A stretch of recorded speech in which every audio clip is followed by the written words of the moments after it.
morning, everyone. The August 1st, 2018 meeting of the City Council is called to order. This meeting has been properly noticed and posted in compliance with the open meeting law. These proceedings are being video recorded as well as presented live on KCLV, Cable Channel 2, and are closed captioned for hearing impaired viewers.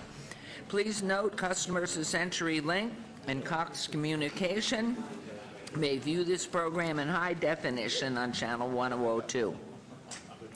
You may also watch this meeting live on Apple TV and Roku on the Go Vegas app. The council meeting, as well as all other KCLV programming, may be viewed on the internet at www.kclv.tv/live. The proceedings will be rebroadcast on KCLV Channel 2 and the web the Wednesday of the meeting at 8 p.m., Friday at 4 a.m., Saturday 7 p.m., Sunday at 7 a.m., and the following Monday at 5 p.m. This building is protected by state-of-the-art fire detection and suppression sprinkler systems. If alarms should activate during today's meeting, please evacuate using the exits at the back of the chambers, going out to the mezzanine. Proceed out the double doors to the terrace and go down the back staircase. For anyone who has difficulty with stairs, please check with one of our marshals or fire official for assistance. Once outside, assemble on the northeast corner across the street from City Hall at Lewis and First Street. Employees wearing safety vests or our city marshals will inform you when it's safe to re-enter the building. For public comment related items on the agenda, citizen participation and public hearing items, we have available a speaker card which you may complete and submit to the city clerk. Cards are available online in the clerk's office or at the rear of these chambers. If you do not submit a card, it does not prevent you from speaking under public comment, citizen participation, or specified public hearing items. If anyone's present today who has need for hearing impaired equipment, please see the city clerk staff up front here. If you parked in the parking garage across the street, please be sure to have your ticket validated by security officers when exiting. Before we proceed with the agenda this morning, would everyone please rise for the invocation given today by Reverend Rachel Baker, the Unitarian Universalist Congregation of Las Vegas, and remain standing for the pledge. Good morning. Good morning. Let us pray. Spirit of life, source of love and justice, we have gathered here today to do the work of building a just, fair, and equitable path for the community which we represent and which we share. May we step into this work today inspired by hope and fairness, our hearts and ears open. May we remember that we represent the needs and dreams of all members of our rich, diverse community in all of its struggles and all of its thriving. May the words that we speak here be as kind and humble as they are passionate and honest, always faithful to the trust and responsibility we have been given by the people of this city. May our actions be grounded in the common purpose of creating a fair, just, and equitable path for this community. Please join me now in a moment of silence, humble in the presence of the work before you and the beckoning spirit within.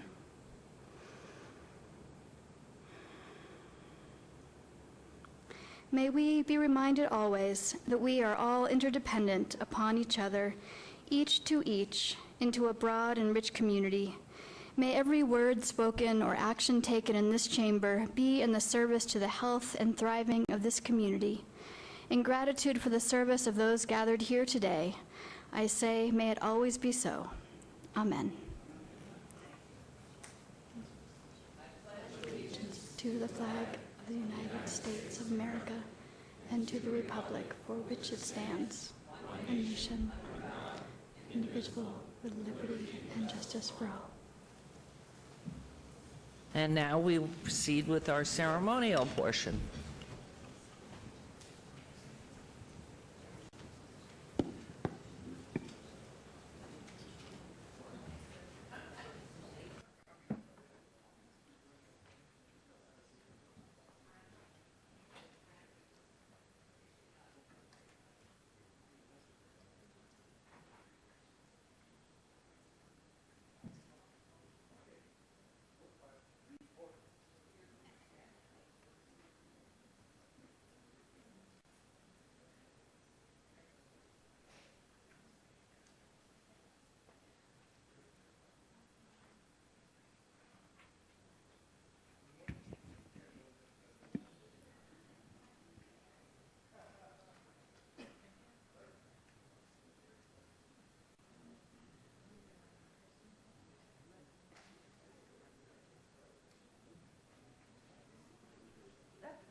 Okay, team, are we here?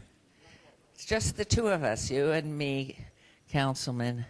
Wait, here comes Councilman Creer. And there goes Councilman Coffin gone. Aha. 1, 2, 3, 4. On we go. 5, 6. Okay. Just Councilman Coffin slipped away. All right. For our first, well, we can't go ahead. Good morning. Because our first ceremonial item today, Councilman Bob Coffin, is going to be recognizing our Citizen of the Month.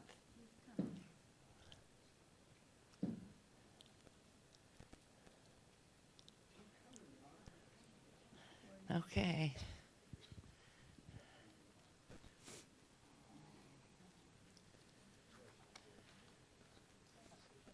Oh, boy. Here you go.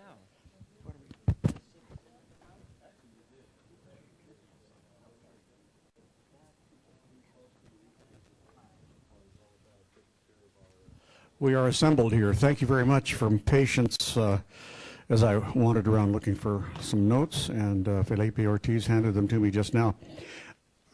This is a real special day for us where we honor Citizens of the Month. They can be named Citizen of the Month for many things. It might be an outstanding accomplishment in the arts, academia. It could be heroism in time of danger. It could be numerous accomplishments. Managing a park, picking up junk, doing it all the time, doing things nobody asked them to do. And there are people occasionally, though, who really need to be called Citizen of the Month because for really someone here has been a citizen for many generations, a citizen of the generations. His name is Joe Vento. And Joe will be joining me in a second. But Joe served in our military, World War II, Korea, and Vietnam. Rumor is it, yeah.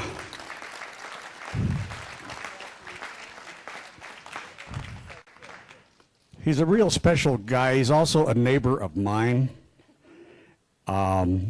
Somehow he still drives, which means that occasionally there are bruises and bumps to somebody else too. But Joe lives, and Joe continues to approximately the age of between 99 and 105. We're not sure. We don't know for sure. Joe never tells the truth, and that's what I'm worried about how old you are. Yeah. So lead him in a chair, God.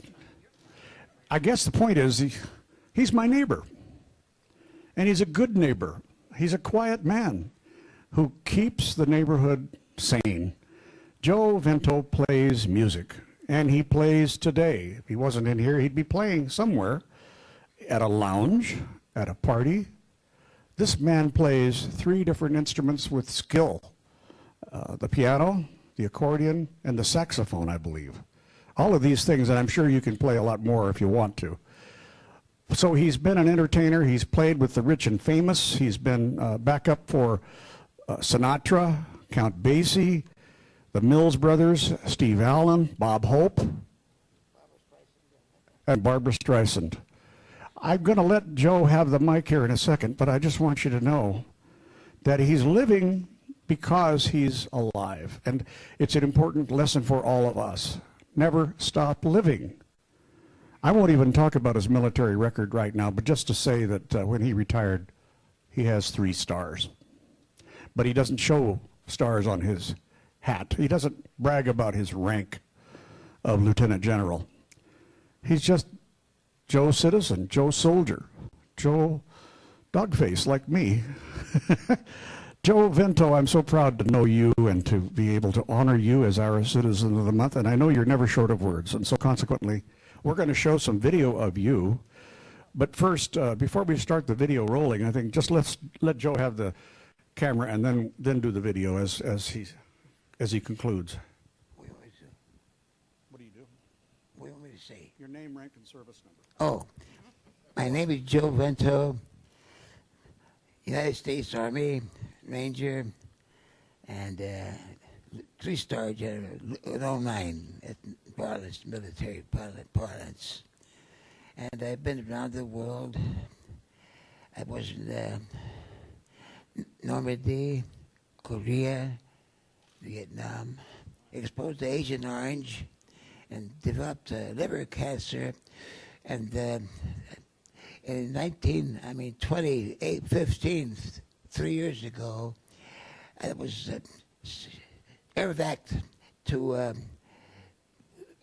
Stanford University Medical Center by Dr. Bernard Visser. It was the latest, and he operated on me, cut 40% off of my liver, and I'm completely free. Thank the good Lord. He was a wonderful man.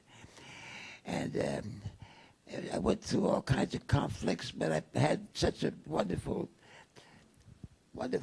experiences traveling for the Queen of Buckingham Palace 6 times at the White House, Eisenhower, Truman, and JFK, and Nixon.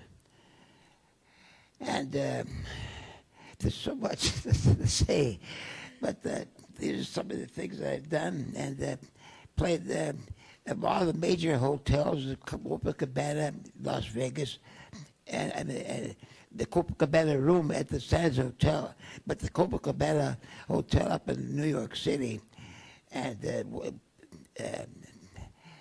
Waldorf Astoria, and you name it. All the hotels here, starting from the Flamingo, the Sands, as they were growing up, by one, the Tropicana, Bellagio, Paris Hotel, and on and on. Where have you played lately? I know that you're still active in several lounges around town. Which is the one you like to play most? Well, I've been playing at the Barrymore Lounge, Royal Resorts Hotel on Convention Center Way. It's right off the Strip, Las Vegas, and Paradise Road. I perform on the piano over there, and sometimes I bring the accordion. Oh, I got to tell you this. My father entered me in the world contest when I was 6 years old to play the Flight of the Bumblebee. And he says, son, before you play your composition correctly, you got to play it at least 500 times. So I must have done it at least 5,000 times, but when I was 6 years old, they strapped the accordion on me. I played the Flight of the Bumblebee and won the world contest. It was way back in the Depression, 80 years ago, or 90 years ago. I can't remember. Thank you, Joe. We could entertain you all. I know Joe does and can. He's here because of his great friend Thomas Chi, who is also a friend of ours and who helps maintain Wi-Fi services around the city. So, Joe, are we ready to play a little video? Please, let's go. And now turn your attention to the screen, folks. I hope these are not just stills, but rather, here we go. Joe, you're on TV. Smiles with you. When you're smiling, you're laughing. When you're laughing, the whole world laughs with you.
Wow. There it is. It's right up to today. Joe, thank you for being a citizen. Thank you for being such a good person for all of us. And here is your plaque for Citizen of the Month, Joe. We'd like to present this to you, but you'll always be one of our Citizens of the Month, forever and ever. And I'm so proud to have you as a neighbor, Joe. Now, the honor's all mine. Now, I'm going to give the microphone to the mayor, and we're going to get a picture. We're so proud of you and grateful to you for your service, for the entertainment you've provided to generations. Mayor Pro Tem and I were saying that's swing music from our generation and jazz and times that you could just snuggle up to your boyfriend. Those days are gone. I danced with Oscar everywhere. I'm still trying to dance. You might have danced. Yeah. So, and look at Shane way back there, if you would. You're a role model for us all. And what is your diet that you have reached this wonderful age? Do you drink at all? Never.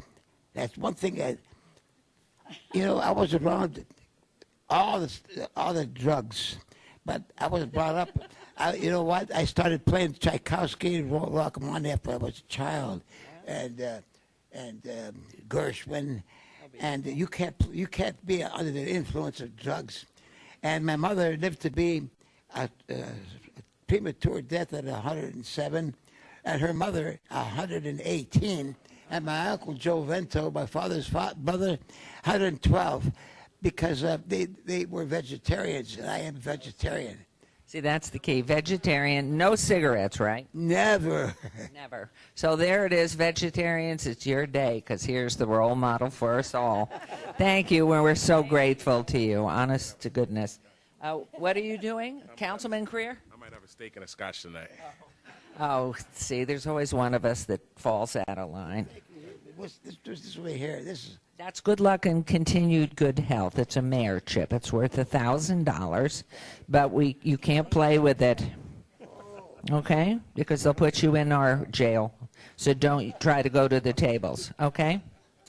Oh, thank you. We love you. Many, many more years. Thank you. Thank you, Councilman. Thomas, thank you for... Thank you very much, sir. And my father, Steve Soroka, Air Force. Air Force. If we go into. Thomas, thanks for bringing it. Absolutely, sir. Thanks, Felipe. And you would have played except for that accident. Well, We were trying to get no, where's the piano? Where's an accordion? Because he had a recent car accident. Oh, That happens every now. Joe had a recent car accident, so he couldn't play because he hurt 4 of his ribs. He's really a trooper. I mean, nothing can kill him, so therefore he's still here. And, you know, bless you, you're holding down 5th place on the other end. But we had a piano all lined up, and then this accident happened. He can't play because of sore. He says he could play, but we don't know. Thank you. thank you. Thank you, and again, thank you for your service all these years, everything in your good heart and beautiful soul, to say nothing of your talents. Okay, for our next ceremonial item, Fire Chief Willie McDonald, are you in that? There you are. Please join us, the best fire chief any city's lucky enough to have. Came down to us from the Bay Area. Is he wonderful? Okay, our employees strive to be superheroes in the workplace, meeting our values of being kind, committed, and smart. They build our community to make life better for us all, and I'm proud to announce that the Employee of the Month is Matthew Driscoll. Matthew, come on down. Where is Matthew?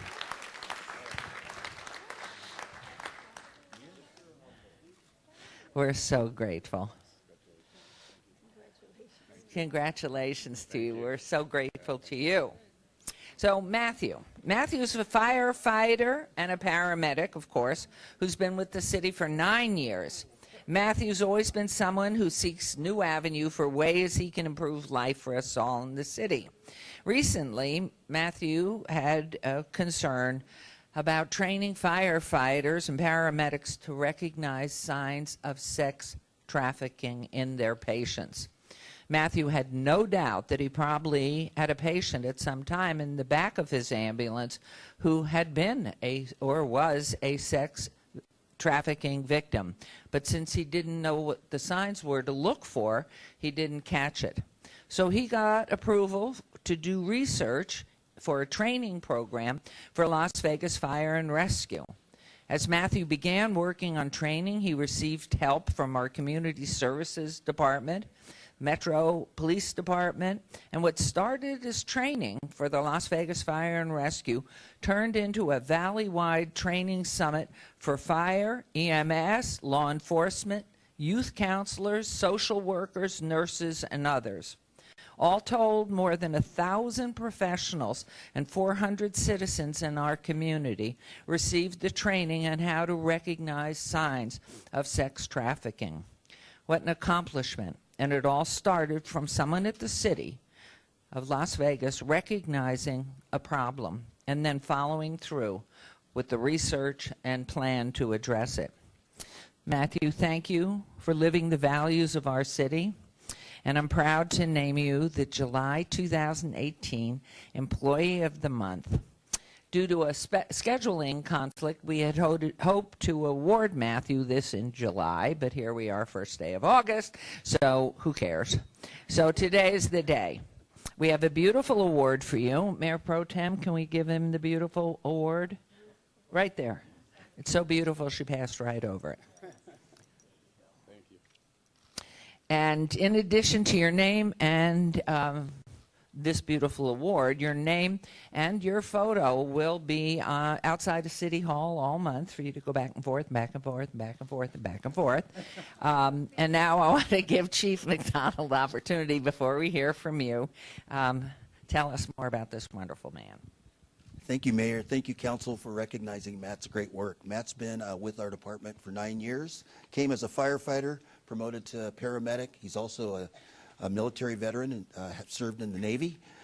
His determination and his drive to building community to make life better just really was exemplified through this process of recognizing the need and the importance of the awareness for our folks to be able to recognize sex trafficking and human trafficking, and his determination to make sure that we were able to train and provide that training to all of our folks and all of our partners, as well as develop partnerships along a lot of agencies that will be able to be available to our folks in serving our community. So he's just been an exemplary employee for years, but also a great person in serving the community. So thank you for recognizing, and thank you, Matt, for your great work. Beautiful. Would you like to do this, please? And I'd love you to mention, for those of us lay people, what could we look for? And so, because this is video recorded. Yeah. Okay. First, I want to thank you. Thanks, Chief. Thanks, Chief Stevenson. My family, who... Are they here? Yeah. Could you call them out? Who are they? My wife, Cheryl.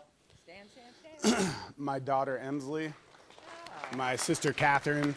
And my son, Ewan.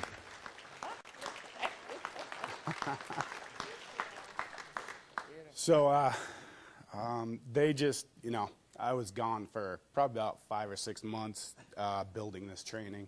It took a long time, but thank you. Anyways, so basically it started, as Chief said, as a very small project, and just every door that I went through, asking for them to either host it or join us, every door got opened. Everybody just said yes. The World Market Center was gracious enough to give us their whole top floor of Building B, the 16th floor. Wow. The Smith Center opened up and let us. They said they've only done that one other time, so that was about a $16,000 contribution, to the city. So the training was very successful. I'm working with USC, University of Southern California, right now to build a national training curriculum. We're also working on a Masters of Social Work program, so we can get teachers trained across the nation. The way it'll work is it's a week. You'll go to USC for a week, get trained, get a certificate, It's a train-the-trainer program. So basically, once you get trained, you go back to your organization, and you're now responsible for training your whole organization. So Mayor Goodman asked me to share some signs. Obviously, any type of domestic abuse is kind of a red flag for us. This said, I may have. There's no doubt in my mind that I've had people in the back of my rescue prior to the training, which I didn't know what to do. Literally, my first day back on the floor, we saved someone from the Budget Suites right down the street from Station 1, got her to the hospital, got enough information on the male subject to where there's enough to make an arrest. I've also had probably about 10 or 12 coworkers come up to me and tell me stories where they've had people that they know and tried to help, or they were like just thinking about it. So at least we're thinking about it now and trying to make changes. But some of the signs are, if you're at a bus stop or a bus station, you know it's probably happening there. There's definitely some spots here in town that we have, like the DTC that's right across the street. You have the Greyhound bus station that's right down the way. Tropicana is a huge thoroughfare for that. Boulder Highway. So all the fire departments in the valley were invited, but we need to get Clark County up to speed. They were not able to make it due to scheduling difficulties, but Clark County definitely has some high traffic areas. But as far as lay people on the streets, if you see obviously anybody getting beat or drug around, that's a huge sign. And what did they do? What do who do? What does the person who notices that, did they call 911? Yeah, you definitely 311? Want to call 911. This is something that needs to be dealt with right away. You know, it's one of those things where we don't call them pimps anymore because that's glorified. We call them traffickers because that's what they are. And if basically traffickers will just handle the simple needs of someone, basically food, clothing, show them a little bit of love, which they may not be getting in their house. They're coming in on your video games. They're coming in on your devices. They've changed their tactics. So if your children are playing video games and talking to people on the internet, one day there's a possibility that they could go meet them at a Starbucks or a 7-Eleven, and that could be the last time you ever see your child. So there's definitely some steps that we need to be taken to watch our children and to be protectors of the community. Thank you. Any chance that this program will go to UNLV and other universities? We are working on getting UNLV involved, the Masters of Social Work program. So we're trying to build it in California. That's just where I Empathize is now. We're building it there. We have been in touch with UNLV. So basically anything that happens in California, it'll happen here second, just because the relationship that I have with I Empathize and the group that is building this. So Las Vegas is definitely like right there. We're able to get that stuff here. One other thing, if I could have the microphone. Of course. I know that we've been trying to work in this area from the city's perspective and with a philanthropic arm. For those of us who go into public bathrooms, and it could be men's bathrooms for young boys, usually the victim is allowed to go to the restrooms. So just keep your eyes open. You never know who's there, and it's the one chance to get away. And if you have your cell phone, that's all you need to do is provide them the cell phone for those few minutes to activate attention by Metro, any part of law enforcement. And so this isn't for anybody that's watching. If you're in a predicament, for heaven's sakes, if you can, get to a 911, get to a restroom, and whoever's in there with you asks to borrow their cell phone and stay in the restroom. So we thank you for everything that you've done. We thank you for your service. We're so proud that you're with us, and I know Chief Willie just thinks the world of you and the fact that you had a concept and you knew something needed to be done, and look what you've created. So, Mom and children and sister, thank you for the long time away that Dad was and your husband was away from you. We appreciate everything that you've done. And so get the cameras, your cell phones out, and it will be up today, Jace? It's up? All right, to the corner. Go to the corner, take the picture. Make sure you take your beautiful trophy with you. And we thank you so much. We're so grateful to you. Thank you. Okay. How about, let's have a picture right here. Oh, yeah. And let's bring your family up too. Do you want to come up for the picture? Yes, of course. Come on. And your son. I know he's dying to have a picture taken. And sister, you've been there with him longer than anybody, so come on up. I know what it's like having a sister. Now, who's older? Oh, my. Did you spoil him a lot? Did you? All right, let's step over here. Mayor Pro Tem, could I have 4 kids? 5 kids, please. Okay, we're going to go over there. Great, thank you. Okay. Excuse me one second.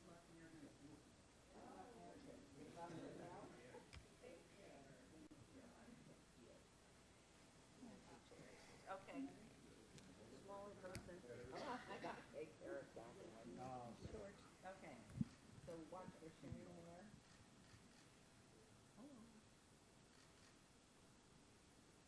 Done. Congratulations. Thank you. Please, thank you. Great work. Really great. Thank you. Thanks. Good job.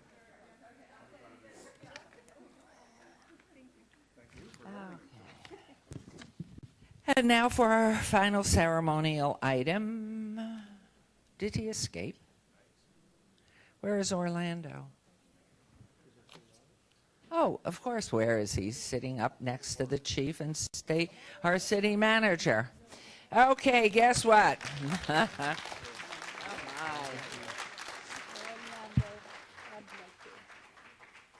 Hello, kid. Okay. After 100 million years with the city, he decided there's another life he can live. And so, and look, we made a smudge on you. Sorry. Oh, my wife's going to see it. Right. Well, you saw it legitimately done. Okay. So I want, Orlando's been with the city of Las Vegas since August of 1988. He found a home here at the city, and we're so glad, as you know, that he did. Orlando's been an important part of our management team for 3 decades, and we applaud his commitment to community service. Sadly, as I said, he is going into retirement. Orlando's someone who you can always count on, a man of solid integrity, very modest and humble. He spared nothing in his efforts to help build a better city for us all. He's been a consummate role model to others, and he does seek and do always service to our government. He's admired and appreciated for his kindness, his gentleness, his strong professional expertise. But perhaps the trait that has helped him the most in his time with the city is his love for our community. He has put out full-out efforts into every project into which he has been involved, whether it's been for our residents, our visitors, our county, or our state. So today, at this Orlando's final city council meeting, and as a deputy city manager, I want to present him a proclamation making it Orlando Sanchez Day in the city of Las Vegas. And we thank you. It's just so wonderful. Could I trouble you for that? Well, we've had parties. This has been an ongoing party. And Mayor Pro Tem, I'm going to have you read it, because I know you have served longer than any of us on the council, and I think it's only appropriate because he served longer than you. He started in '88, but I think Lois Tarkanian, our Mayor Pro Tem, if you would read this in the celebration of Orlando Sanchez Day, please. Gee, Orlando, when they said 1988, I was thinking, well, what was I doing? Oh, we had our Running Rebels winning some big ones then. That's right. I remember that. I just want to say, I hope you always remember, Orlando, you are a very special person. Always keep that in mind, because you truly are, and I think it's reflected, as you can see, by the respect of those of us here on the council and within the city. So I will now read this proclamation. Whereas the success of carrying out the visions and goals of the mayor and council in the city of Las Vegas is reflective of the city's professional and extraordinary staff. And whereas since hired on August 1st, 1988, Orlando Sanchez has epitomized what it means to be a dedicated and devoted public servant, as he has proven to be a shining example for all public employees to emulate for many years to come. And whereas during his 30 years of consistent and faithful service, Orlando has willingly and diligently served the residents and visitors of the city of Las Vegas, culminating in his tenure as deputy city manager. And whereas a friend to all who have been fortunate enough to have known him, Orlando will always be remembered at City Hall for his positive demeanor and outlook, as well as for the kindness that permeates to his very soul. That's the word. When we talk about Orlando, I always think of kindness. So I'm so happy you have this to always hold with you. Therefore, the mayor of the city of Las Vegas, county of Clark, state of Nevada, hereby proudly proclaims August 1st, 2018, Orlando Sanchez Day in the city of Las Vegas, and urges all residents and visitors to join us in recognizing and thanking this gentleman for all he has done for our grateful community of Las Vegas. We will miss him, but best wishes are extended to him for a long, happy, and healthy retirement that has been both well-earned and well-deserved. Well.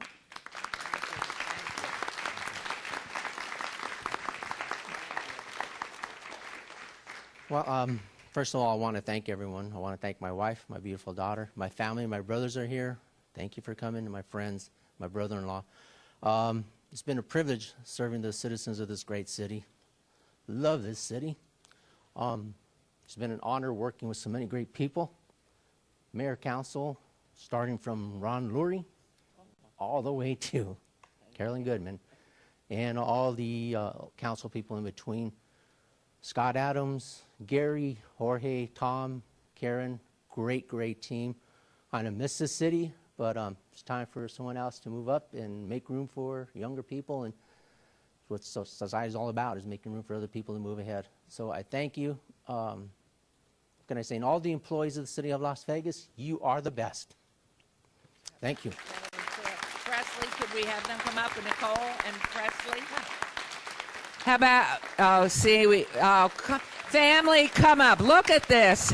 I mean, we just love you, Orlando. Good, Nicole. Presley, come on up. And your brothers, give us names. Okay. Your brothers. This is my brother-in-law, David. Hi, David. Come on up. My daughter, Presley. My wife, Nina. My oldest brother, Robert. Second oldest brother, Anthony. His wife, Lucille. And the baby of the family, John. We have a baby. That's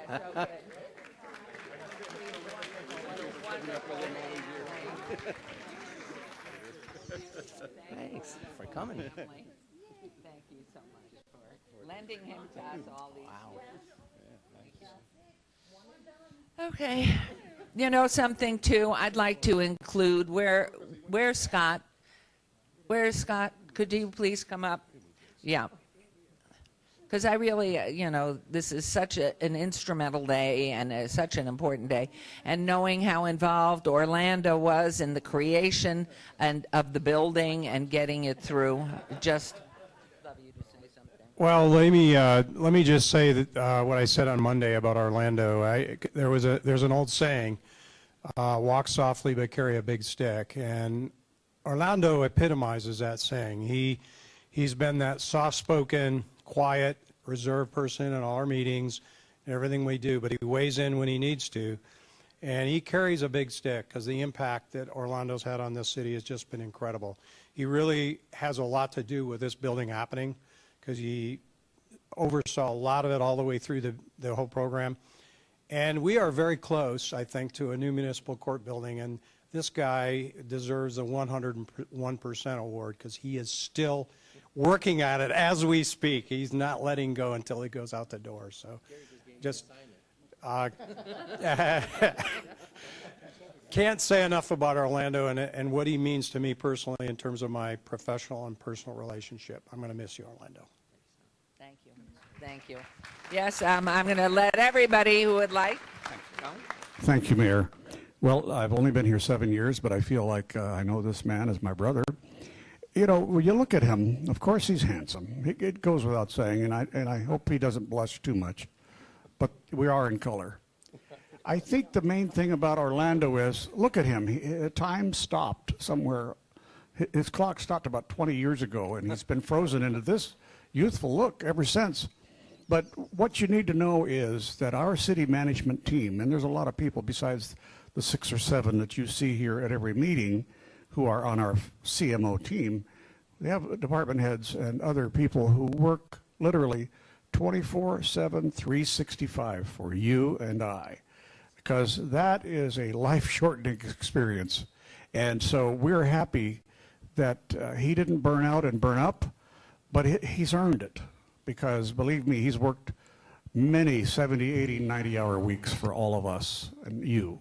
It just doesn't show on him yet. That's the problem. God bless you. Thank you. Thank you. We are so grateful. So let's get as close as we can with the smaller people in front. Where are you, Councilman? Okay. Well, yeah, you are. Okay. Let's put Orlando and his family in the center. Can we do it? Presley. Named after Elvis or what? Yep. Named after Elvis. Okay. Elvis. No. Okay. Can you see everybody? Shane, yes? Okay.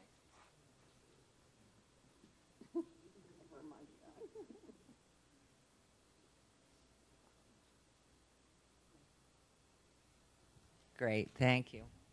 For everybody who loves Orlando, as we all do, we just wish him nothing but the best. And look at this. Wonderful.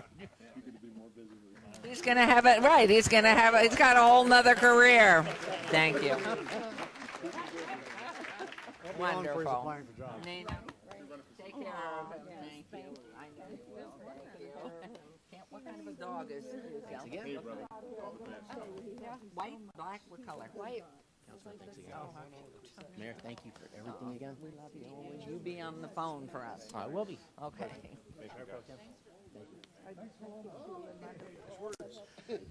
Thank you. What beautiful family. Thank you.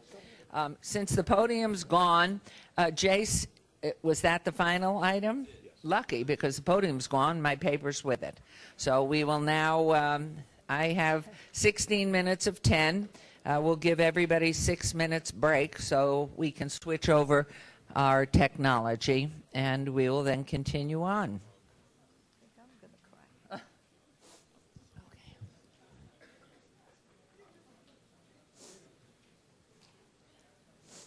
Nice.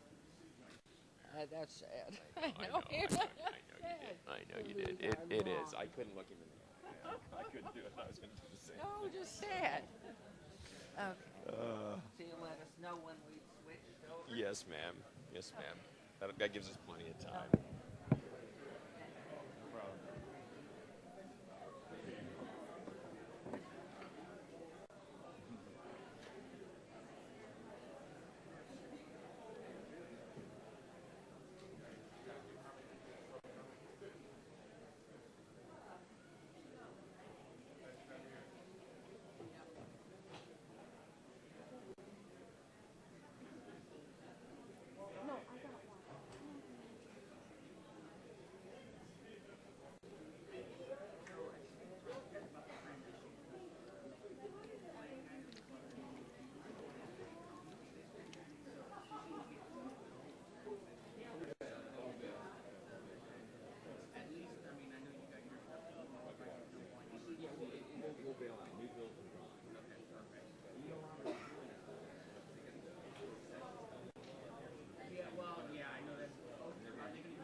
Jace.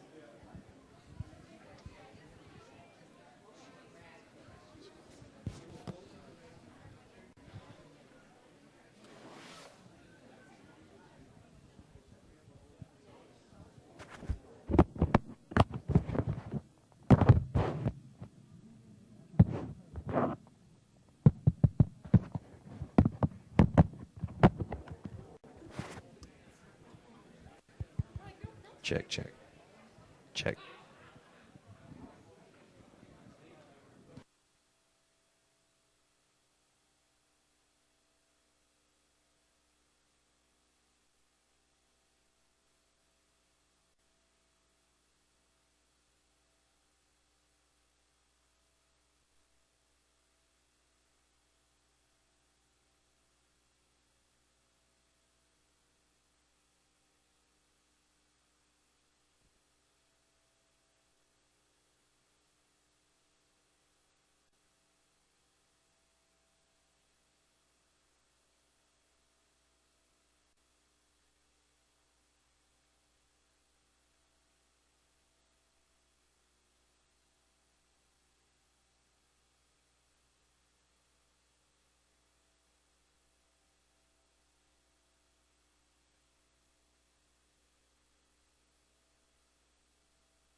Okay, everybody, I know that was my fault. I took extra 10 minutes.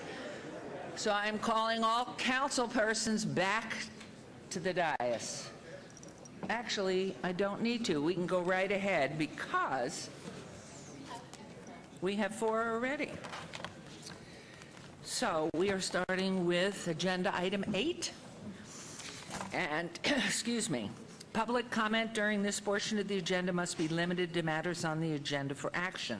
The amount of time any single speaker is allowed will be limited. All comments made will be cross-referenced to the specifics on the agenda.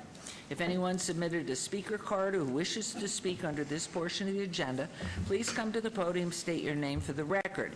This is your opportunity to address the council, but the council will not be responding or engaging in dialogue.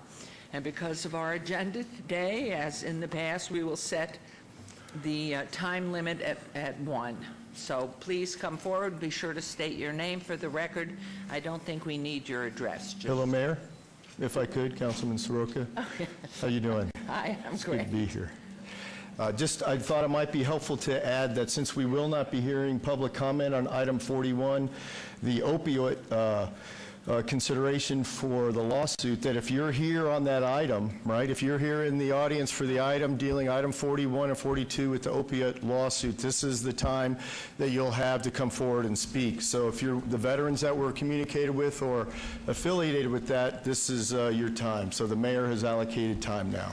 Yes, and just to let you know, I mean, because we have been in, obviously, this has been a consideration that the council's been addressing for many months, I should say it that way. And actually, since Bernie Sanders, who was running for the Democratic ticket, brought it up, what was happening up in Vermont, and we were right on it at that time. So we have been out speaking to veterans around our community, some of whom are on one side, and some, of course, are on the other side, which is part of the beauty of our community because we have an enriched dialogue. So, most importantly, as you speak, you're too young to be a veteran, both of you. If you will state your name, we don't need the record. If your last name's unusual, if you will spell it for our city clerk, and our clerk will turn on, and you'll hear a beep when you're getting close to the minute. So please. And for those of you standing behind, you can sit. There'll be I won't close this down until you're ready. Okay, you're on. All right. Good morning, Madam Mayor, councilpersons. My name is Matthew DeFalco. I think we might have some experience with Italian last names on the council board here, so you may be able to use that one. And we're not counting your description of your name. We are not counting that as part of your full minutes. You Okay. may have your whole minute. Thank you. Okay. On a much more serious note, I appreciate the opportunity to speak today. Fact is, marketing practices by these pharmaceutical companies have been a contributing factor in today's American opioid epidemic. Due to high rates of psychological and physical injuries among veterans, along with an increased likelihood of misuse of opioids in traumatized populations, veterans in particular are at risk of addiction and abuse when prescribed opioids for chronic pain. I served in the Army and represented our city in the 18th Airborne Corps during Operation Enduring Freedom in the War on Terror. The veterans community is not a homogenous community, but on this issue, I see more unity than any other. I'm here today to urge the city to vote yes and do what we can do to hold them accountable for some of the costs, the vast costs to our community. Thank you. Thank you for your service, and you gave away 13 seconds, which we'll give to you. You're so nice. My pleasure. Thank you for your service. We're so grateful. Ma'am? Yes, my name is Kelly Guidry. Thank you, Madam Mayor Goodman, for letting us speak today. Thank you, Colonel Soroka, also for the opportunity to speak. Kelly Guidry, last name Guidry, Air Force veteran. I served at 820th Red Horse during Operation Enduring Freedom at Nellis Air Force Base. I can only speak personally for myself. I was directly affected with the opioid, being prescribed those. I did become addicted to the opioids. They almost ruined my life. And I would like to urge the city to strongly support moving forward. The opioid companies, I feel, knew exactly what they were doing. They failed to tell the doctors the much needed information they needed in order to prescribe us those medicines. And I think that the veterans will definitely benefit from being able to get some type of help, some type of assistance for the negligence that was created by the opioid industry. Thank you. God bless you for your service and having the strength to come out of any addiction that you have suffered. And so we do thank you so much for coming down. Thank you, ma'am. Thank you. And Mayor, her and her husband have done amazing work in our veteran community. They have stepped up and are leaders in our community now. So I applaud what Forgotten Not Gone has I've done. met Kelly before. So knowing that we're out at Veterans Village, we're so grateful for the movement here and our veterans that have done so much for our community. Thank you. Thank you. Thank you for your service. Power to the people. All power to the people. Black power. Black power. Hello, my name is Henry Thorns. I was going to speak up an opium comment about that. That's what I was going to speak on. Then I was going to come back with my brothers and we was going to do what we got to do. We already here. All right. Well, in the opium, don't forget about the crack. Because these kids are still... Remember, you have 1 minute. Stay on whatever you were coming to do. Okay. Okay. All right, start him again, please, if you would. Can you do that? I just heard this, and this was a part of my heart, and some told me to come up and speak on this. We got that, but, all right. That's all that was. Okay. I can wait. No, speak on whatever you want to speak on. Okay. I just wanted, we was talking about the opium, and I was just saying, that's a great thing that we got recovery and everything, and, it's making a big movement to save lives, but we still have crack babies out there. And these crack babies are at the age of 20 to almost 65, homeless, no jobs, no nothing. You know what I'm saying? So, just look at that too. You know what I'm saying? And that way, crack babies turn into opium babies. You know what I'm saying? So just look at that too. Thank you. Thank you for spending the time here. Please, and state your name again for the record, each of you. How you doing? My name is Lester Johnson, Lesterjohnson. Thank you. Thank you for your time, councilmen. But I come here today not angry, but that's disappointed in West Las Vegas, 89106. I've been living here, I'm 58 years old, been here all my life. And every neighborhood is growing but Las Vegas, the west side.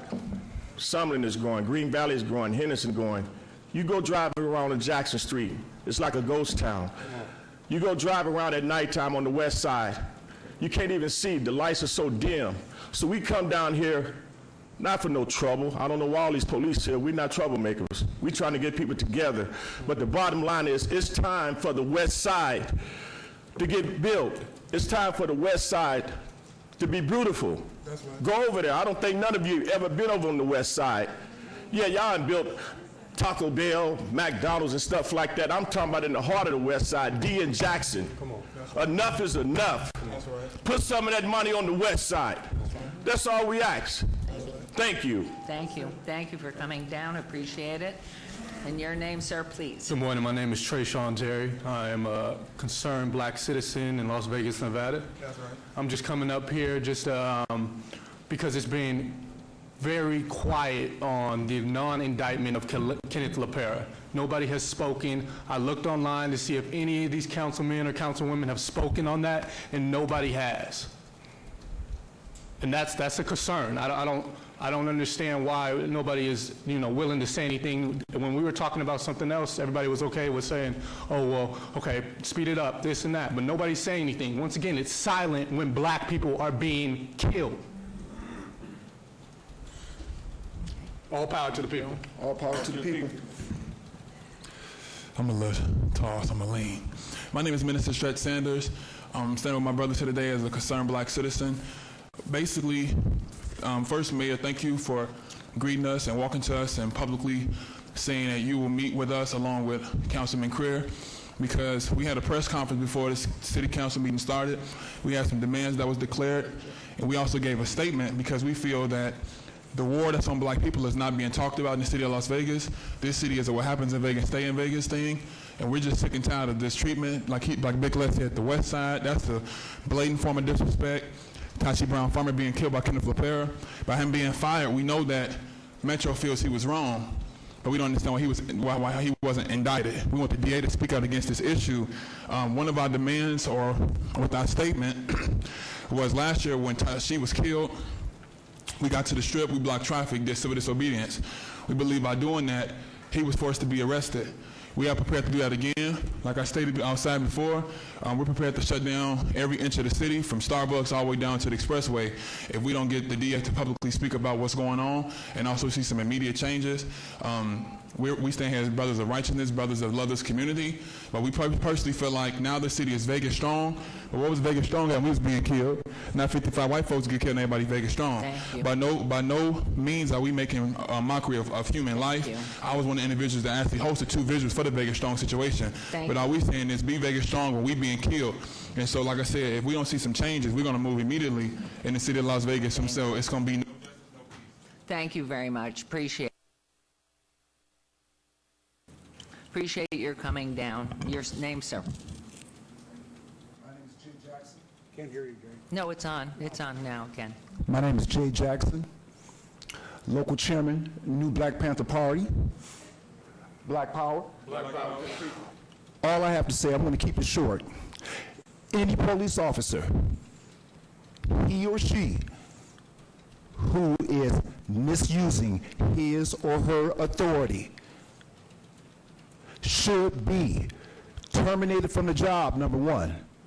Number 2, put on trial, found guilty, put up under the penitentiary.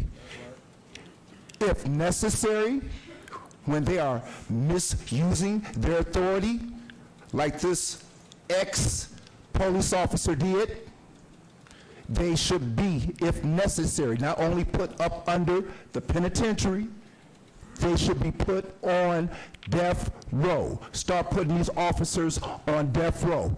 Thank you. Black Power. Thank you for coming. Thank you all for coming down. We appreciate it. Thanks for your time. Thank you. Could I just make a statement? I just want to say I welcome Henry Thorns that I met at Hyde Park Junior High when he played ball with my husband. I just want to say that. And Henry, I'm pleased that you're working actively in trying to improve our community. I just want to say hi to you, that's all. And thank you. Also, I ran for governor of Nevada this time around. I ran for governor of Nevada, even though I lost, but I'll be back. I tried to make a change, and I appreciate you, Ms. Tarkanian, Ms. Mayor, and the councilmen. I appreciate you all. But we are hurting in our community. We've been hurting for the last 20, 25 years, and we need help. We nonviolent, we come in peace, and we're going to stay in peace. You know, and I hope Metro leave us alone. Thank you. Thank you very Madam much. Chair, Thank you for coming. Madam Mayor, just one quick statement. I want to thank you guys for coming down. You know, one, I think there's a misconception in our society in general that the Black Panther Party is a militant organization that is out to cause problems and to cause harm to others, and that's definitely not the case. You know, my brother, my oldest brother, many might not know, John Creer, who was one of the original members of the Black Panther Party in Oakland, California. And if you did not know, the Black Panther Party, founded by Bobby Seals and Huey P. Newton, started out as an organization that went to combat police brutality and inequality in Oakland, California. And then they formed to become a social organization that's founded a lot of good programs, and especially the breakfast program that they used to give to kids, feed kids, similar to what we do now as a city organization with all of our wraparound services. Try to give kids food for them to go to eat so that they can be cognizant and more aware when they go to school, especially in our community. Obviously, the organization expanded across the country. It became a huge threat with J. Edgar Hoover. At least he claimed it to be a threat. But it's an organization that is trying to fight for equality. And I look forward to meet with you guys. I think what you said is spot on, right? Once again, we're not shying away from nothing in Ward 5. But let's try to work together and figure out how we can make this better, because I live in Ward 5. I used to get my hair cut on Jackson Street at Dixon's Barbershop, which is still there. I used to go and shop and get clothes, and I want to see the same thing you want to see with our community. So I promise you we will work together, and let's try to find some answers to some of these questions that we have as well. All right? Thank you guys for coming down, and I look forward to seeing you in the future, you know. We ain't going nowhere. All right. I know you're not going nowhere in here. Thank you, guys. Thank you. And Yes, Councilman sir. Creer, please. you have support. Please. Thank you, Please. Councilman. Your name, please, sir. My name's David Marlin. I'm Vice President of American Addiction Centers and founder of Solutions Recovery. I wanted to make a quick public comment about the continued increase of the opiate epidemic in our community. I still am going to way too many funerals. I'm still seeing way too many kids, adults, and I'm urging you to act. I'm also available to any of you if you have questions or if I could help. Well, we're so proud of the work you're doing, and we remember your being here in front of us. And we know this is such a large issue. There's so many parts to it. It's just not one thing fits all. For as long and as old as I am, we have been warned about drugs and drug addiction. So it's a very big problem, and we know you are really making an effort to do something about it. So we thank you and appreciate your coming down. All right, thanks for your service, all of you.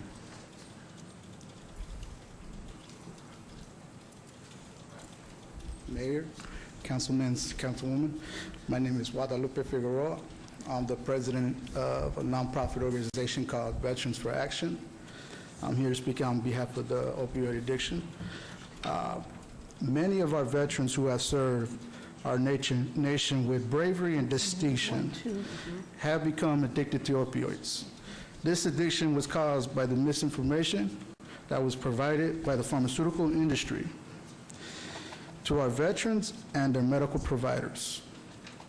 As a result, we currently have thousands of veterans in our city and state, as well as nationwide, who have opioid addictions or have died from opioid overdose. Therefore, on behalf of the veterans in our city, I'm requesting that you take legal actions against the greedy pharmaceutical companies that have damaged our city and caused deaths to many brave veterans and citizens. Who should handle this case, you may ask? The law firm of Eglin Prince, because they are from Las Vegas locally. They have the best results in the nation for these types of big cases, and they have supported Las Vegas veterans. Thank you. Thank you very much. We God bless appreciate you. your Thank you, coming Mayor. down. Thank you for your service, too. We have two more cards here. Maybe it's on Thank you. other issues. Noah Jensen and Jason Seifers. Those are probably for later. So anyone else who wishes to speak? Thank you very much. We'll move on to agenda item 9.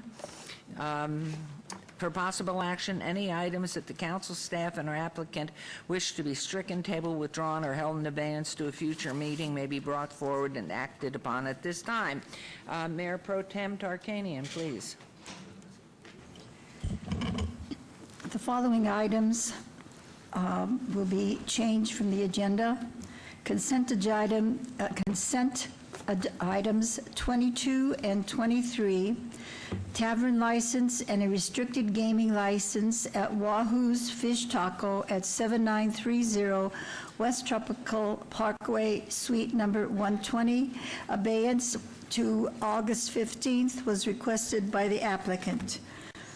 Bill number 201825 amends various provisions of the United Development Code to provide for administrative deferrals and deviations regarding certain development requirements and to adjust the requirements for private streets and street determinations. That was item number 43. The request was to abate to August 15th and requested by staff. Item number 48, Bill number 201826 adopts as the city's fire code the International Fire Code 2018 edition together with local modifications. Excuse me 1 second. Madam Clerk. Just to clarify, that was item 47, not 43. Did I say 43? Yes. I'm sorry, 47. Okay, that's fine. I do it myself. All righty. To clarify, the one I just finished was item number 47, not 43. Now we're on 48, which is Bill number 201826, adopts as the city's fire code the International Fire Code 2018 edition, together with local modifications and supplements thereto. A request for abeyance to 8:15 was made by staff. Item number 49, Bill number 201827, adopts a 2018 edition of the International Building Code, together with amendments thereto. Abeyance to August 15th was requested by staff. Item number 50, Bill number 201828, adopts the 2018 edition of the International Residential Code, together with amendments thereto. Abeyance to August 15th was requested by staff. Bill number 51, number 2018-29, adopts the 2018 International Existing Building Code, together with amendments thereto. Abeyance to August 15th was requested by staff. Item number 52, Bill number 2018-30, adopts the 2018 edition of the International Energy Conservation Code, together with amendments thereto. Abeyance to August 15th was requested by staff. Item number 53, Bill number 2018-31, adopts the 2018 edition of the International Swimming Pool and Spa Code, together with amendments thereto. Abeyance to August 15th, requested by staff. Item number 54, Bill number 2018-32, adapts a 2018 edition of the Uniform Mechanical Code, together with amendments thereto. Abeyance to 815 was requested by staff. Bill number 55, number 2018-33, adopts the 2018 edition of the Uniform Plumbing Code, together with amendments thereto. The request to August 15th was made by staff. That's abeyance to August 15th. Item number 56, Bill number 2018-34, adopts the 2017 edition of the National Electric Code, together with local amendments thereto. Abeyance to August 15th was requested by staff. And so, Mayor, I make a motion to you that the following the ones I've just read have been requested to be held in abeyance, withdrawn, or stricken, and that they be allowed to be done that way. Thank you very much, this motion. So let's vote, please, and please post.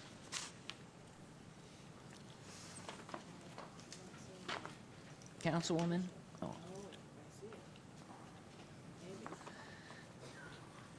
Thank you. And that motion carries. We'll move on to agenda item 10. For possible action to approve the final minutes by reference to the June 20th, 2018 regular city council meeting. Mayor Pro Tem, may I have a motion to approve those minutes? Mayor, I move to approve the minutes. Thank you. Let's vote on that motion and please post. Motion carries. We're now going to pull forward agenda item 6.3 in your agenda booklet. We're going into closed session. Upon a duly carried motion, a closed meeting is called in accordance with NRS 241.030 to discuss the following items: the city auditor's annual performance review, and then we will come back in public to do the our city attorney's annual performance review, and then our city manager later on. So is there a motion to move to closed session, please, Mayor Pro Tem? Move to a closed session. And bringing forward agenda item 63, if I can combine And those. bringing forward item number 63, the mayor says if she can do that. And she can. So yes, she she can. did do it. So those motions. Please vote. Please vote. Thank you.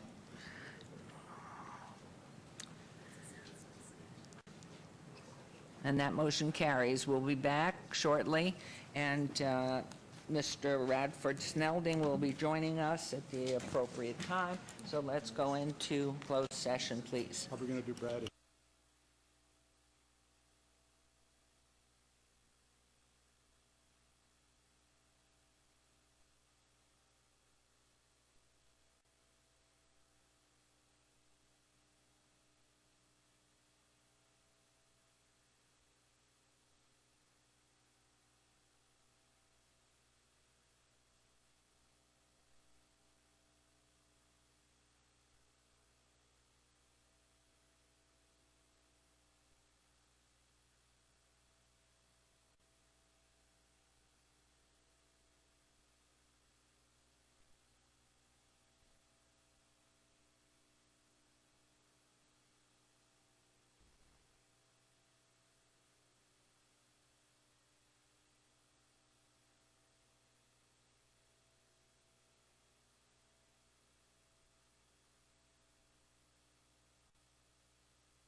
Test.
If I could have your attention for a moment.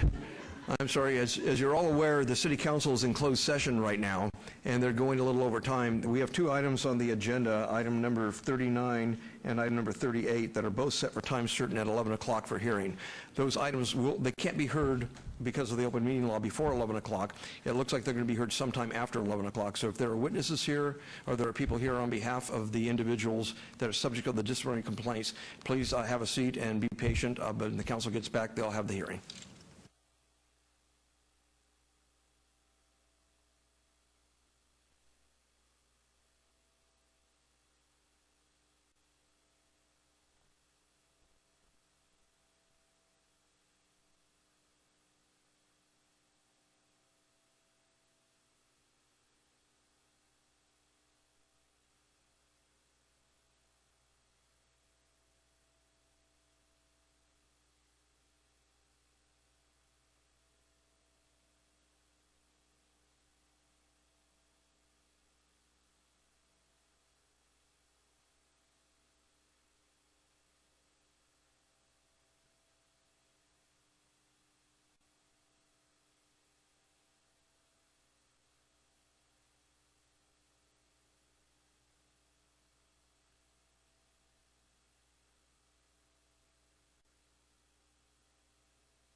Okay, at this point, we are reconvening from our closed session and waiting.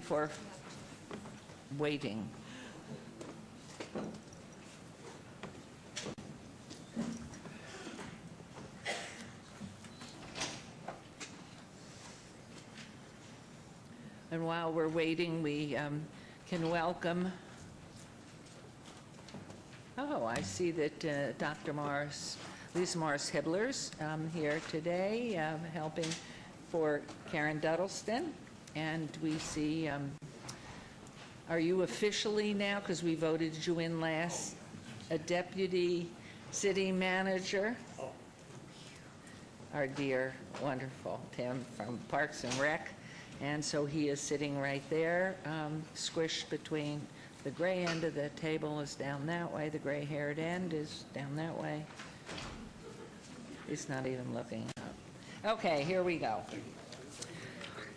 So at this point, I guess we need a motion to continue on in public with the evaluation annual review of Rad Snelding, our auditor to the mayor and city council. So I would entertain a motion. I so move, Mayor, to Thank you. move There's a forward with motion. Rad's evaluation. Thank you very much. There's a motion. We have to vote to come back. So if you would please vote to continue on in public now with the portion of the evaluation, and that motion carries. So at this point, do we have a motion on the performance review for Rad Snelding, our city auditors? I would entertain a motion as to what your pleasure is. And I see Morgan way down there. You will stop me if we're doing anything incorrect. Does anybody want to make a motion? Your Honor, I'll make a motion to, of course, it's implied that continuance of service by Mr. Snelding is endorsed by us with this vote, and at the same time, an appropriate salary increase commensurate with other city employees is appropriate. In the case of Mr. Snelding, he is at or close to the top of his range. Consequently, there may be some discussion, negotiation with the finance office to determine that he should receive the same raise of 4%. They may have to have in-kind or some other besides cash. So in the form of a motion, is that, and again, Rad Snelding, That's a the move to city retain, too. auditor, Yeah, and obviously. with no stipend, are you going to have a stipend? Excuse me, Council? Okay. Your attorney's saying something to you. I wasn't clear. Go ahead. I wasn't sure if you were making a motion, but... Your discussion would be, remember, your salary increase could only be to the top of the range. If you wanted to do something different in salary, it would be appropriate to direct staff to do something and bring it back at a later time. But for purposes of any motion you want to make today, a salary adjustment needs to fit within the existing salary schedule. Okay, I think maybe there's more discussions. I can just say, as long as I have the floor temporarily here, that my motion would be for a raise commensurate with the top of the salary bracket, which is about 2%, and then additional compensation. We can have discussions here in the open about what it is we talked about privately, but in essence, we want to bring him up some.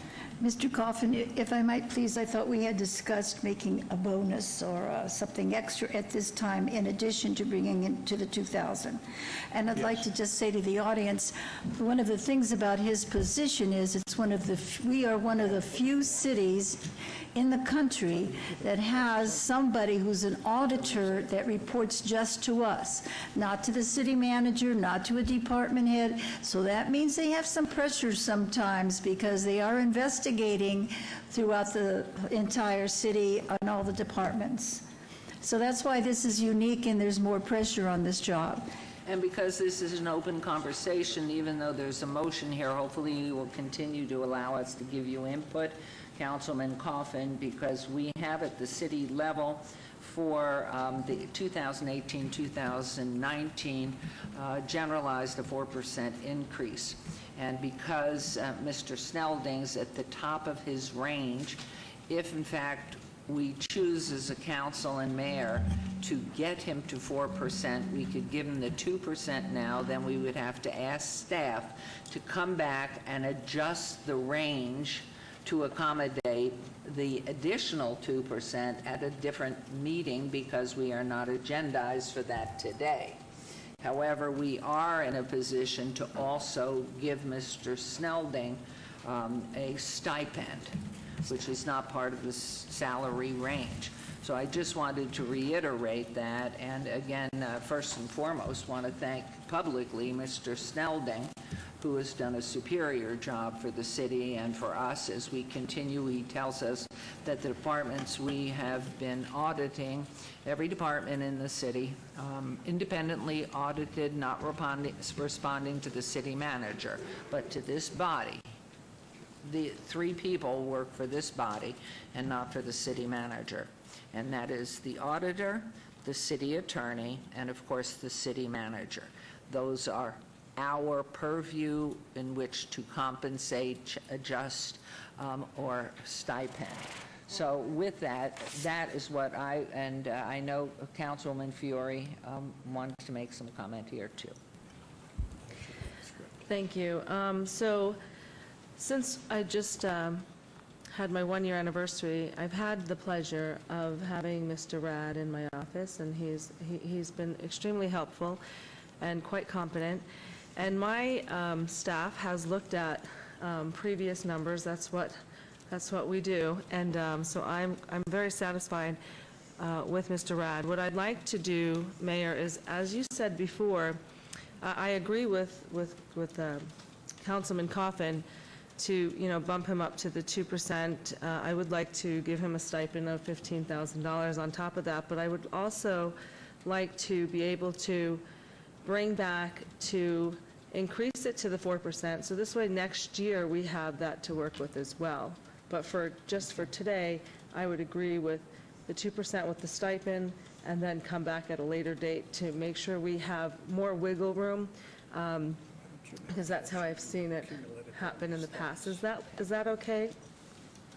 Well, if everyone, if we're in line there, that we would ask staff to come back with an adjusted range.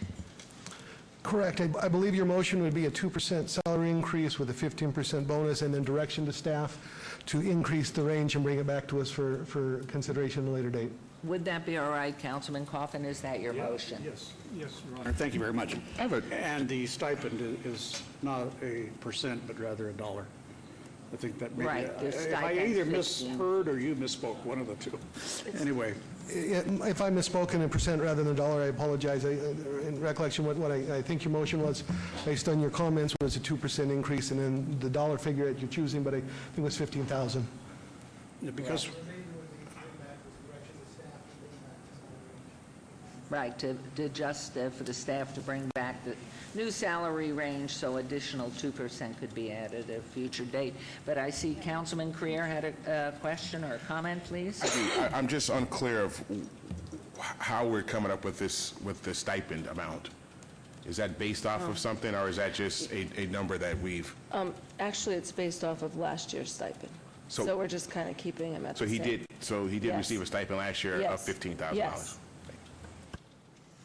Okay, so if there's no more conversation questions, there's a motion that's been made, and if you're all clear with it, please vote, and please post. Mayor Pro Tem, I just want to say, Mayor, to clarify, when you're talking about the additional 2% to give maneuverability, you're not talking about this year in addition to what we're doing. You're talking about in the future.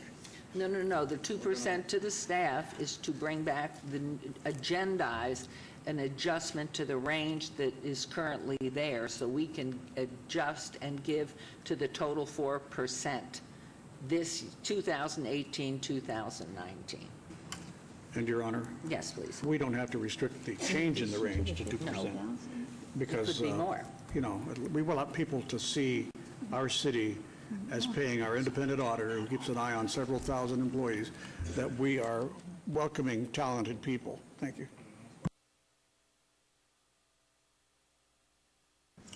Okay, so there's you're the only one that's. Can you vote? There we go. And can we post? And I want to thank you, Mr. Snelding. We are unique. The city of Las Vegas and everything it does is unique. There are very few cities across this entire country that have an independent auditor that is responsible to the elected body. And he has done a phenomenal job with his department. I don't know if anybody from your department's in here, but we thank you. We thank for those who work on the committee, the commission that meets quarterly with Mr. Snelding. And we're hopeful. And so in asking staff to come back, can we get that agendized, Madam Clerk, at the next meeting for the adjustment? And according to Councilman Coffin's request, not to just move it to the 2%, but give us some room going forward on the range. Okay, that motion carries. Thank you very much. Madam Mayor, I'd just like to say, since I've been here the longest of anyone, I've always found Rad to have the highest level of competency in what he's doing and the vision that you need for something like this and the courage to do it also. Thank you very much. And now we are going to move on to the time certain, which is agenda item 38. So if you will move your, I don't know, we have to go Madam back and Mayor? do all this. Yes. I believe it's Deputy City Attorney John Curtis would like to do item 39 first. Okay, let me read that in. So is that your wish, Mr. City Attorney with the bow tie? Good morning, Your Honor and Council. Deputy City Attorney John Curtis. With me is Darcy Attlebry Hurd of the business licensing of the City of Las Vegas, and we're ready to proceed. Thank you very much. So we will begin with agenda item 39, correct? Yes. And that is time certain, 11 o'clock, abeyance item, hearing and discussion for possible action regarding a complaint for disciplinary action against Lotus Flower Massage and Diane Faye Darlison individually and as sole proprietor, whose place of business is located 4507 West Sahara, Suite number 2, Las Vegas, Nevada, Clark County. 89102 is holder of massage establishment license number MO, or is M03000106, for violations of the Las Vegas Municipal Code. This is from Ward 1 with Councilwoman Tarkanian. And do I do 38 as well, or no? Mr. Curtis? We can proceed together. Opposing counsel, Mr. Kurt Kennedy, is here representing the respondents in both matters.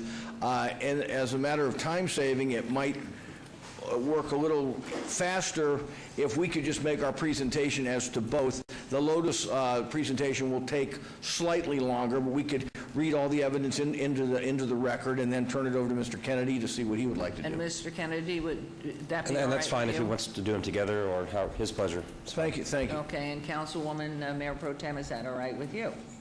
Okay, so let me read in agenda item 38, time certain, 11 o'clock, abeyance item, hearing and discussion for possible action regarding a complaint for disciplinary action against Asian Flower Massage and Diane Faye Darlison individually and a sole proprietor whose place of business is located 3201 West Sahara, Suite B, Las Vegas, Clark County, Nevada, 89102, is holder of massage establishment license number M03000094, Reflexology establishment license number R03000010, an independent massage therapist license number M120-00271 for violations of Las Vegas Municipal Code. And again, this is in Councilwoman Tarkanian, Mayor Pro Tem's ward. So, thank you.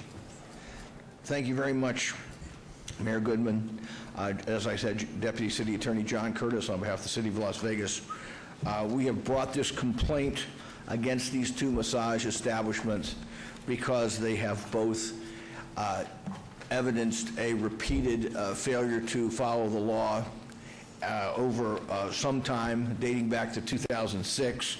Both of the establishments, Lotus Flower Massage and Asian Flower Massage, were licensed originally in the City of Las Vegas in 2001, but from 2006 forward and as recently as December and January of this year, arrests have been made at these places of business by Metropolitan Police officers for employees at these businesses soliciting prostitution. Arrests that both go back several years. There have been 2 prior arrests at Asian Flower dating to 2006 and 2010. There have been 7 prior incidences of arrests or citations against Lotus Flower Massage dating back as far back as November 2006 until up until and including January 2nd of 2018 this year. Because of these repeated violations and because of the joint ownership of these 2 massage parlors by Diana Faye Darlison, the city brings this complaint seeking revocation of both business licenses and fines against the businesses and Diana Darlison as the sole owner and proprietor of both. I will now turn it over to Darcy Edelby Hurd of our Business Licensing Department, who will more specifically outline the details of the violations, infractions, and criminal arrests and convictions that precede the bringing of this complaint. This time I will turn it over to Darcy, after which I will let the council have the opportunity, and of course opposing counsel, have the opportunity to question her. We also have standing by, if necessary, employees of our Business Licensing Department, LaTanya Webb and Ryan Black, who did the actual investigation, as well as the 2 Metropolitan Police officers who made the most recent arrests that resulted in the bringing of this complaint.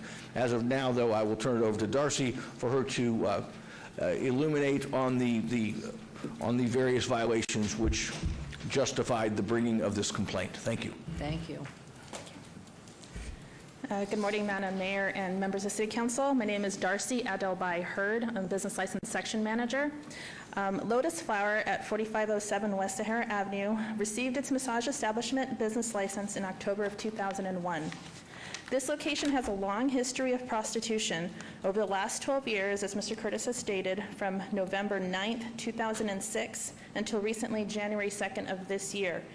There have been 7 arrests for solicitation of prostitution, 1 citation issued for unlawful sexual activity, and 3 inspections that revealed that employees were living inside the location. On May 23, 2017, a business license inspection revealed no key employee or owner were on the premise during the inspection. There were 2 therapists on site, one of them was a previous employee that was arrested for prostitution at the establishment in 2009 and again in 2011. In October of 2017, Business License Internet Investigator found Lotus Flower Massage advertising on websites that are known to solicit sexual activities. Most recently, in January of 2018, Metro SIS conducted an undercover investigation at Lotus Flower, which resulted in a Metro officer being solicited for prostitution by therapist Lee Wang. During the inspection, business license officers confirmed that employees were still living inside the establishment. I have some photos to show.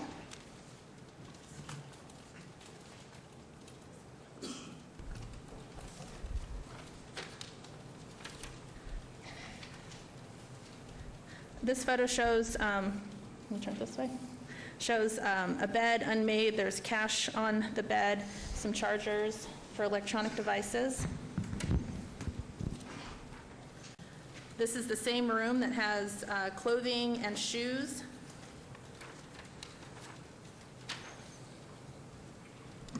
Sorry. And this is a photo of a fully stocked refrigerator with all sorts of food and some of the advertisements on the websites.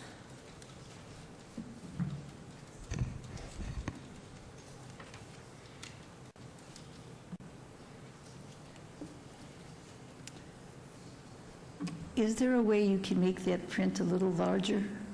No, that would be done. It's in your book. Each of these exhibits are in the Okay, packet. thank you. They're much more readable there. It's just the same as what it was in the book. Okay. Okay, go ahead. Okay. All right.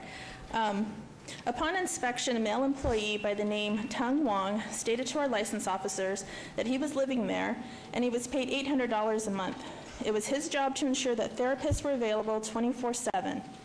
He indicated that he did not have a car or another place to live, that he is there all the time. It is a violation of Title 19 to permit employees to reside inside a commercially zoned establishment. On January 9th, 2018, business license officers met with the owner, Diana Faye Darlinson, to go over the violations. She stated that she understood and she paid all the fees.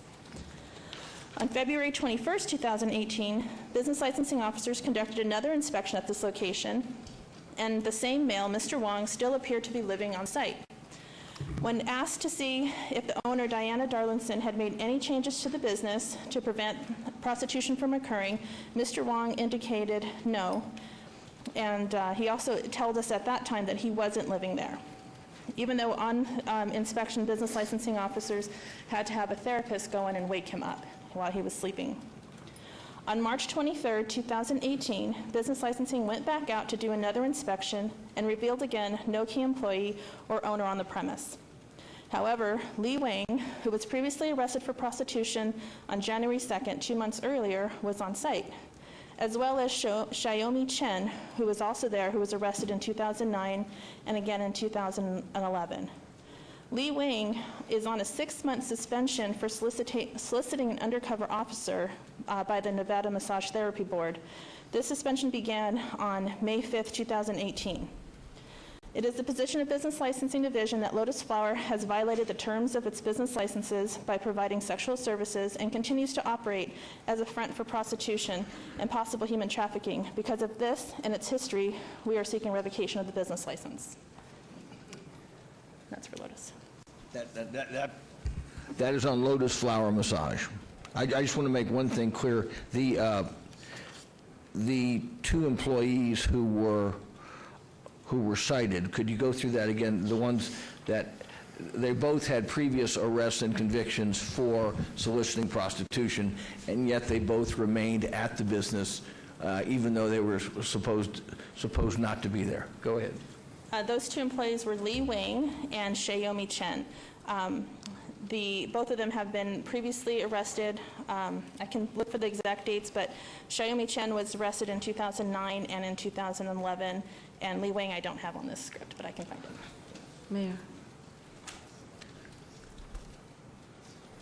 Can I ask a question? Go ahead if you want to ask a question. Thank you. So as I've looked through these notes, I have a question for you. When the girls are actually arrested for solicitation, are they tested for AIDS and STDs? That I don't know. I do not know. Because that has to be a must in the city of Las Vegas if we're having illegal solicitation, and if these girls are soliciting STDs and viruses, they need to be jail time. It's not required by the city of Las Vegas to have them tested, but I'm not sure if Metro does or not. Could someone find out for us? It'd be nice to know if we go out and we have these stings and we arrest these people and it's obviously a pattern. If don't have anybody from Metro that can help us now, could somebody in the future at least let us know? I may be able to find out before we end the hearing. I know there's nothing in the Las Vegas Municipal Code that requires that. The city code. And I don't believe there's anything in Nevada revised statutes that requires that. But I'll ask the Metro officers. If I could jump in, I do believe that people arrested for prostitution are tested, and then the notification is given to them. Once they are notified that they have tested positive, if they repeat a prostitution offense again, it's a felony in the state of Nevada. I see. Because, sometimes what happens in Vegas, you can take home to your wife. Yeah, and what you're saying is if that does happen after they've been notified, that's a felony. Thank you very much. Sure, and then just those dates for the other massage therapist, Jin Liu, it was 2010 and 2013 that she was arrested for prostitution. That will conclude Lotus Flower Massage.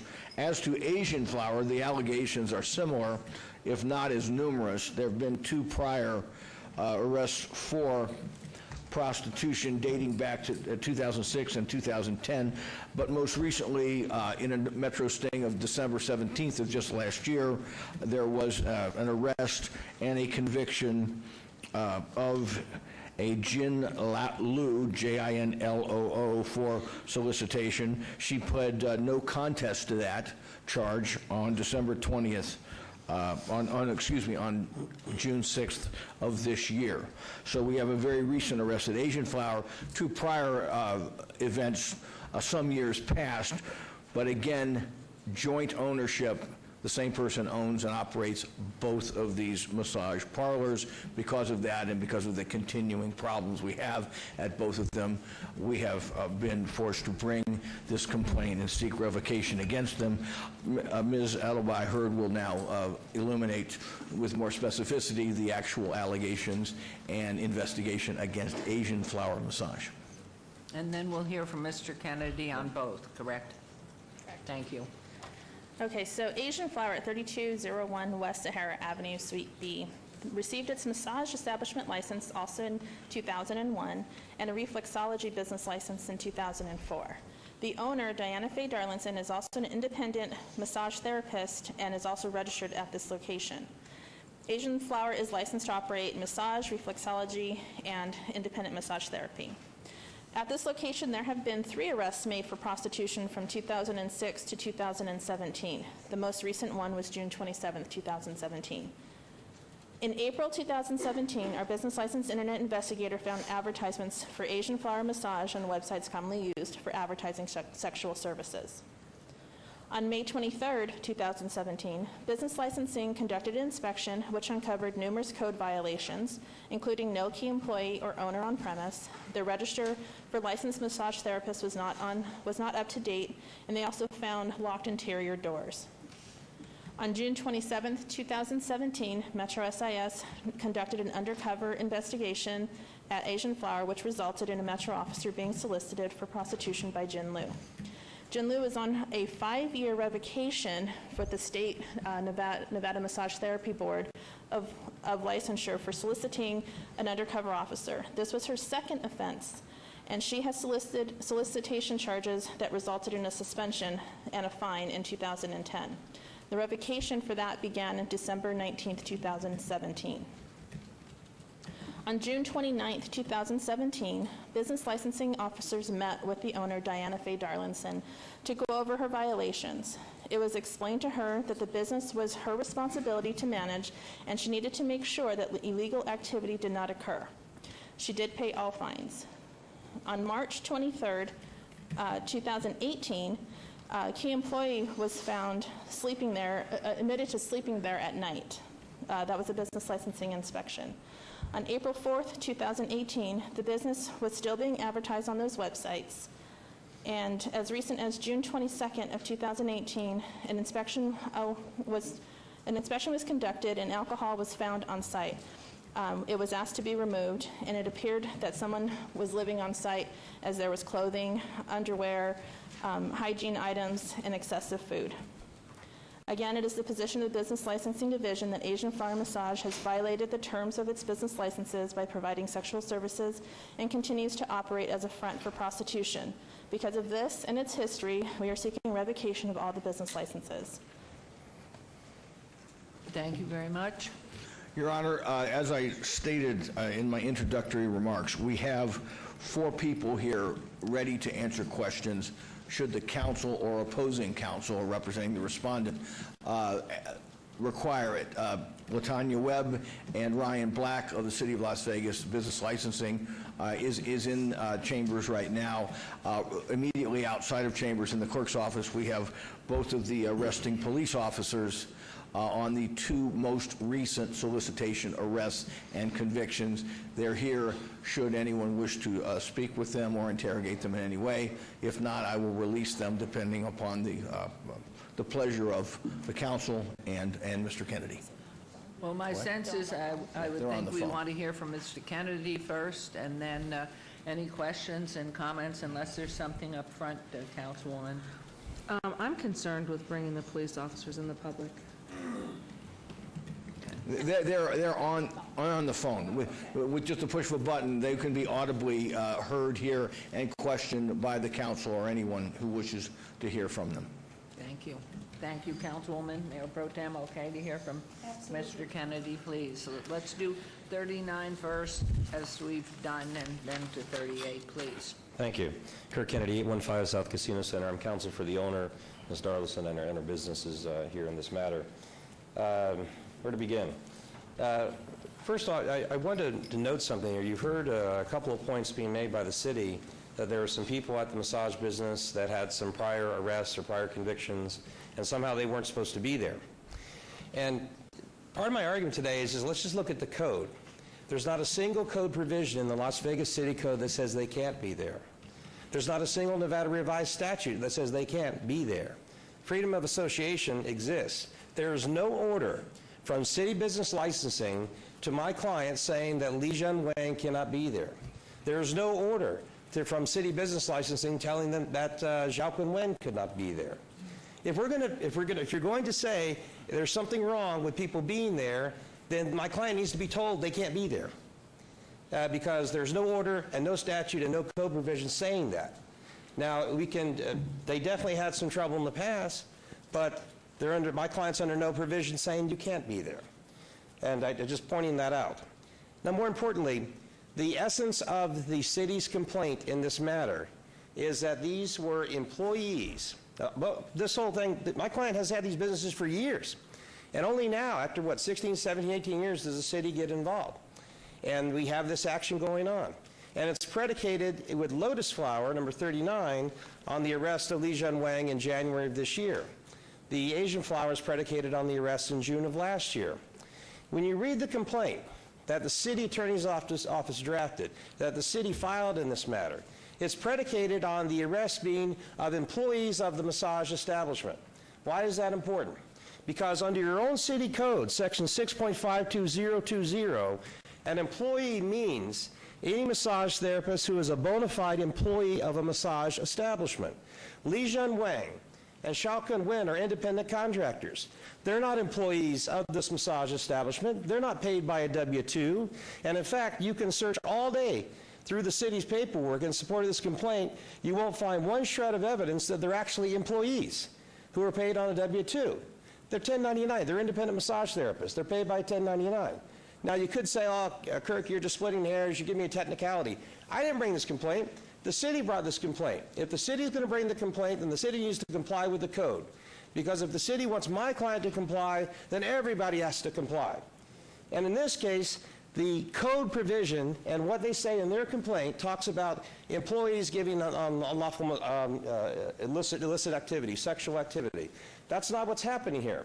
You have independent contractors. And my client hired independent contractors come in, paying them on a 1099. These are not employees that she's supervising on a W-2. Why it's important? It's important because of what the code provisions that the city is moving under explicitly state. That it's improper and unlawful for a massage establishment owner or a licensee or a principal or an employee to engage or solicit sexual activity. I agree, it's a great code provision. Who does it apply to? It applies to a licensee. Well, my client was not charged with doing that. With a principal, well, she is the principal. She wasn't charged with doing that. Or an employee. Neither of these two ladies are employees. Independent contractors. And there's nothing in the city's packets that you have in front of you that says anything to the contrary. So if they don't have evidence that these two are employees, or any of the others from before, then they don't have a basis to go forward and say that these two businesses are engaging in prostitution, funds for prostitution, because their employees are doing all this stuff. The key material element of this case is whether they were employees or not. And I agree, it looks like some sort of technicality, but again, I didn't draft this. The city's relying on this. The city's presenting this. The city's moving on this. So they have to prove each and every element of what they're alleging. They can't. What's the other point the city's trying to allege for both businesses, 38 and 39, is, well, these are public nuisances. And you look at the code section, from the city's code section on a public nuisance, section 9.04010.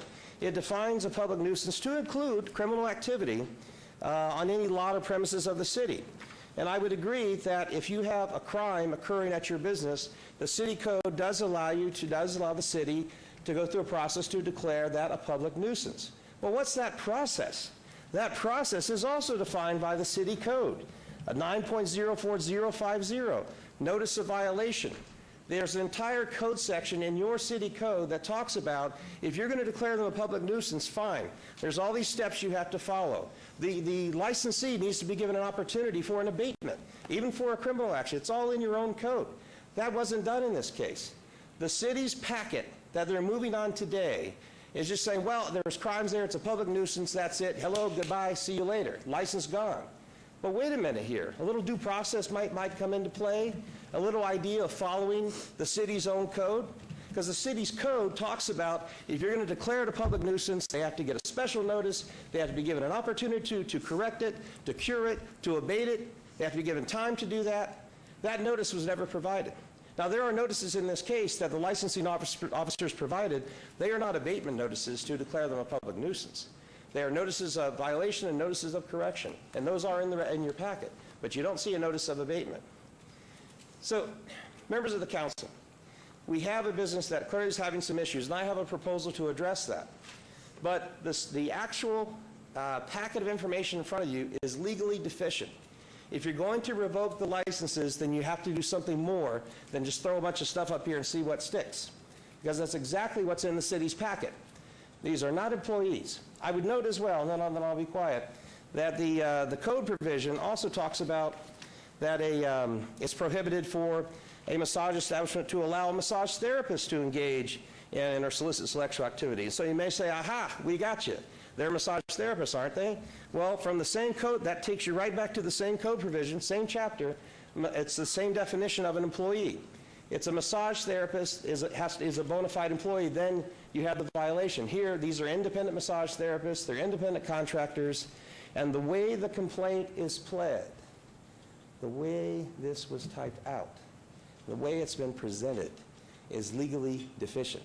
And for those reasons, I'd ask you to actually dismiss this entire complaint. But if you're not inclined to do that, I would say I've spoke to my client. Clearly, she needs to be much more involved in this business. Many of the other violations are technical violations because of a lack of being there, lack of oversight. She's got a key employee there because they have 24-hour operations. Looks like he's living there because he's there 24 hours.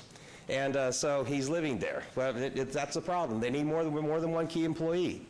I'm asking this city council to consider an alternative to just shutting down a business, especially based on a legally deficient complaint. Allow my clients a chance. This is the first time in all these years that they've even had notices of violation over the last 2 years. It's apparently been some sort of ongoing enterprise, but all this came down just last year and this year. Let my client have an opportunity to make things right. Okay. Let my client get more involved. Let my client take an ethics class that is provided and advocated by the Nevada Massage Board that's specific to individuals who own massage therapy clinics. I know exactly where to send her to. We could provide that. We could provide proof of another key employee. There are things that can be done to give an opportunity to a small business person in this town other than just yanking the license, see you later. Okay. And I'm asking you to give that opportunity. Thank you so much. Thank you, Mr. Kennedy. Back to you, Mr. Curtis. Okay. I'll just make a couple of brief remarks. I think the independent contractor argument is both legally and logically flawed. I mean, if saying that people that you have in your business as independent contractors absolves you from all responsibility for whatever they do while they're on your premises, then anybody can get away with murder. That's logically not the case. When you bring people into your business to work for you and you pay them as independent contractors, you still have a legal responsibility for what they do. Notwithstanding that, our own code 6.02350 allows for agents and representatives of people on business premises to be considered employees for purposes of the business and their conduct on the business premises when they're there. So both logically and legally, I don't think that argument holds any water. Let's get right down to it. These massage parlors are fronts for prostitution. Everybody knows it. I know it. The council knows it. Opposing council knows it. The public Objection. knows it. I mean, I'm sorry. You can't come in here with a broad sweep like that. I apologize to interrupt his arguments. Okay. That's over the top. Well, and again, we're not a court of law here, but we are trying to get to the essence of what we're trying to deal with. So if there's anything more, I know we have some comments, questions. Was there anything? I'll submit it. I don't want to state and restate the obvious. We know why these parlors exist. Their own track record proves it. They don't have qualified employees there. They have people living there. They shouldn't be there. Overtime, every time a Metro goes in there and busts them, sure enough, they find prostitution. They advertise on sexually explicit websites. They all do it. It's not up for me to sit here and opine on whether they should be illegal or not.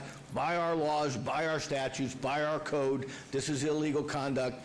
And if we're going to enforce it, they shouldn't be allowed to operate as a business in the city of Las Vegas. Thank you. Thank you very much. Councilwoman Fiore? Thank you. Do you have a copy of the solicitor's 1099? I'm sorry, Councilwoman. Do you have a copy of the solicitor's 1099? The solicitors, you mean my client who's an independent massage therapist? I have her tax return showing she files... the actual Schedule C. person she hired, that she said she wasn't an employee, that she was a 1099. Do you have proof that she was a 1099? She's an independent massage... I have proof she's an independent massage therapist, so And she what works... proof do you have? Do you have the 1099? No, I have actually her certificate issued by the state of Nevada. No. If I'm an employer, which I've hired over 2,000 Nevadans in my companies here in this city, then if they're a 1099, then they have to do a certain amount of proof that they are a 1099. Does the 1099, the woman that got arrested, does she have a business license in order to be a contractor? The Li Jun Wang has issued by the Nevada State Secretary of State her state business license to be a sole proprietor. That's what she operates under. And she did have, prior to her arrest, she was authorized by the Nevada Massage Board to provide massage services. Because of the arrest, she was disciplined and could no longer provide massage services. That's true. So then what was she doing there? So if she knew that, so understand, your client hired someone that couldn't perform massages, which did. So that technicality argument that you're proposing to this council is void. It's just void. In the city of Las Vegas, we frown upon prostitution until our city constituent says, hey, we want to legalize it. We have 17 counties in the state of Nevada. 15 prostitution is legal. 2 it's not. It's Clark and Washoe. I highly suggest your client move to a county that she can do this shenanigans. Otherwise, in the city of Las Vegas, I would never support this business. Well, to answer your question, the reason my client was there, Li Jun Wang was there, but she was working there. She was doing cleanup duties, laundry, things of that type. And she's allowed to do police that. officers' penises. And She was arrested for that, ma'am. Excuse me. Yeah, exactly. She was arrested for that. She wasn't supposed to be there. She was arrested for that. Okay. There was nothing preventing her from being there. Okay, Mr. Kennedy, if we might too, please, Councilman Anthony, and I see Mr. Jerbics come forward to obviously make a comment, but if we could hear from the question or comment from Councilman Anthony. Yeah, thank you. Mr. Kennedy, thank you. You're representing your client well. You're very passionate. I appreciate what you're doing. But it's really it's really a pretty simple case. I mean, you have a massage establishment that has a series of arrests and convictions for prostitution that are occurring inside that building. And from personal experience, if there are 10 arrests, there's probably 100 others or 500 others, prostitution incidents that have occurred that there are no arrests because there aren't police officers 24/7. So you can't, I mean, you really can't stand there and say that prostitution has not occurred in these businesses. I know you can't do that because the criminal courts have said that it's happened. So if that's the case, then why would we not revoke the license? I mean, they're running an illegal prostitution ring out of both of those establishments. And I'm sure you have a legal answer to handle all that with contract employees and all this, lawyerly stuff that you're supposed to throw out there, but that's the simple fact. And you can answer that if you want, but that's really what this is, the bottom line is on this. Well, if I may. Sure. I appreciate that there's a way to cut through this and say this is going on. I didn't say that both of these young ladies were not arrested there. These therapists were indeed arrested, and they were punished through the court system. So clearly that had happened there. And clearly my client, the owner, has a much better job she needs to be doing as far as oversight and management of the business. What I'm saying is, and it's not some clever legal maneuvering here, I'm reading the city code, which the city attorney's office is asking you to enforce, and the city code is telling me these things. Maybe, I'm just reading what's in black and white. and the city code that the city council is sworn to uphold as well talks about the individuals, maybe the city code should be modified. It's with a stroke of a pen and an agenda item, it could be modified to include independent contractors, and then I wouldn't even have this position. I'd be very quiet. But the city code talks about employees, and there's no evidence of these being employees. And I would note, the burden is not on me to present 1099s. It's the city of Las Vegas that's bringing this up. Those are good points you've made, and thank you. I think I'd like to hear from Brad Jervik, if we could, please. If I could, Brad Jervik over at the City Attorney's Office. Let me quote from 6.02.010. An employee means a person who performs services for another for higher salary and wages. It includes the independent contractors now. It doesn't need changing. And I just want to put on the record that if this is some kind of magic fairy dust that you sprinkle over an employee and suddenly they're immune from what happens inside the business, then we're never going to ever take down another massage establishment again. We've had this with the strip clubs in the past when the dancers would perform acts of prostitution or other things. We've had owners come in with actual contracts and say they're independent contractors. If we go down that rabbit hole, we're never going to be able to hold a business owner accountable again. I just wanted to put that on the record. Thank you very much. I appreciate it. And I think at this point, if there are no other comments, I want to turn it over to you. You wanted to, Brad, wait, what were the first two sentences you said? I didn't hear them. There was some noise, and I didn't hear it. I just wanted to, I'm trying to get all the information. I'm sorry, the first two sentences about the code? Yes, that you were responding to him about the independent contractor, because Correct. somebody has to hire the independent contractor. He just doesn't go out there and independently do things. And the code is written so broadly. That's why he's in, and that's what I was trying to understand. Okay. Right. The code is written so broadly, independent contractors, in my opinion, is covered by 6.02.010. It's anybody that you hire. It doesn't say as an employee or independent contractor or anything else. The code doesn't need fixing. It covers it.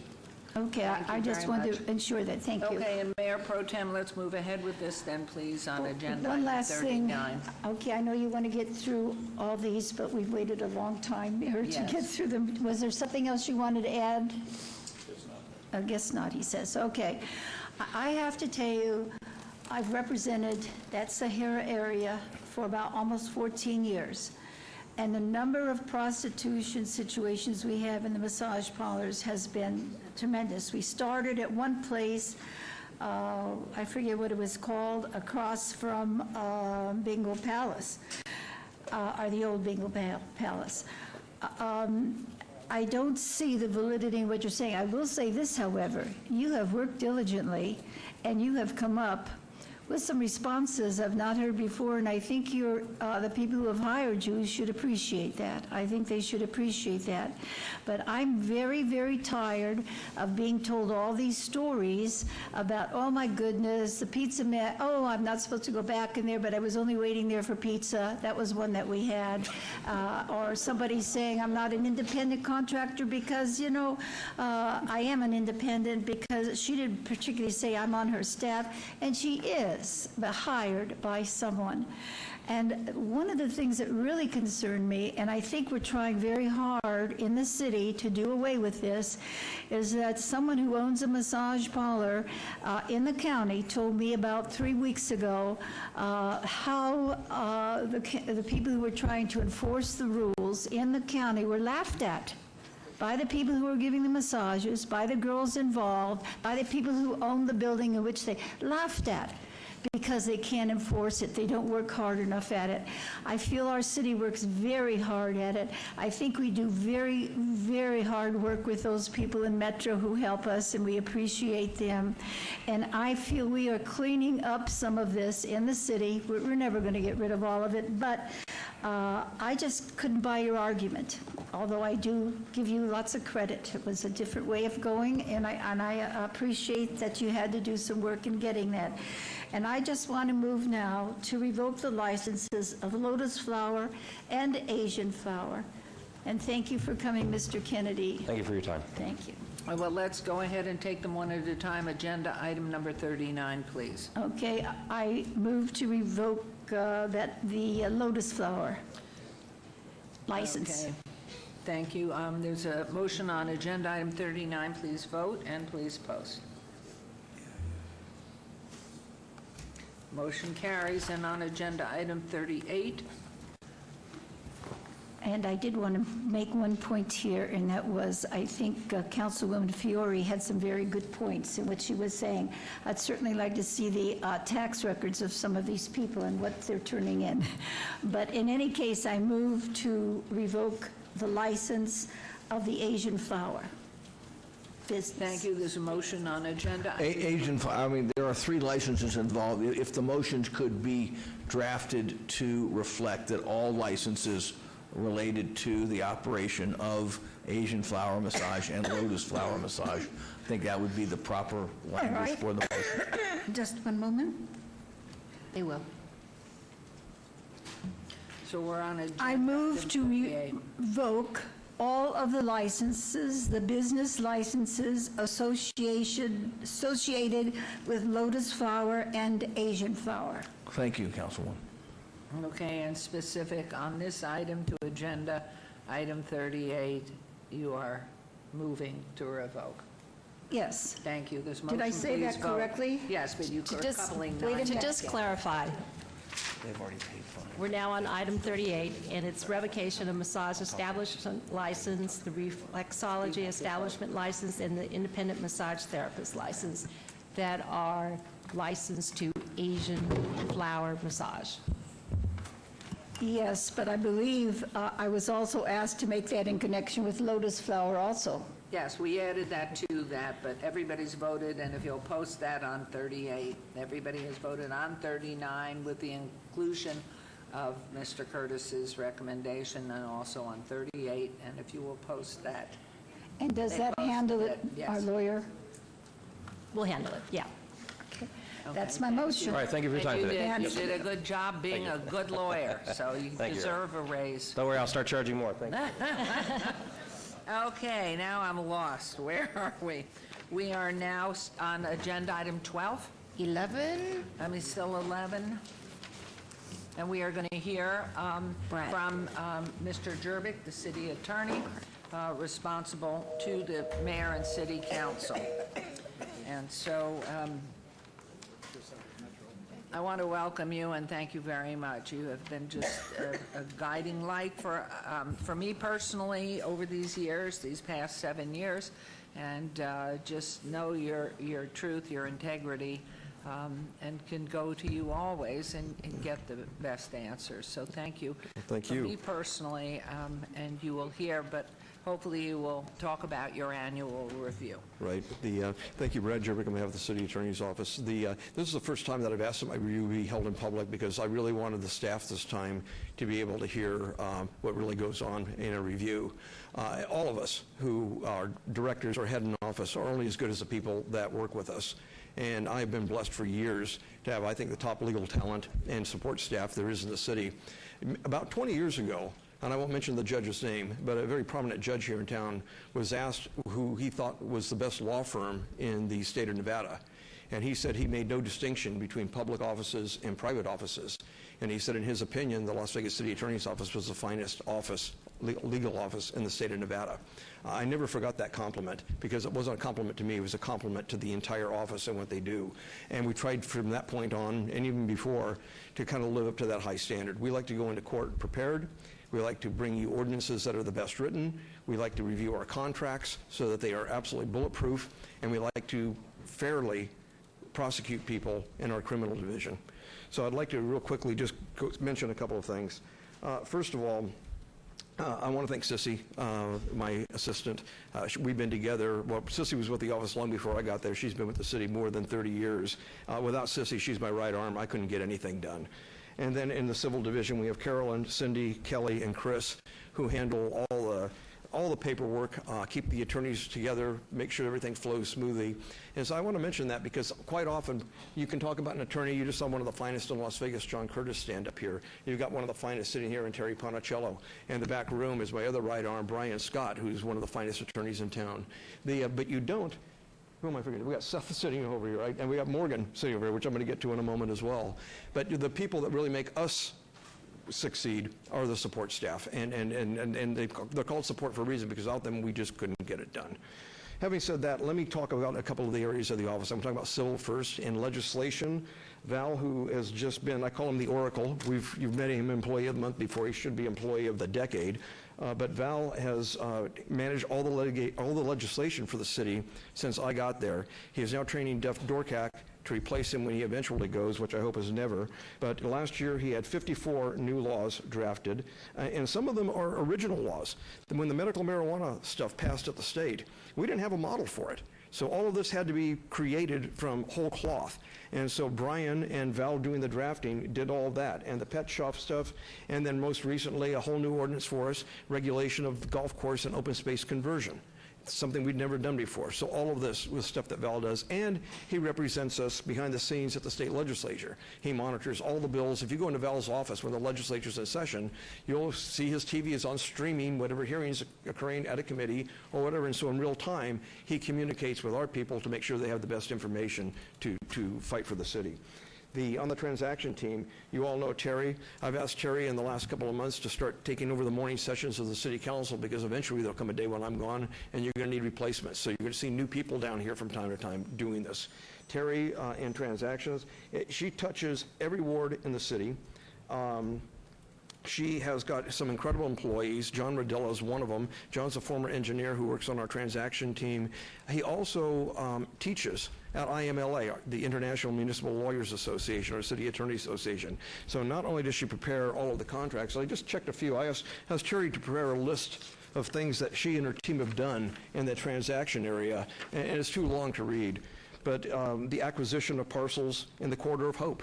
People don't think about this stuff most of the time. Agreements for the Las Vegas Lights use of Kellogg's Air Park. I've got a number of things checked here, Councilman Creer, in your ward dealing with Symphony Park and parcels of land that all went through Terry's team and transactions that occurred. We've got the Sky Canyon Development Agreement, Councilman Fiore, and we've got the Community Healing Garden, which was just something done in an instant, just in a blink. They cranked up that paperwork and made it happen. So my kudos to Terry and to her team, because they make us look good every day. When it comes to employment, I don't know how he does it. Morgan's sitting out here in the audience, and I've talked to you before. This guy has got the hardest job in the city. I mean, and not take away from anybody else who has a hard job, but to every day have to go and deal with employment matters, firing people, disciplining people, over 100 last year alone. And he's also involved in negotiating union contracts. And on top of that, he's happily married with 2 wonderful kids, and he manages that at the same time. Morgan, I don't know how you do it, but I am really glad you're with us, and you are part of the family. The Employment and Human Resources, I went over Morgan. Litigation, Phil Burns. Last year, there's so many ways to measure litigation. Right now, we are immersed in a series of lawsuits involving the Badlands negotiation and the fallout from it.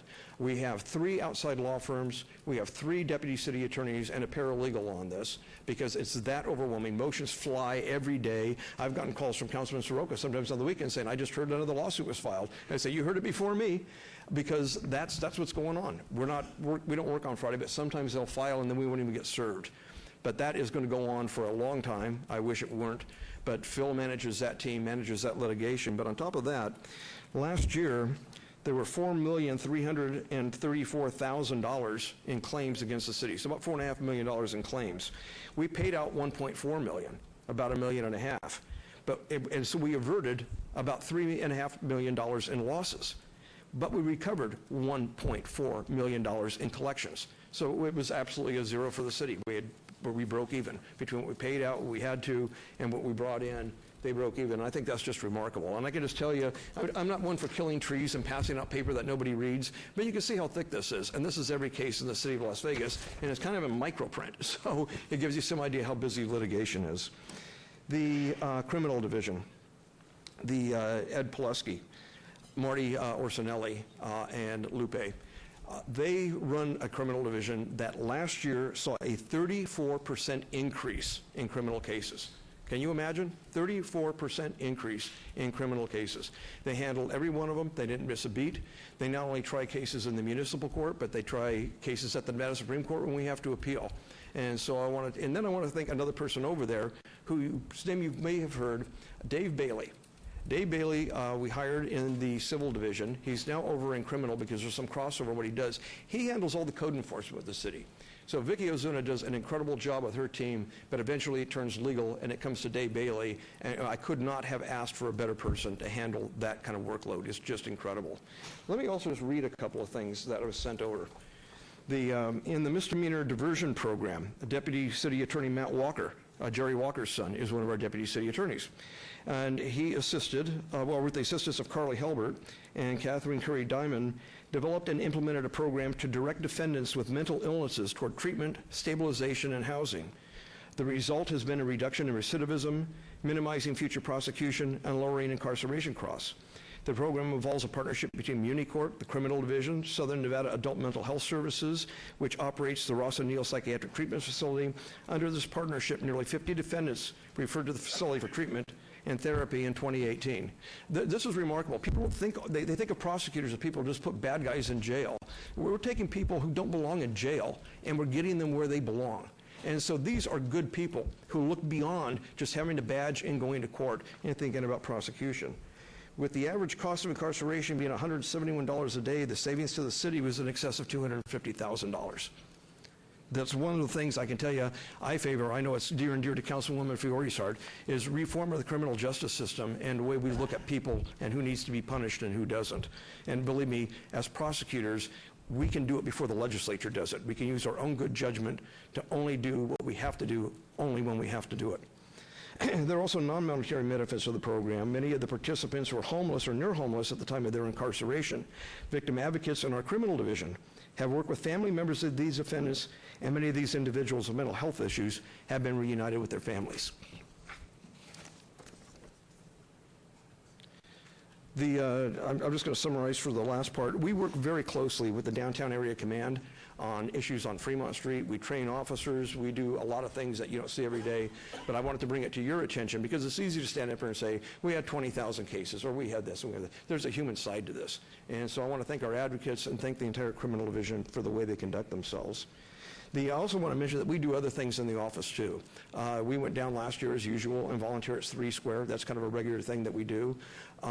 We like to think, because we're very fortunate to have these jobs and have these incomes, that we need to pay it forward. And so that is something I'm very grateful for, and everybody in the office thinks that very same way. Let me cut to me personally. What happened in the last year? Well, we all know 2017. Did I interrupt you? How many years have you been with the city? A week from today, I will be here 26 years. 26 years. And how many years have you been in charge of the department of all these attorneys? 26 years. Wow. So it's easy to remember, right? I can tell you on a personal note, last year was obviously one of the worst years this city ever had, including the city of Las Vegas and me personally. It was difficult before October 1st. We had a very long, protracted, nasty negotiation at Badlands that did not result in anything good. And now we're involved in 9 lawsuits, which don't look like they will result in anything good. I wish I could give you better news on that front, but it's reality. And that continues to be something that I work on and pay attention to and advise on. But again, we've got 3 law firms, 3 attorneys and a paralegal, not including me, already on this. And so that kind of is, it's kind of, for want of a better term, to use a 60s term, it's kind of a bummer to have that always hanging over your head. But it is reality, and we're just going to deal with it, and we're going to try and get you a good result, Councilman. October 1st, I had my 30 years in the public employee retirement system on June 1st of this year. And I had thought last year, not a lot, but I thought last year that when that time comes around, it's probably time to pack it in, because we've done just everything we can here, and it's time to let a new generation start taking over. And then October 1st occurred, and the world changed. I can tell you personally, working on that healing garden was a healing experience, and I know Councilman Coffin understands that. And I want to thank you for your kind words at the Centennial Commission the other day. I really do appreciate it, Bob.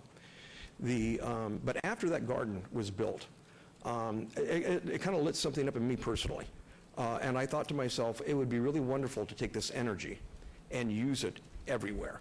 Not just have it be a healing garden, not just a one and out, not just plant a few plants and then we go back there and we mourn. We should celebrate our city. We should celebrate our history. And so last year you saw a couple of things happen, and it began with the worst event possible, October 1st. And then a few months later, from nowhere, the Golden Knights just about hit the, I mean, it was a Grand Slam home run even though they didn't take home the cup. And all of a sudden, this place began to feel like a community. And so I've been very fortunate because I worked with Tom Perigo on the Badlands negotiation along with his planning staff and others. And through that friendship that was forged in that, we started working on a project with the permission of Scott Adams, who is just a visionary manager, and he just looks at people and he doesn't say, you've got this title, so you must do this, and you've got this title, so you must do this. He looks to people to get the job done. And so he was able to free up a team of city people. It's not me, it's the city team. As Tom put it one day, Project Enchilada is a street project on steroids. But as of Monday, the last piece of the funding fell into place. And so we're going to bring you a project that I think you're going to be very proud of, and it's not going to stop with a piece of Fremont Street. It's going to be residential neighborhoods, it's going to be the huntridge, it's going to be employment, it's going to be residential, and it's going to be a lot of things.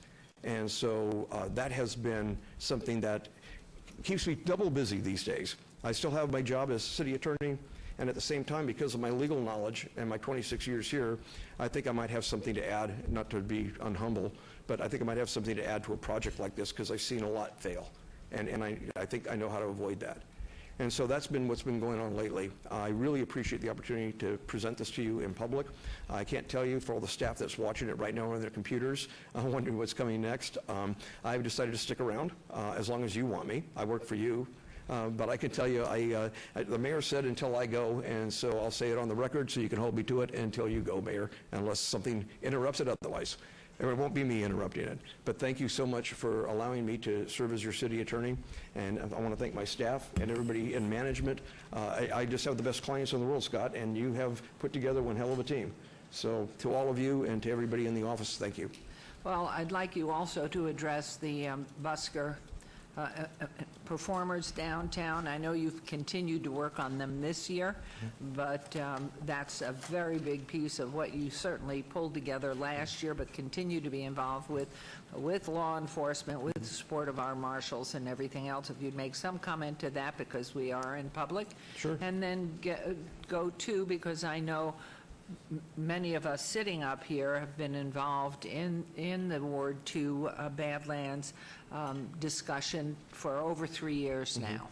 And so those are meetings that have gone on well past midnight. And so, you know, the type of hours, because I know I've asked you not to be a mediator, not to be an arbitrator, but to try to pull the two sides together. And what did that mean to you as far as your involvement time-wise? I mean, this is, you're here in front of us on an annual review, and I know, but I'm not sure everybody here really is aware of those weekends, those nights, the continuum that goes on. So if you'd address those two items. First, sure. The busker, what that does entail. For those of you who have been here a while and those who haven't been here a while, I am not a kind of person that likes to sit behind a desk 24/7 and push paper. I like to get results. And the way I found to get them is to actually get out from behind the desk and go chase it. And so the buskers, I think, are a good example of that. When you write an ordinance as complex as we did to regulate street performers who have First Amendment rights to perform in a public area, you've got to tread very softly, and then when you do it, you need to make sure they understand what's happening. And so we literally worked with the ACLU, and I told them we're not going to pass anything that you don't approve of because there's no point in being in litigation over an ordinance. So we reached a compromise. And we met with the buskers in council chambers, I can't tell you how many times, and then when we rolled out the ordinance, it was on the street. And so the Department of Public Safety can tell you, we would go out there every night and stay until 10 or 12 o'clock and walk with the cops for the first 3 months of that ordinance, every night and on weekends. And literally talking to people, getting to know them, because if people respect you, you don't really have to worry about enforcement. They'll comply. And if you just inflict it on people and don't work with them, they won't. And people who are street performers don't always have the best means of communicating with you. They're not going to necessarily come to a council meeting and hear it. So we spend a lot of time on the ground. And when we say me, Mary McElhone in business licensing, teams of people that have day jobs, but we found ourselves having night jobs as well. By the way, that's just gone on since I've been here. It goes back to Fremont Street experience in 1993. And to your many years of research to find a possible solution's too big a word, but going down to other cities, but certainly Santa Monica, seeing how they operated, and those are all extra hours of effort, work, and then meeting with people, a cross-section of people, including the buskers, the residents, everybody that was involved, and visitors to keep Fremont Street experience safe and give the opportunity to those who participate in entertainment there. And it's a remarkable job, and I know it's looked at the U.S. Conference of Mayors, where they have issues around this country with entertainers and buskers and the fights that go on and the problems that they have in legal issues. Right. So, and then how about the number of hours and what's been going on for the 3.5 years? This is not a walk in the park. Yeah. I don't count hours, to be honest with you. This is going to sound like I'm a little warped. I might need some treatment from one of our counselors, but I love it. I really do. To me, I love a challenge, and if it takes more time to figure out the puzzle, then so be it. It doesn't feel like it, but we put in a lot. So does the whole team. Now, I don't want to stand here alone and say, you know, I put in all these hours and all these great things happen. That's not the case at all. We have people in our office. Val, every Friday and Saturday, is in the office. Doesn't have to be. He's down there making sure everything he does is perfect. Other attorneys come and go in the office on the weekends, after hours. The Badlands, by necessity, the only way there was any chance of a compromise of bringing parties together was to get out there and meet people. And some of the neighbors of mine that I didn't even know before are my friends to this day. And we'll get together for drinks or cocktails or whatever. Just because it didn't end with a resolution didn't mean that we didn't make some progress and reach out and do what I think the city should do, which is, you know, Councilman Fiore knows. I've been to a couple of her night meetings on Silverstone, and you got to get out, and you got to talk to people, and you've got to listen, and you got to start working it. And it's the only way anybody can do this job, I think. And I know in those 3.5 years, certainly Mr. Parago's been very involved with those meetings as well that have gone into the weekends and at night. So now, can you tell us plans for next year, this year, 18-19? Well, one of the things we started, and you've seen it visually, we've got people coming down and sitting in on council meetings or actually handling council meetings. When Terry became an assistant city attorney, she wanted to put together a program to cross-train people. We don't know what's going to happen to any one of us anymore, and certainly after October 1st, we know that to be a fact. So we all ought to know what to do if we have to step up and fill another person's shoes. And so I've asked Terry to begin a program of getting our newer people in the council meetings, in the courtroom, in the committee hearings like Centennial and things like that, so they know Robert's Rules of Order and they're able to handle it. Not everybody is going to be up to speed and perform like I do. I mean, I got my own personality, everybody else does too. But if you'll bear with us as we go through it, I guarantee we've got the best people that you can get, and they will be outstanding replacements when the time comes. So that's one thing, is the cross-training program and that program. The other thing is, obviously, litigation continues, other things continue. I got a couple of goals for next year. One of them, I've already reached out to Captain Scherz at the Downtown Area Command. We've had one meeting already. That one meeting was to discuss downtown homeless issues and crime in the downtown area. And at that meeting, we discussed the benches that used to be downtown. With the best of intentions, the city put up these beautiful benches all over Main Street and all the way down to Bridger, and every one became a homeless camp. And none of them was used by a regular citizen. They became places where people would plug their cell phone into the light socket at the bottom of a tree. I saw somebody with a toaster one morning, unbelievable. So we sat down and we talked, and we're going to work on this. And I've reached out to him, and he's reaching out to me. We're going to work on putting together a plan for downtown where we work just like this together. We got the benches out. I called Scott Adams to show you how Scott works. I called Scott Adams on a Friday, and I said, you could really make us all a hero if we get those benches out of there right now. It will save Metro so much manpower. And Monday morning, they were gone. And so that's how Scott works. And that's why I tell you, this is a great guy. What I want to do is I want to work with them on a security program for downtown. As the enchilada moves out, we want residents and employees and employers to move in.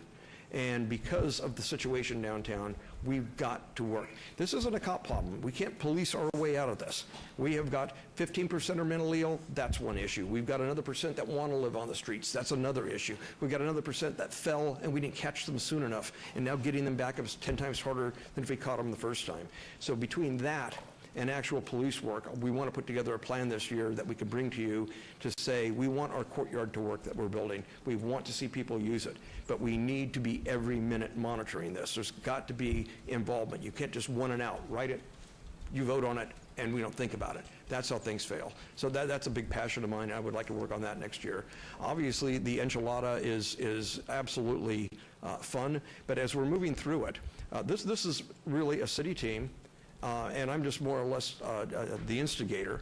But as we've gotten to certain points in this, there's been a handoff. You know, we're now at a point where the road design has pretty much been finalized.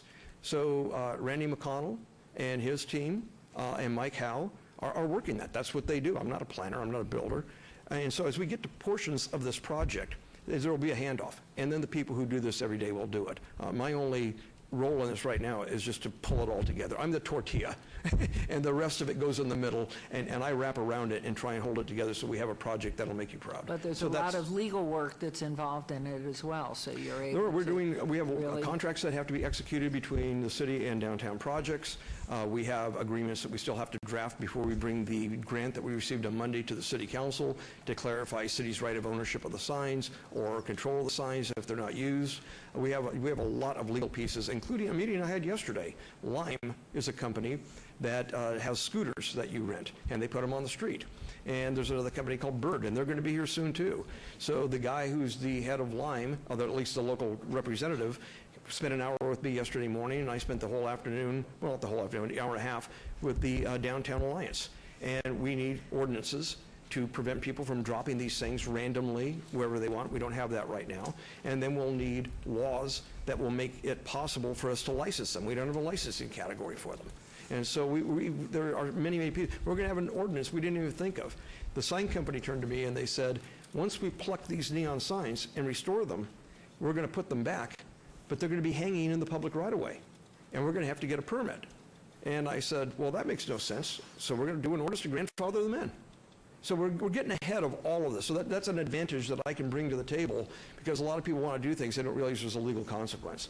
And so there will be a lot of things coming before this council from a legal point of view that have nothing to do with the actual development itself. Okay. Thank you. Well, I'm sure the council might have comments, questions, comments that they would like to ask made at this point. And so... Mayor? Yes, please. Councilman Soroka. Thank you very much, Mayor. Brad, I've been an elected official for 12 months, and through that time, I've gained a great appreciation for your talent, your skill set, your experience. You have been a mentor to me through this process, and I appreciate that. You've been straightforward on the rules, the procedures, and following those rules and procedures are the way I can best represent my constituents, and I appreciate that, especially in contentious issues, which there are one or two right now.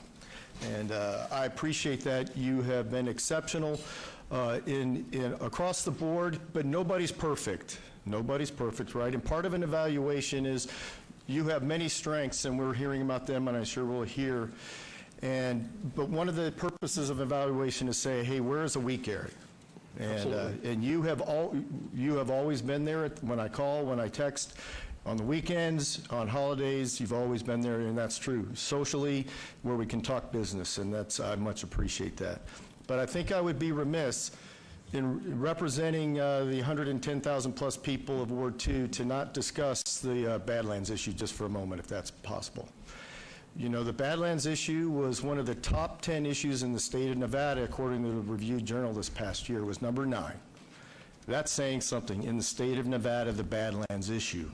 And wow. And you've been in the middle of it, and your team is exceptional. There is absolutely no question. And so I know you're a professional, and we're talking about professional standards here. I think the residents of Ward 2 would say we need more help from you and your team on this issue. We have seen nothing like it ever that I can research or know in our community in recent history. And there's a challenge there because it is the first of its kind. It is the first of its kind development request in our city, anywhere. And we don't have the rules, the policy, the precedent that we normally rely upon.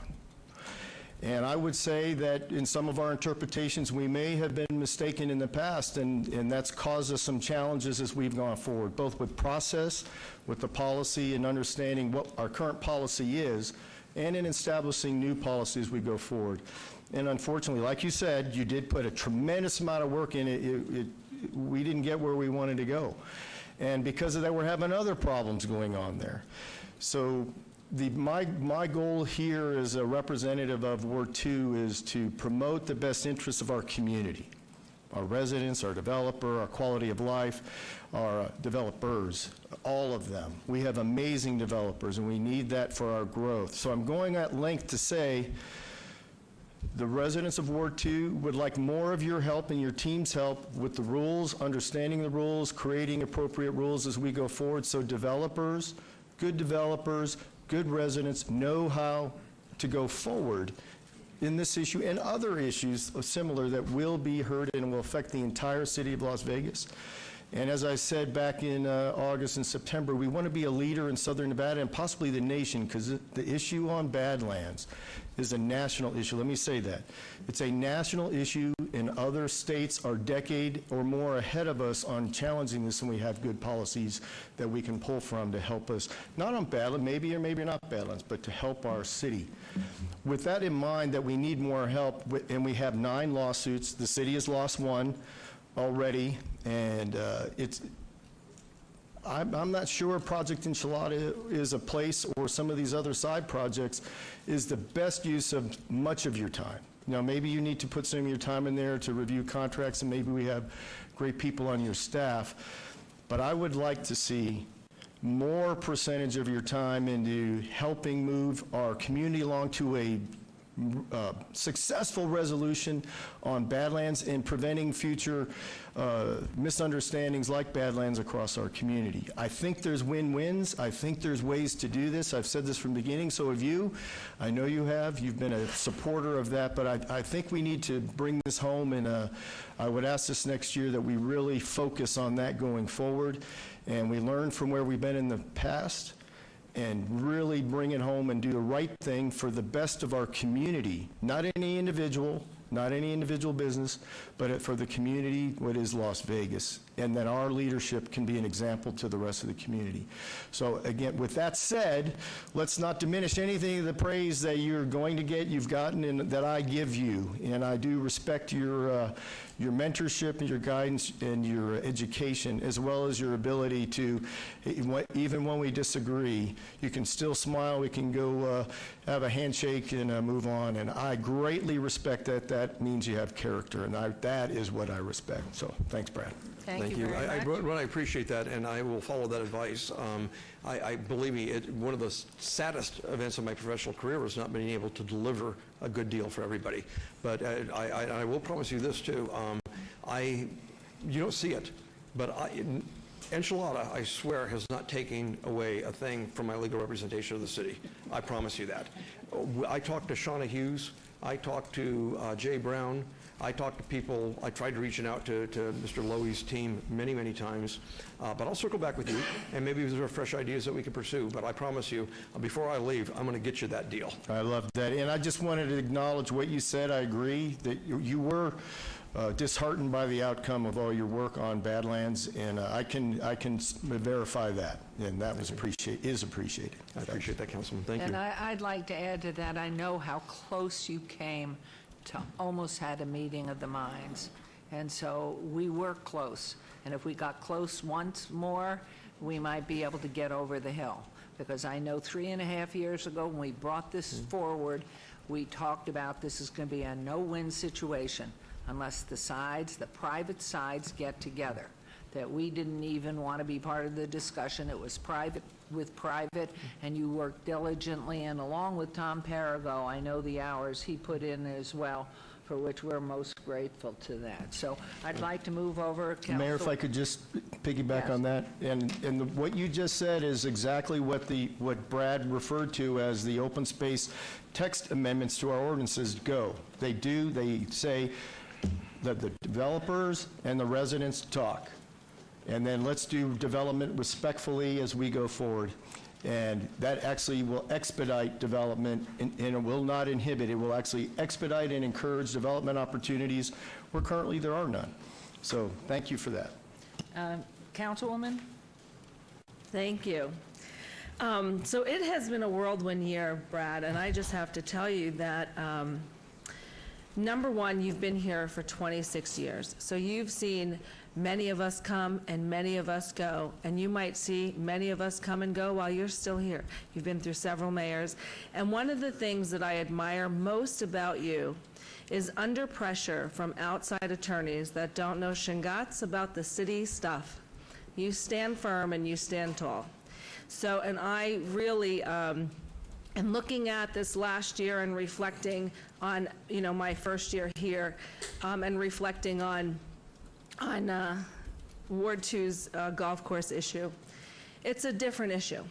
And I have a different opinion on that issue because it's not national. My Silverstone golf course, my residents, no one can do anything without 75% of my residents. It's a whole separate issue. But I want to just let you know how much I appreciate you trying to divide the open space and the Ward 2 issues so it doesn't leak over into the whole city, which it can. So your enchilada project, I am ecstatic about. You've always looked out for this city, before me, maybe after me, and I really appreciate that. And I'm looking so forward to making the ordinances prior, so just like you said, we fix things before they come up, so your enchilada project can go off without any hitches. I will tell you that what's most admirable about you that I find is our justice reform passion. Because of you being the leader of the legal team here in the city of Las Vegas, and your attorneys that work in the criminal section of it, like you said before, they take your lead and they don't just prosecute and overpunish when it doesn't fit the crime. And that is something that is so admirable. So again, I admire the fact that you stand up to outside attorneys that are not city attorneys that try to tell our staff and our attorneys what to do. And I implore you to continue that. And I implore you, and I will also help to find solutions instead of recreating, you know, all the many years the city of Las Vegas has been here as the city of Las Vegas with our ordinances and with our titles. Sure, we can tweak here and there, but changing everything for one particular person is just not just. And I know you know that, and I admire that. Thank you. If I could, with all due respect, just make one correction. I would really love it if you referred it to as our enchilada. Our enchilada. It is. It's the our enchilada. And it really is. You know, like I say, I'm just a little person buzzing in people's ears. The team over here is what's executing this. So I want to give them credit for it. Well, the whole team. We are. I'm lucky. I'd like to ask an opinion, please, or a fact from our CFO, Gary Aimling. Is there a percentage increase that was across the board to city employees for the 2018-2019 year? Thank you, Mayor, for the question. Gary Aimling, Chief Financial Officer. The pool for executive and appointive employees for this fiscal year was 4%. That amount per individual varied based on the merit performance of each employee. Well, I'm going to make a motion to go ahead and gratitude to you, not to, as much as I would love to see you get a much larger amount, but I know you wouldn't feel good about that either, that you would get a 4% increase to your base salary.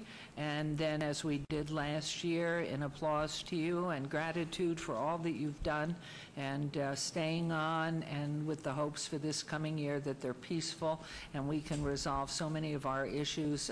Add to that, my motion will be a $20,000 stipend as we did last year. And that's my motion, a 4% increase. And so you can feel comfortable going to your own staff and knowing that's what they've received. And we're not taking care of you differently, although we'd love to. Thank you. And that's my motion. So I'm going to ask you to please vote on that.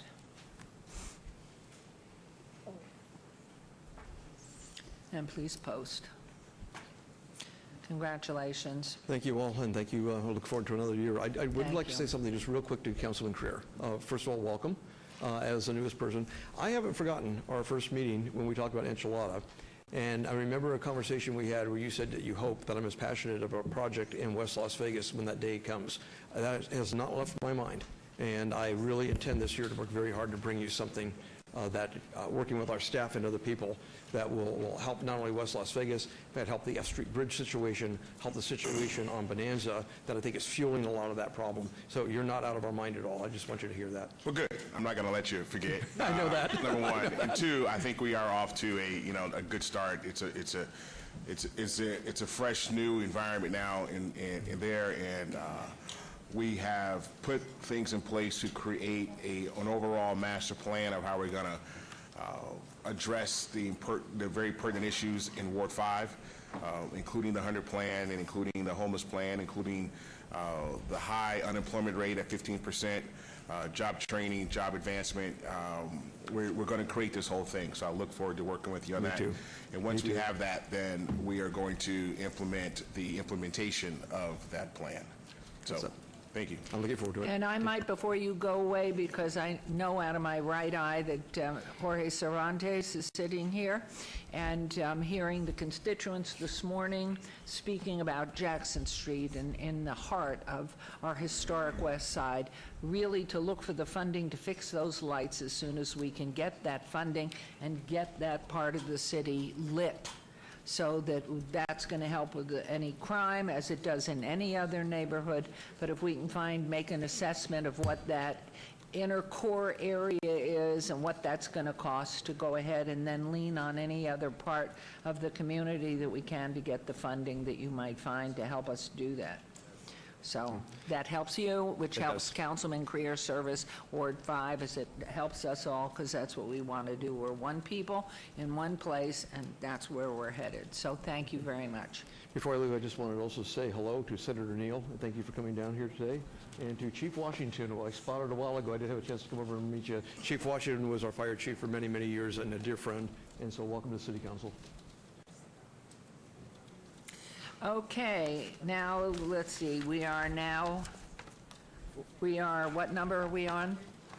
13. Okay, items 13 through 36, with the exception of 22 and 23 on the consent agenda, considered to be routine, recommended for approval by the departments, may be enacted in one motion. Note that the record should reflect my abstention on items 16 and 17 because they pertain to medical marijuana-related business, and one of my sons is involved in that industry. I will be voting on all other items. Are there any other items that council wishes to bring forward? Okay, hearing none. Mayor Pro Tem, may I have a motion for 13 through 36 with the exception of 22 and 23? Madam Mayor, I make a motion to approve items 13 through 36 with the exception of items 22 and 23. And please vote and please post. And that carries, and let's now then do 22 and 23, for which I will be abstaining. Will you make a motion on those, yes, please? We did that before? They were held in abeyance earlier this morning. Oh, whoopee, they were held in abeyance, so what, right? I didn't have to abstain. Okay, so now we are into 37? Keep me honest. Okay. 37, thank you. Discussion for possible action regarding the ratification of Kathy Thomas Gibson as Director of Community Services. $145,000 plus benefits, general fund. I guess it's good afternoon, Mayor and Council. When you're having fun, who knows what time? Yes. Scott Adams, City Manager. It is my distinct pleasure to present to you for ratification Kathy Thomas Gibson as our new Director of Community Services. Kathy has been with us since 2014 in the department as a manager, but effectively has been running that department for the last 2 years. Due to some difficulties of our previous director, she's really been running the show for the last 2 years. She brings to us a great deal of credentials. She's has a 20. About those? I like to brag about her. I am. She has a very neutered bio, and I had to embellish it a bit because she Hit is. the high points, please. Yes, I will. And her education. She's 20 years of experience. She has worked starting in San Diego, North Las Vegas, and now the city of Las Vegas. She has a bachelor's degree in political science from Berkeley. Not Joplin. She has an MPA from National University in San Diego, and I believe she's also a PhD candidate as well. am. So she's highly credentialed, and it is my distinct pleasure to recommend for ratification Kathy Thomas Gibson. All right. Thank you. Would you like to make a statement or two? I would, because some folks came down to support me, so I want to thank them for hanging in there, both staff and community members. The support has been very overwhelming, so I just want to thank all of you for hanging in here with me. I also want to thank Scott and Karen and the whole CMO team for being supportive as we've gone through a number of transitions. And really, Scott charged me to be disruptive by design, and I have been.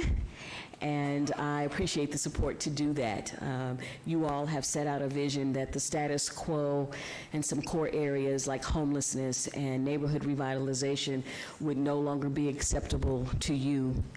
And I appreciate being given the rein to challenge some of those sacred cows, quite frankly. I would be remiss if I didn't acknowledge my predecessor, Steve Harson, who during this 2-year period, going through some difficult things, did not try to stifle me. And I must give a shout out to my dear sister friend, Dr. Lisa Morris Hibbler. We were actually grad school, college roommates. I don't even know if people know that about us. And so we go back a little ways, and we did not know that we would become professional colleagues. And so I cannot state how supportive not just the OCS team has been, but the YDSI team has been over the course of these 2 years. So I want to publicly say thank you, and to fire and planning and code. And I'm going to leave someone out. I want to thank all the department heads for really working with me and my new team. Most of the department in OCS has been on the job less than 4 years, and really executing the vision you set out to do something new and different. We brought in some new and different talent, and they are the walking personification of kind, committed, and smart, and I'm very proud to be at the helm, and I'm very honored that you all are giving us this shot to transform some things across the city. Thank you. Well, we're so excited, and I do recall 7 years ago when the department was just one department. Dr. Morris Hibbler was part of the department, Neighborhood Services, and I did personally get a note from Mr. Harson, whom we thank for his service to the city, who absolutely glowed with praise for you and felt the department was in great hands. So I know how grateful we are, and I'd like you to introduce your staff back there, please. I would love to do that. And if you would stand up when... OCS stand up. So thank you. Alma, Clara. Wait. Raise hand when your name is. Sorry. Clara, Gina, Kelly, Robin, Gregory, Cheryl. We missed some folks that left out. But I'd like to also thank Katie, who's not in our department, but has been very helpful at getting some research and some other things done. The folks who are still here from YDSI, wave your hand too, because they've been absolutely awesome and supportive. You all voted to expand the department to address some very specific issues, and I want you to know that we've hit the ground running, standing up additional homeless outreach teams, really getting in the neighborhoods, meeting with different stakeholders. Some of them are still here in the room as well, and so I want you to know that your confidence in us is well placed. I'm not bragging, but I'm bragging. I will go to war with this team. We're going to rock this out. This is a phenomenal group of people, and I'm really proud to be working with them. Well, therefore, I'm going to go ahead and make a motion that is there more comments? Yes. And more Councilman. comments. Okay, There's more please. comment. Go. Okay, thank you. Yeah, well, let me be brief, but this, Kathy, the transition has not been easy. You've been acting for a long time before you get this job. And the biggest thing we have on the plate right now is homeless issues. And you recognize, because I've seen you working late at night on this issue, you recognize that it's a public safety issue as well as a social services issue. We have the mentally ill, we have the disabled, we have the unemployable because of intellect, we have the unemployable because of drug addiction, and we have some criminals out there too. So your leadership, you really made the courtyard move forward. It had been stalled. And then, and I'm sure it was your predecessor's health was a big factor in this, but then again, now, I've seen you work. We were there till midnight last week, Tuesday, and I suppose you've done a lot more midnights. And it takes that kind of hands-on leadership to get people to work for you and for them to emulate you. So when you're not there, they'll do the same thing. And that's the key to leadership.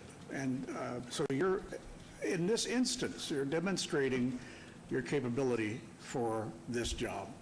And I'm looking forward to seeing you in this job for a long time. Again, it's public safety, it's mental health, it's all of the things that affect everyone, because a lot of people don't understand that we need to do something. We're subject to court orders. We've got agreements with different organizations protecting the First Amendment and the right of free association, and still we have to maintain order. It's a difficult path to walk. And for that, I'm very grateful for you and for the work you've been doing on the courtyard, and I'm going to go to San Antonio with you again for a brush up on what we did a year and a half ago to get us this far. So I'm hoping to travel with you and have a good time again. Thank you. Councilman Creer. Thank you, Mayor. I just want to say in my 3.5 months of being here, it's been a pleasure to work with you.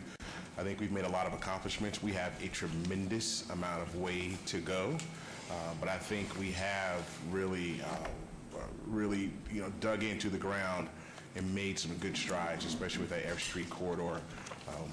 Obviously, not to go into a lot of details, we do have a lot of work to do, but F Street is better than it was, I believe, 90 days ago, and it will continue to get better. And I continue to look forward to working with you to get the courtyard fully built out and to address our homeless issue, because as you know, it's that and jobs and job training and the homeless issue are two of my top 1A and 1B issues, 1A and 1B issues. So congratulations to you. I wish you all the best, and let's go to work.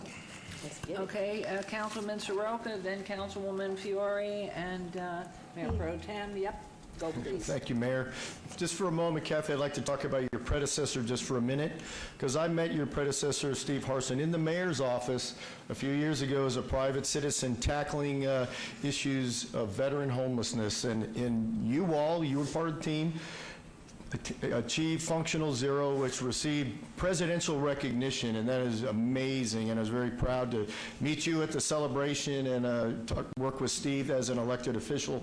But I know you've been acting boss lady for some time now, and I'll tell you, it may seem interesting. I represent Ward 2, the Summerlin area, and in our official scientific survey, the top 2 issues of Summerlin are homelessness and public safety. And you got them. You got them, and you're doing great already. We have work to do, and count me as part of your team. And I know I'll be hanging on and just barely able to push you a little bit because you're on there, but realize you have support from across the city here. So thank you, and looking forward to doing great things with you. Thank you. Thank you, Councilwoman Fiore. Thank you. And again, as I told our attorney, Brad Jerbick, you guys have been here a lot longer than some of us, and you'll continue to be here once we leave. But your education to us, meaning as you take us, especially the newbies, by the hand and show us the problems and walk us through all the homelessness and walk us through all the facilities that are working together with you and the city.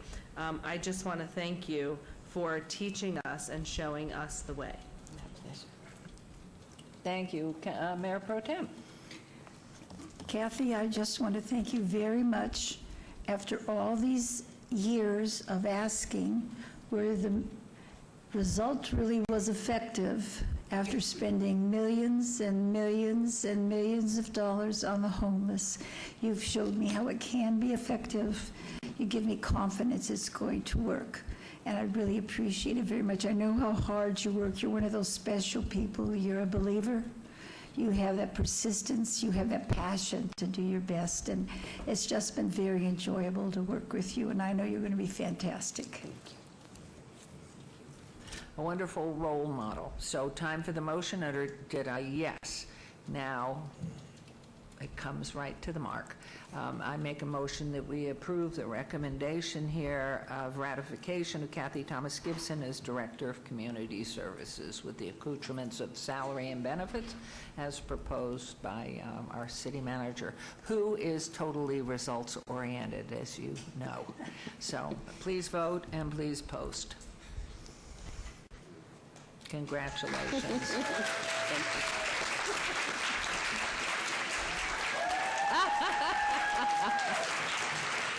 Great. New business cards.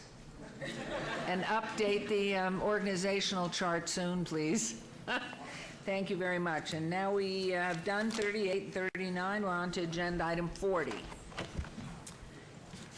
And look at that. Okay. Whoops.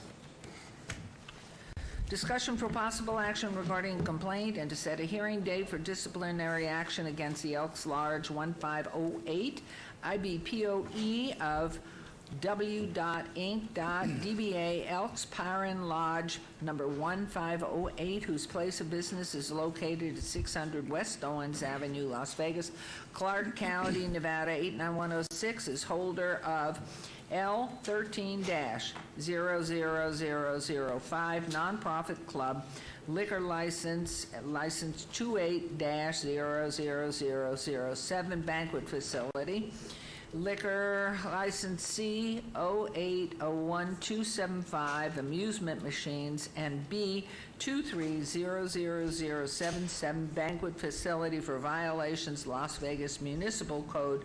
Is Ward 5, Councilman Creer. Good afternoon, Mayor, members of the council. Seth Floyd, Deputy City Attorney. I have with me today Darcy Adelby-Hurd from the Business Licensing Department. Before you in item number 40 is a request for disciplinary action or disciplinary complaint, approval of that complaint under Title VI against the Elks Pyron Lodge number 1508 located at 600 Owens Avenue. The complaint for disciplinary action is based on the facts and circumstances that are outlined in the complaint. You should have that in your confidential binder from Business Licensing in front of you. And I'd ask that you, I'm going to ask Ms. Adelby-Hurd to give you kind of a rundown of those facts and circumstances. At the end of that, if you have any questions, I'm happy to answer those. And then I'll ask that you set a hearing date no less than 30 days, no more than 60 days, which I think puts us at the September 5th City Council meeting. It will fit that criteria. So I'll turn that over to Ms. Adelby-Hurd, and then I'll answer any questions you may have. Good afternoon, Mayor and council members. Darcy Adelby-Hurd, Business License Section Manager. Just a quick summary. The Elks Lodge has had a surge of violent crimes occurring at the business. Since January of 2017, there have been 78 Las Vegas Metropolitan Police Department calls for service related to this location. Even after multiple meetings and outreach efforts, there is a complete lack of cooperation by the Elks management and key employees to assist Metro in the areas of voluntary compliance and cooperation. There were at least 8 meetings that took place over the last 9 months with Elks staff, key employees, and President Charles Barber prior to the last incident that took place on June 23rd, 2018. Metro issued an emergency closure that's valid until September 24th, 2018.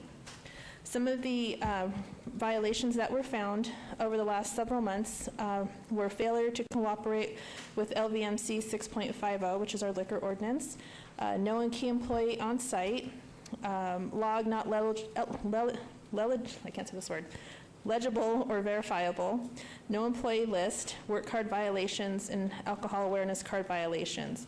Some of the violent crimes that have taken place, August 20th, 2017, a stabbing, August 27th, 2017, robbery at gunpoint, November 18th, 2017, shooting and attempted murder, December 22nd, 2017, assault battery with a gun, March 31st, 2018, shooting and attempted murder, and then June 23rd, 2018, assault and battery with a gun. Based on the findings of Metro and Las Vegas license officers, the Elks Paran Lodge number 1508 has operated in violation of its approved establishment licenses and is in violation of the City Business Licensing Code. In addition, Elks Paran Lodge 1508 is promoting, causing, allowing, and enabling a public nuisance. Based on the seriousness of the city code violations and public safety concerns, the Business License Division requests disciplinary action against the Elks Paran Lodge number 1508. Thank you very much. Who is going to be speaking? I will. Thank you, Madam Mayor and the council. I am Shawana Johnson. I am the Attorney and General Counsel for the Elks Lodge. A lot of things that I will say here are also public record in the lawsuit that we have filed for a temporary restraining order and preliminary injunction to get the Elks back open. While I respect the business licensing and Metro, frankly, the complaint as it is written, as it is drafted, is full of falsehoods and hyperbole. What we have here is a labeling of the historical Black Elks Lodge, which has been in West Las Vegas for 50 plus years. We have a labeling of it, since it's in a high crime area and incidents have happened there, that it's the responsibility and the fault of the lodge. I've never seen such a far sweeping claim. As Mr. Kennedy was arguing for Lotus before, and this case is very different from Lotus, but the concept is still the same. The Elks is not directly involved in any of these incidents. There has not been a finding, there has not been an investigation, there has not been a fact showing that anyone from the Elks, any employee, any key employee, any management, any person that's actually associated with the Elks had anything to do with these incidents. So basically they're being labeled and targeted for things that happen in their parking lot. The Elks has called Metro to do the policing for them instead of engaging in self-help. So at the same time, they cannot be asked to call the police if something happens. It's an establishment that serves gaming and liquor. Things are going to happen. They cannot be asked to call and not engage in self-help, but then at the same time be dinged on their business license for that. The arrests and the incidents that have happened there have just not been the vicarious liability of the Elks. We are talking about a community nonprofit organization. It is a 501c3, 7, and 8. They generate revenue to cover their expenses. This is not a club. This is not a nightclub. This is not a party hall. This is not a lounge. This is a civic organization that has been in West Las Vegas. They cannot be blamed unless it's an incident that they knew of or should have known of, and unless they are taking actions or omissions to not make their property safe.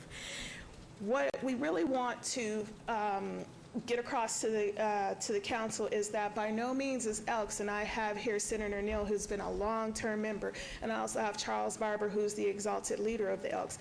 At no point have they actually been engaged on, let's sit to the table and come up with real solutions. I know that the city has said we've met with them numerous times, we've begged them over time. That just has not happened. Even Metro itself admitted that they had never even spoken to Mr. Barber. So they're speaking with people on site, however, they're not getting the facts from the people that are authorized to bind the organization.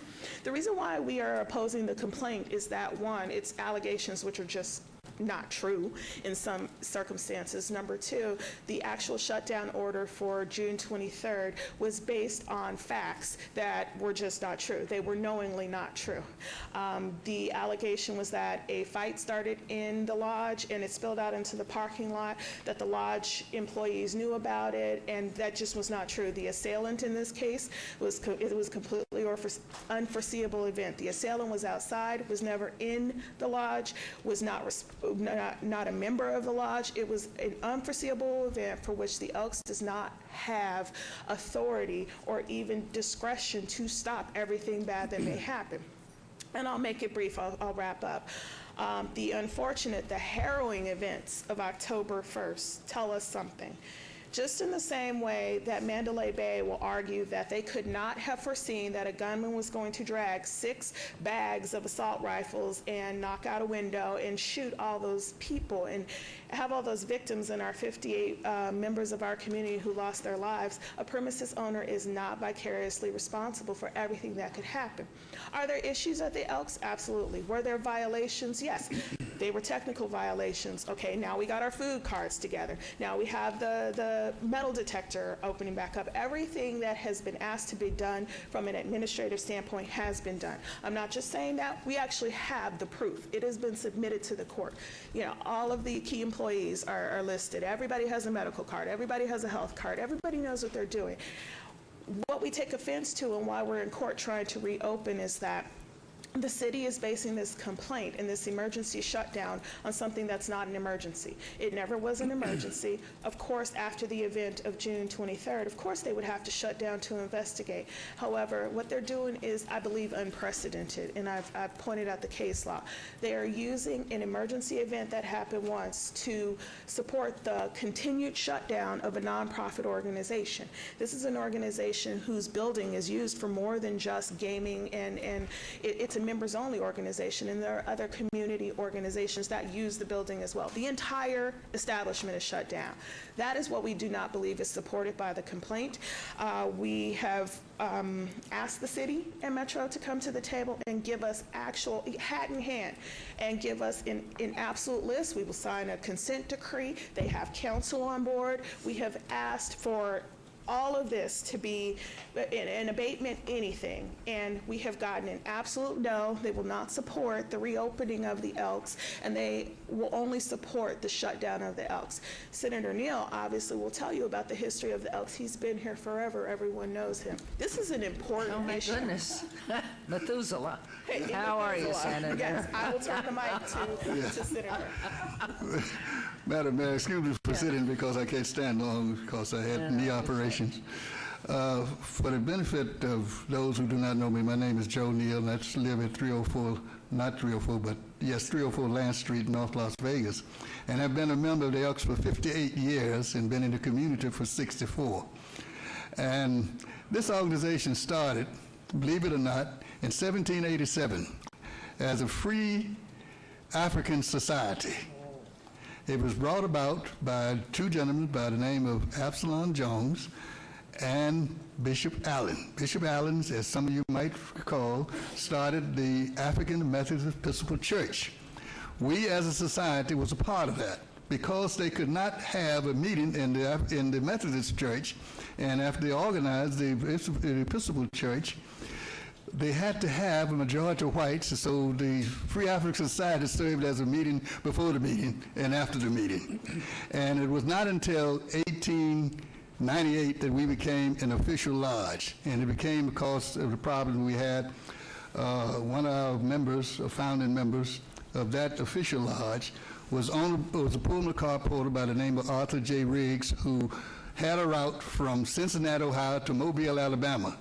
And one of the White Elks Lodge left a ritual on the bench in the Pullman car, and he picked it up and he called to Washington, D.C. to see if it had been filed or incorporated. It was not. So they incorporated the white ritual and became a lodge officially after that, and that brought about a battle that lasted about 16 to 17 years, and we now officially been recognized by the White Lodge as a group of lodges that could come together and exchange membership. As you probably know, Madam Mayor, when you worked over in the West Side in the 60s, this lodge was right down the door, 4 doors from you. You never heard anything about the activity of the lodge because it was a common parking lot. And if you had a problem then, we probably would have had a problem, we would have known about it. But we did not. But this is not the issue. The issue is the license. We have a liquor license, and we know we were down here once before with the VFW and the American Legion over that same issue of taking the liquor license, and one of your members said there was too many licenses over on the west side. So now they're going after the mother lode, which is the Black Elks Lodge, to try to take their liquor license. This is a sophisticated method in which they are trying to do that. This license has been with the Elks since the 50s. We have done everything that was possibly we could do, what the city have asked us to do. In fact, we paid an enormous amount of money for relicensing, which we should have not have paid, like something up in the $40,000. In one case, they told us we had to pay to renew the license. But the license had been, my brother reorganized the lodge again from the Silver State Lodge to Paran Lodge in the early 1960s. And I've been a member since about 1962. So this is where we are. And it's a sad thing to see what is happening to the group right now, because the order in which you signed, as ordinance which you signed, which gave the police the authority to close down an establishment when there's an emergency, left out, and listen to this, due process, because it did not say anything about due process in that particular order. And so we went to court the other day, the judge, they raised the question and said, well, you had so many days to appeal this. Well, it was not appeal provision in the ordinance that they gave us. I looked at it, and I asked the question, when I found out that they had closed the lodge, I came down and asked the question. This was the question I asked. Was there anybody who was drunk in the parking lot? They said no. I said, was there a riot that started in the parking lot from the members there? They said no. I said, what the hell, why did they close it down there? They said, well, the officer just asked and said, hey, we closing the lodge. Now, one time that happened before, when I was sitting in the lodge, and I was one of the key employees at that time, the officers walked in and wanted to close down the lodge, and I asked them to stand down. I said, call your supervisor. Tell him to get over here immediately. So the supervisor came in, stuck his head in the door, and said, get out of here. You see, because that fellow understood the situation that we were in and knew that they could not close the lodge down. I don't know whether because of that particular incident or whether because of me that we're now having these problems, but it is the liquor license that they want to get in that particular area. Because now, as a liquor license, I go down every other Thursday, and I sit on the bar, and all the brothers come in, and I might just treat them, because I let them drink. I only drink 2 drinks, and that's it. That's the maximum that I have. And the people that knows that, they would tell us that if they want to buy me extra drinks, they say, well, Senator Neal, he only drank 2 drinks, and that's it. You can't buy him any other drinks. So they come down. We have a lot of people sometime on Thursday because of that. They know that I come down there and that I'm going to buy drinks. If I buy drinks, then they come down and I'm going to buy them a drink. I'm just sitting on the bar. So we have cars that show down. And so this look like we have a lot of activity.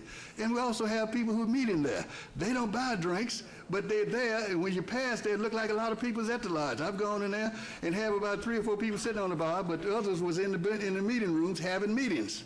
So they come in and they make an inspection and says, well, look, they got a lot of people over here. They damaging the private businesses who have to pay for that liquor license, and they should be closed down.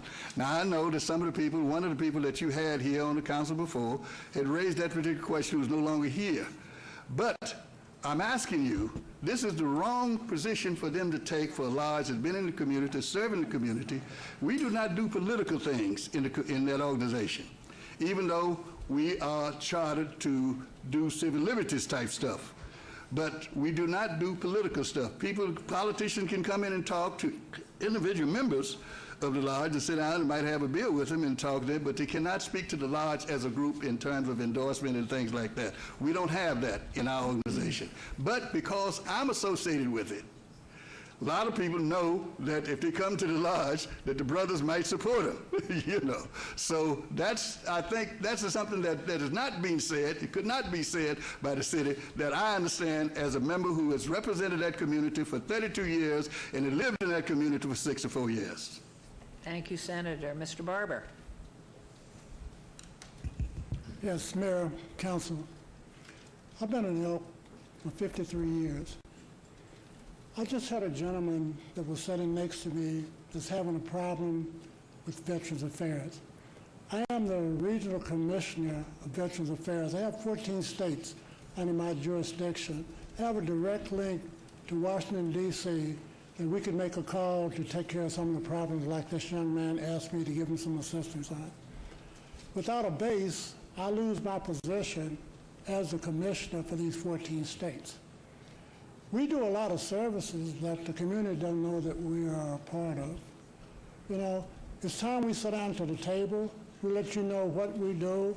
We have some people that are here in the ordinance right now that are deputies that hold high positions in the Grand Lodge. I'm one of 4 people in the United States that represents the whole United States as far as Veterans Affairs, as far as the Elks are concerned. We have a lot of issues to deal with. My duty is that when they call, I go out of pocket. I don't submit a bill to the Grand Lodge. I do what I have to do for any one of my 14 states in order to make sure that they get the services they need as veterans. You know, I feel very bad about this because all the time that I've been an Elk, I've been the Exalted Ruler for 23 years. So I know a little bit about what I'm doing. But when the police department comes to the Elks and they speak to someone that's not an officer, and this person writes or signs something that should have come through me, how can I control what's happening if they're not taking the proper steps and going to the proper people that they need to go to? We need to get better education between the police department and the city as to who represents what and what positions that they hold so that we make sure that we don't have these issues about 78 or 79 infractions, and some of them are not true. Thank you. Thank you very much. I'm going to turn this over to our ward council person. Mayor, if I could just make a quick comment. Seth Floyd, Deputy City Attorney, right here. Oh, sorry. I just We've got wanted so many to- guys here, I don't know where, unless you say who you are, where to turn. Thank you. I just wanted to remind the council as you have this discussion what this agenda item is and what it isn't. I certainly appreciate the comments that are being put on the record It's just today. to set a hearing date. That's all we're here to do today. The merits of the complaint we can address, and I didn't hear an objection to us setting the date for that hearing so that we can move that process forward and have that hearing. And So- two, that would be the appropriate time, if it is the instruction of Councilman Creer, to have the public comment at that time rather than today. But the whole purpose of today is to set a hearing date. But that is, Councilman Creer, I think, as you want to ask more questions or more participation, please, if you would, let's hear from you. I do. Councilman Creer, could I just ask one question? If we do have this hearing, will Metro come then and sit down with you? Yeah. Which you say they haven't done so far? Well, we would hope.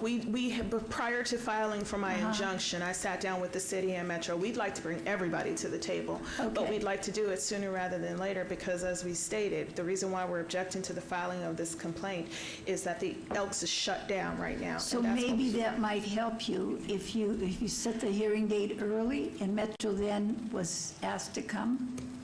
I'm just trying to see if They were at the last one too, and they've just Oh. indicated, the city and Metro have indicated they will not support any type of consent order or action taken by the Elks to reopen. They are seeking permanent revocation of the business license, and that's what we're fighting.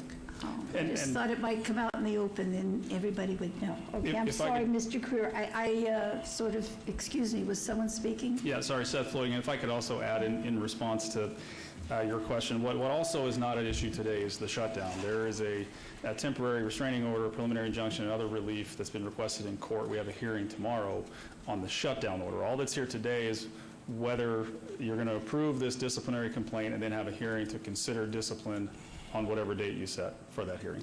Thank you. Back to you, Councilman Creer, which you didn't start. And thank you. You were breathing. I heard you breathing, but I Thank you. didn't hear anything come out. Thank you, Madam Mayor. First, let me welcome Senator Neal here, who was a long-standing icon in our community, a man that has served in the Nevada State Senate for 32 years, was the first African-American senator for the state of Nevada, and a man that I have the utmost respect for as an absolute champion for causes where we didn't have a voice. You're very smart to bring him out. Mr. Barber, welcome. Members of the community, welcome as well. You know, Seth is correct, and I want to just get some clarity on this. Today is just an agenda item to set a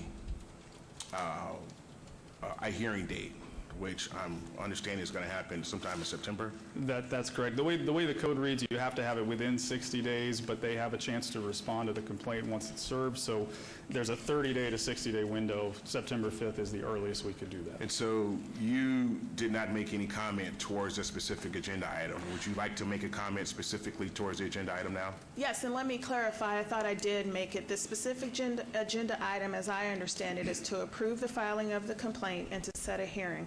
What we are opposing by attending this specific agenda item is to oppose the filing of the complaint because for the reasons I stated.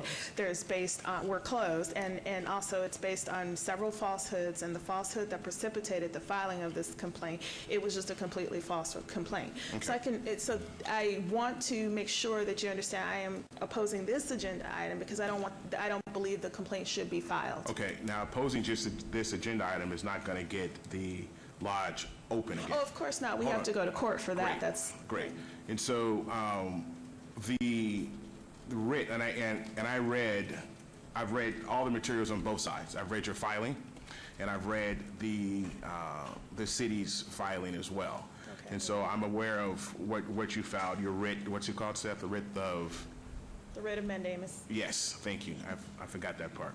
But I read the writ. And so the writ is basically, and for clarity, Metro is technically the entity that has shut the club, the lodge down, correct? Not the city of Las Vegas. That's correct. And let me just kind of explain that a little because that really isn't part of our complaint for disciplinary action, but since it's been brought up today. On June 23rd, there was a shooting in the parking lot at the Elks Lodge. Metro went out and investigated and shut them down either that day or the next day and issued an emergency closure order, which should be in your backup materials as an exhibit to the complaint. Ms. Johnson has filed a court action to get a relief from that order, and that's what's being heard on Thursday. So you were correct, Councilman.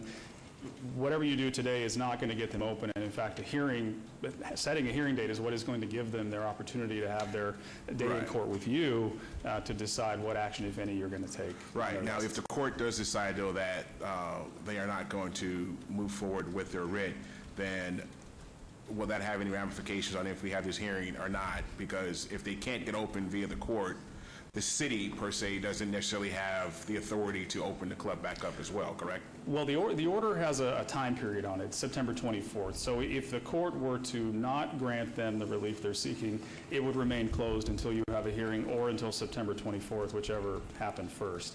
If the court does grant them relief, they would still open, but your disciplinary process could still move forward. Okay, but so the disciplinary process can move forward. Correct. But they can still not be open.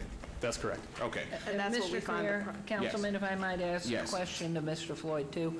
What is the earliest a hearing can be held so we can address the possibility of getting it back open? What is the very earliest date if you have to file something else in some request? Before you or in court? Obviously court, because that's where it's set right now. What is the earliest, if in fact Councilman Creer had an opportunity to recommend that this all be done by X date in order to expedite things? Is there an earlier date than September 24th or whatever you said? Well, Madam Mayor, if I may interject here just a moment. If you decide not to go forward with this complaint, it stops here, and the club is open, the organization is open. No, Senator, Yes. I don't think that's the case. That's what I was trying to, that's what I was trying to get out, to understand. And It's and I think significant. both, hold on a second, I think both councils are saying that that is not the case. If we decide not to move forward with the hearing, that motion has been filed, it's in place. There will be a determination that will be made in the court, unless, well, no, because you're going to file that writ to say, I want to be open. You want an immediate injunction to be open, which has to now, since you filed that, come from a judge. Now, if the lawsuit had not been filed, I believe that we would have the authority to say, we're going to not, at least we've been able to make the recommendation to Metro not to take the license or so. Right, and that's the problem, is that the authority of the council over the Las Vegas Municipal Code is being carried out by Metro, which is another problem in and of itself. But I'm very well aware, and I tried to parse this out for the court. The court action is to reopen because the city and Metro has indicated that under no circumstances will they support reopening. This could have all been quashed with a consent order if we sat down and actually came up with something that we are held to. They indicated not, because they would have not filed their complaint, and even if they filed their complaint, we could have had a consent order. Now, hold on. Okay. Sure. Now, I've been here for 3.5 months, and I can tell you that I have seen a number of items come across my radar regarding the Elks Lodge in only 3 months. And so I'm not sure where the comment of a lack of opportunity to come together in this hasn't happened, because the information I received has gone back to November of last year. And so if there was Mr. Barber had an opportunity to go speak to Metro or to speak to whomever, it seems like it started in November of last year. I find it hard to believe, though, that nobody could come to a consensus on how do we rectify the situation since November of last year. That is exactly Okay. what the issue has Okay, been. great. Now, with that said, I'm not sure what position this office has now since this lawsuit has been filed. Because even if we do not move forward and we agree to come to some agreement to come together to discuss moving forward, because there's accusations on both sides here, and I believe there's culpability. I don't want to walk away thinking that there's not any culpability on this side as well. Of course not. Because it is, right? It's just a matter of fact, and some things have to be changed. Absolutely. Right? And hold on. Okay. And so I understand that you're sort of anxious to, to say what's on your mind. So I'm trying to understand in the way that I do my thing of how do we get to a point where we're able to have this sit down and to come together and to put, on a lack of better terms, some type of metrics in place that say that if this happens again, then there's no discussion, there's no, he said, she said about what's going to happen. And so I'm going to address that to our attorney, Seth, on if that is possible at this stage. Councilman, certainly there can be discussions going on at any point between all parties. Certainly it has to include Metro. They are the ones who issued the shutdown order, so they've got to be at the table as well. But the court process, there's going to be a hearing tomorrow to decide whether the court is going to allow the Elks to reopen. This disciplinary process is also still going to move forward. We can have discussions while that's moving forward, but if they don't get a hearing date, we can't have that discussion and have all the witnesses here and have Metro here and talk to you and have our license officers talk to you. But certainly those discussions can happen all throughout that process. If I can respond, that is exactly why we had to file the lawsuit. Metro and the city were not willing to have the discussions and put together a consent decree by which the Elks would be legally bound in order to reopen. We have been, that meeting that you asked about, Councilman Creer, we called it. It happened at Metro. It was with Metro, several of the captains, and the city at Metro's headquarters. And we literally went hat in hand and said, give me a list of 7 things, 10 things, I don't care what they are, and when you want them implicated. The lodge needs to be reopened. Okay, we were told, absolutely not, under no circumstances will we support reopening. This entire thing could be done with a consent decree, as you said, and with the talking, if the city and Metro had supported reopening.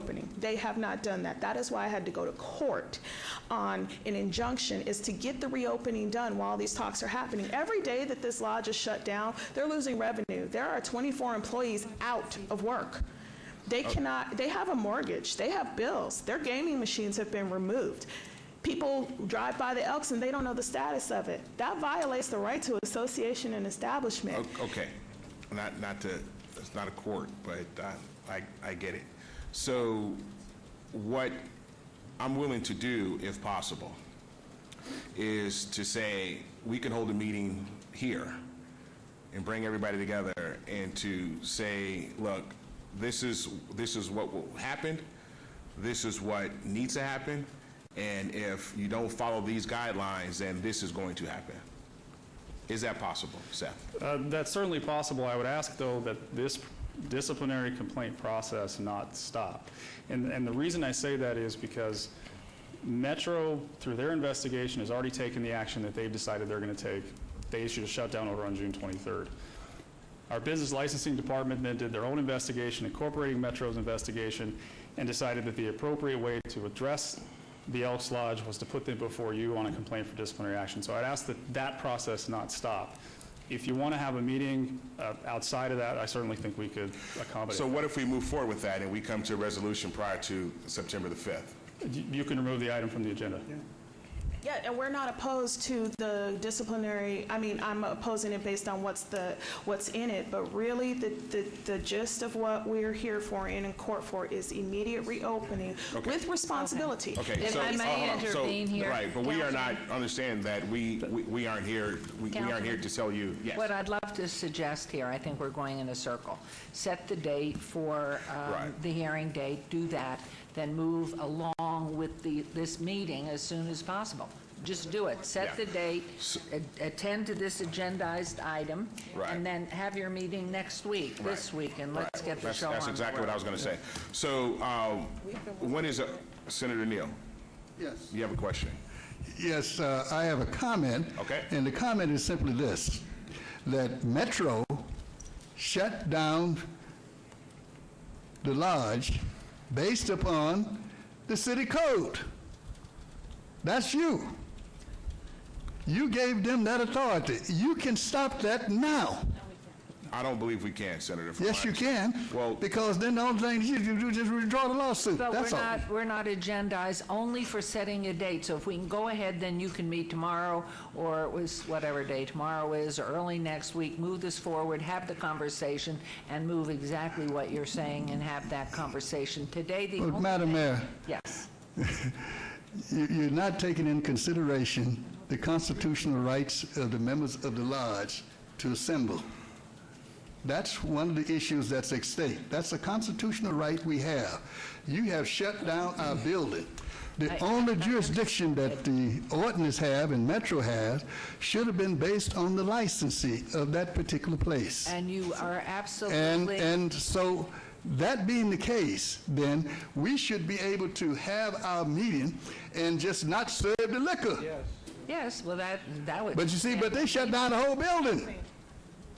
Can they have meetings in there? Is there, well, have your conversation with Metro tomorrow. I just know we have to stay on the agenda. The agenda is set a date. Then everything else can hopefully be worked out with Mr. Floyd and Metro in that conversation. Because, I mean, that you can't have meetings there. I mean, all of it makes total sense to me. But what's on the agenda, we have to do what's on the agenda because we're not agendized for anything else. And so you could meet tomorrow if you could pull it all together. That's all I'm saying. And so with that said, and I concur, is that I want to make a motion to set, what's the earliest you can make, is the earliest we can have the, I'm talking to our attorney, sorry. What's the earliest, was it the 5th of September? The 5th of September is the date that falls within that 30 to 60 day, the first date that falls within the 30 to 60 day window. So September 5th is what we recommend. So I make a motion to move to have a public hearing on agenda item 40 on September the 5th. And that's a motion. And if I could just clarify, Mayor, that's to approve the complaint and set a hearing date for September 5th, correct? Yes, and then by that time tomorrow, we'll have an idea of where we are, but then that'll also make a determination of when and how we meet to rectify this. And my hope would be that you would move and have that meeting as soon as possible. And if you could pull Metro in to have the discussion, and have this discussion move forward, if it's possible to do it tomorrow or Friday. I hate to say the word Friday to a city council person because we work Monday through Thursday. Your Honor, I just want to ask a clarification point here. Is it possible that administratively, if the city attorney's office sees that there is no harm in allowing the building to be open, not serving, not gambling, but just to be open, I don't see a harm in that, and I'm wondering if, we can give a sense of the council to this lodge that they can still have their place to associate. I agree. That's where the conversation, I think we all agree with what Senator Neal was talking about, but the issue is what's before us, and then the conversation that you're going to have with Metro together will move that issue forward, because they will give the permission. But there needs to be some compulsion on Metro's part. There does, yes. There needs to be some compulsion to force Metro to the table, or we will be right here saying no change on September 5. I'm thinking, if not by a resolution, at least by the intent, by speaking by the members, that we have no objection to them being in their building. They've just lost temporarily, hopefully temporarily, their license. Thank you. And Mr. we don't see anything Coffin. wrong with them meeting in the building. Mr. Coffin, isn't it what the mayor is saying? Isn't she saying that we may agree with what they're saying, but legally, we cannot vote on that because it hasn't been placed a certain number of days Well, on the agenda. you're Am I right. correct or not correct? In a sense, you're right, but on the other hand, the sense of the council is simply, I think good the grief, court has to open that, Metro too. The court, should they're going to step out of court the way. tomorrow. Yes. So they have to go to court before we can do that. Okay, so, but we've got to And- hold it. But she's just and we're trying to gonna go say ahead and meet. legally, we You're right. can't do it. Correct. I mean, legally, we cannot vote on that if it isn't on the agenda That's a true. certain number of Correct. days. No, I didn't say we were calling for a I vote. think the Madam Mayor. sympathy is there, and there ought to be some way to work this out.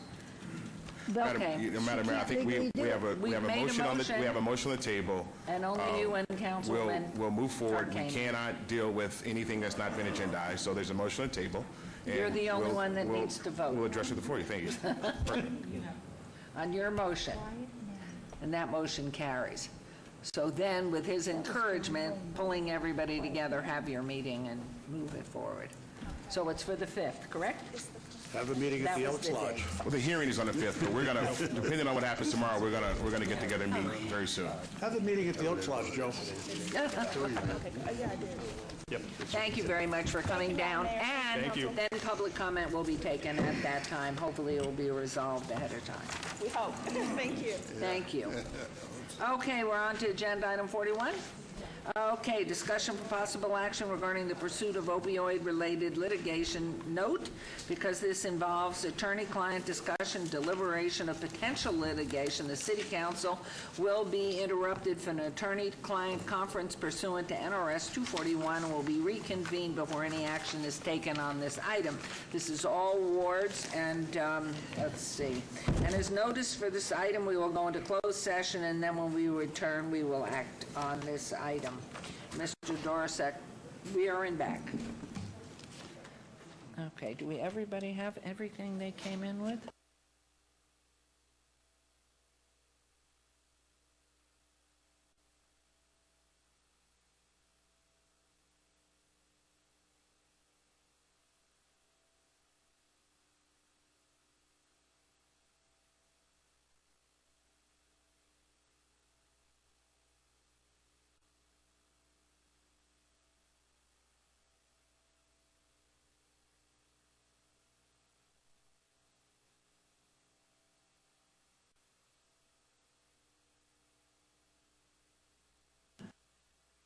Anybody that's from licensing, my secure book is back here on the shelf.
Okay, here we are, all you lucky people that are still here with us.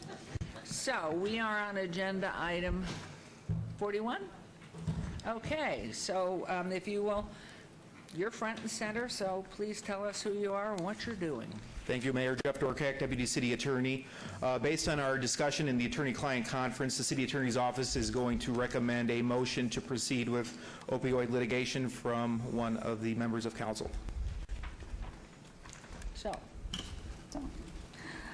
I move to approve our council's, the city's pursuit of opioid-related litigation. okay, does that suffice? That Is enough suffices read? perfectly. All right, there's a motion to approve on agenda item 41 to pursue a lawsuit. Down there on the right where you're laughing and having fun, there's a motion that was made by Mayor Rotan to pursue litigation. Okay. All right, no, he'll be shot at dawn. So, okay, please vote. And Bob Coffin, you're in. And please post.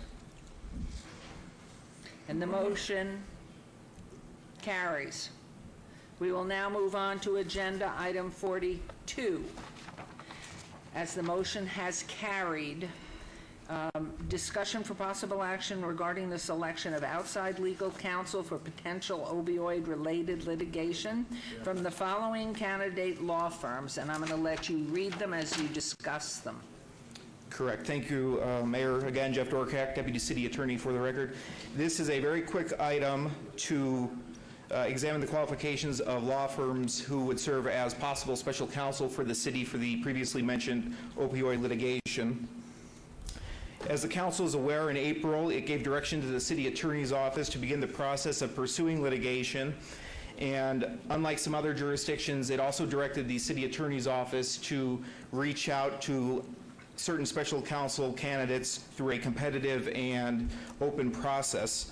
As a result, in May, the city attorney's office released the request for statement of qualifications with the help of the purchasing division, and that went nationwide. And also, we released the request via the IMLA newsletter, the International Municipal Lawyers Association, which went to municipal offices throughout the country. After the request was released and qualifications were received, an evaluation was conducted in June, 2 months ago. Approximately 15 law firms looked at our request, with the 5 firms listed here submitting qualifications: Baron Budd, headquartered in Dallas; Eglett Prince, headquartered here in Las Vegas; Fulmer Sill from Oklahoma City; Keller Rohrbach from Seattle; and Robbins Geller, Rudman, and Dowd out of San Diego. After the qualifications were received, I put together a reviewing committee of 4 senior city staff members, each of whom had a particular knowledge of something that would assist with identifying a good opioid special counsel. Our Deputy City Manager, Orlando Sanchez, is chief of the 2 departments likely most affected by opioid addiction: fire and public safety. Terry Ponicello, our Assistant City Attorney over civil, was our contracts expert. Gary Aimling, CFO, was obviously our financial expert. And Phil Burns, our Senior Litigation Counsel, gave us the litigation strategy expertise that we needed. The committee reviewed generally for such factors as pharmaceutical litigation experience, knowledge of Nevada law, familiarity with Las Vegas, and just the general presentation that they gave us in their written qualifications. Based upon the review, or the qualifications and review done by the committee, they have selected Eglett Prince as their official recommendation to the City Council, and the 4 other firms are listed in their order of qualifications. So where we stand today, we would be looking for a motion to select one of the 5 candidate law firms, or a motion not to select any candidate law firm. After today, if a special counsel is selected, the city attorney's office will then work to negotiate a contract with the special counsel, which would come before the city council once it's finalized and ready to go. The special counsel selectee would then provide some type of report, oral or written, to the council on the possibility of an opioid lawsuit. And if any complaint or actual litigation is ready to go, that will also come before the city council for a vote before anything is filed. So with that, again, our action for today's item is to select or not select one of the 5 candidate law firms listed here. I've included some of the relevant information from the qualifications that each submitted to the city. And with that, we are ready for your discussion and any questions. I think we're going to go ahead, and I'm going to ask Mayor Pro Tem to make a motion. I move to select Eglin Prince Las Vegas as the representative, legal representative for our litigation. Thank you very much. There's a motion. Please vote, and please post. Councilman? There we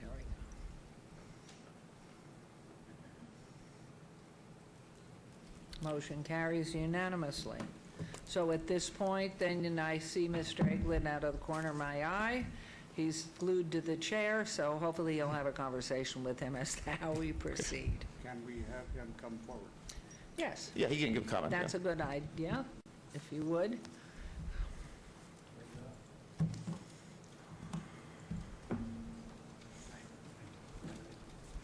Thank you, Madam Mayor, members of the City Council. Appreciate your confidence in our firm, and we will work with the City Council to negotiate this contract in good faith and hopefully get this matter started for you. Thank you. The status right now is, if you wanted a quick status of what's going please. on.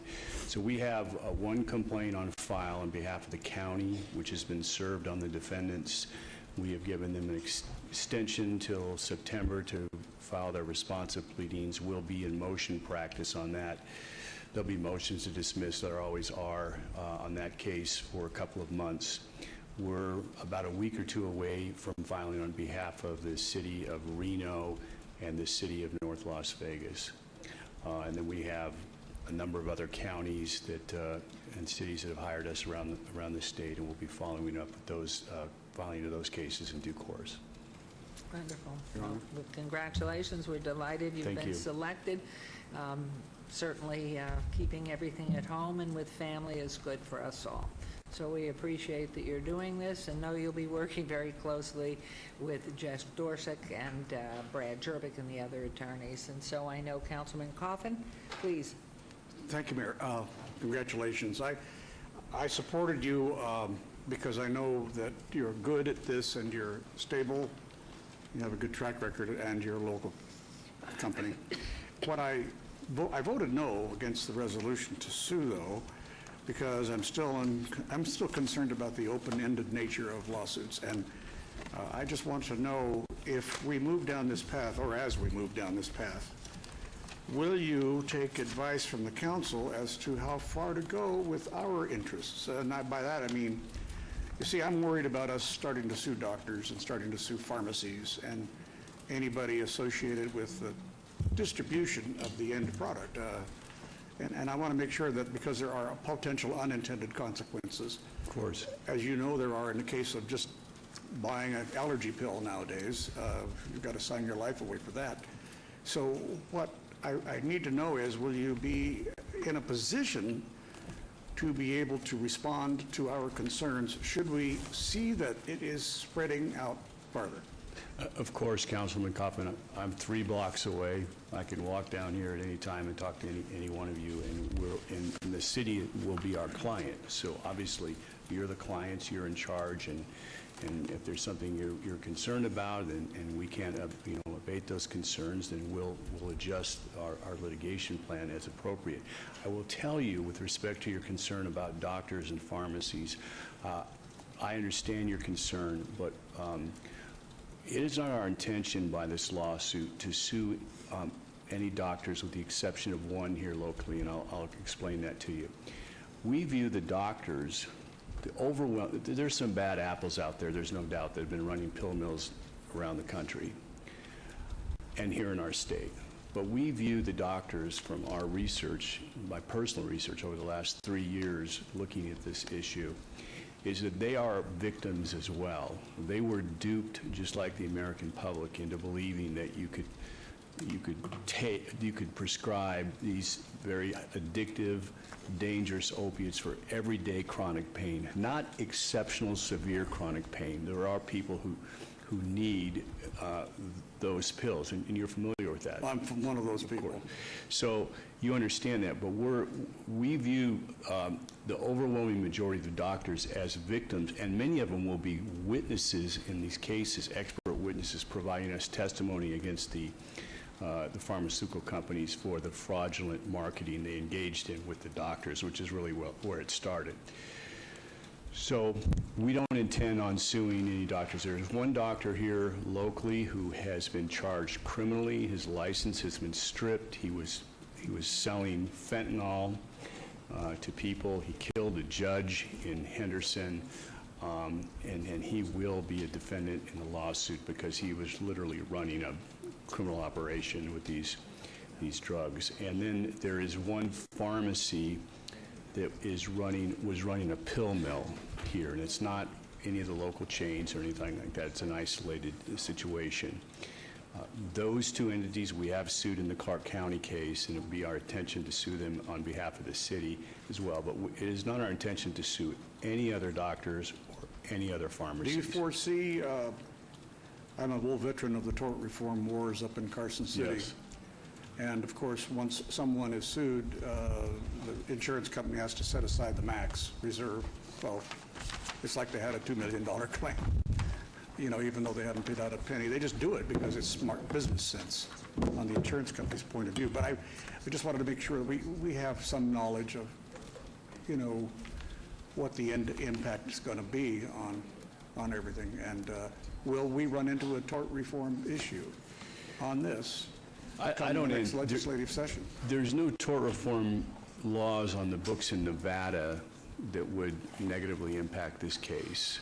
Now, that's not to say that some future legislature might pass tort reform of some kind. I don't see that as a problem in this case. The overwhelming public sentiment is that the pharmaceutical companies engaged in what really amounts to criminal conduct over the last 20 years, and what they've done with these opiates and the scourge of destruction they've caused to our country, and particularly counties and cities. So I would not anticipate, usually when you have tort reform issues, it's things like when we had the problem with the construction defect here, and it was having a really severe impact on developers, and subcontractors were getting sued and dragged in these cases for years. Their insurance rates were going crazy. And there was a problem with the statute running, having to do with Chapter 41, and because it had such a negative economic impact and it affected so many people and businesses poorly, the legislature felt there was a need, and there probably was, to engage in some tort reform on construction defect, and that was, of course, done in 2015. Right to repair. Yeah. But I don't foresee that in this type of case, because you know, it's pretty common knowledge that, you know, and that many of the drug companies, their high-level executives have admitted already of this wrongful conduct. Many of them have committed to or pled to felonies. They've paid hundreds of millions of dollars in fines because of what they've done. So they know they've got a problem. All right, thanks, Mayor. Thank you. Thank you. Thank you. We appreciate it. And Jeff, you'll be reporting back, we hope. So thank you all for your show of confidence. Thank you. I appreciate it. Thank you. Thank you. Okay, we'll move on to agenda item 43, boards and commissions, discussion for possible action regarding the reappointment of Elizabeth Gebry. Is that how it's pronounced, Councilman? Isn't that Councilman Queer? Yes. Thank you very much. To the Parks and Recreation Board. Ms. Gebry sits in a seat designated as a Ward 5 appointment. She's eligible and wishes to be reappointed. Options are to reappoint Ms. Gebry or direct staff to bring forward an item to a future meeting to appoint a new member to fill the seat for Ward 5. Mr. Creer, this is your motion. Yes, ma'am. I make a motion to approve item 43. Thank you. There's a motion to approve that reappointment of Ms. Gebry. Please vote and please post.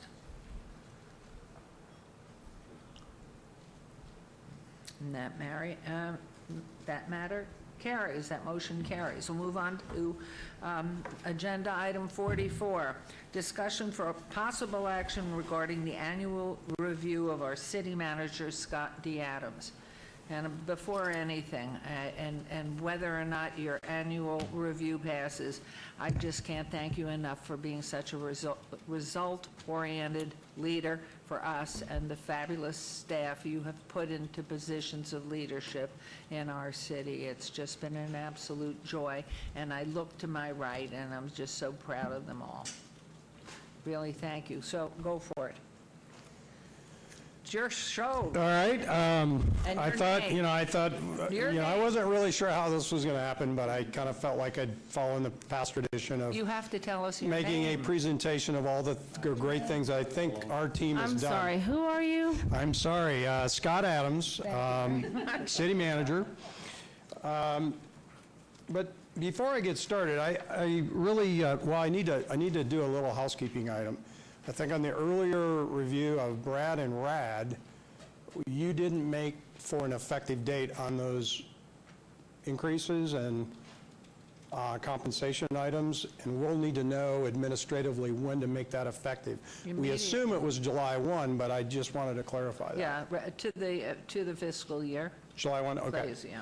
I mean, I think that was our understanding comprehensively, but I think staff was going to get back to us as to when Right. this new range could be affected, so we can put it back on the agenda to take care of that second piece for our attorney. Thank you.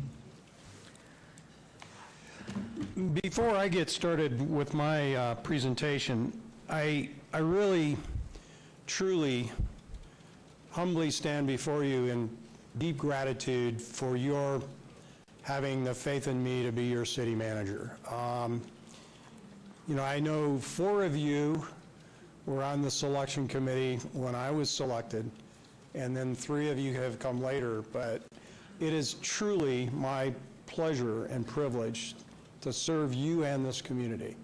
And I just cannot underscore that enough. I also think that as you review me, I think you're reviewing my whole team. And I can't thank them enough. I can't thank my city manager's office team enough, because every single person to a person has stepped up this year and done a fantastic job.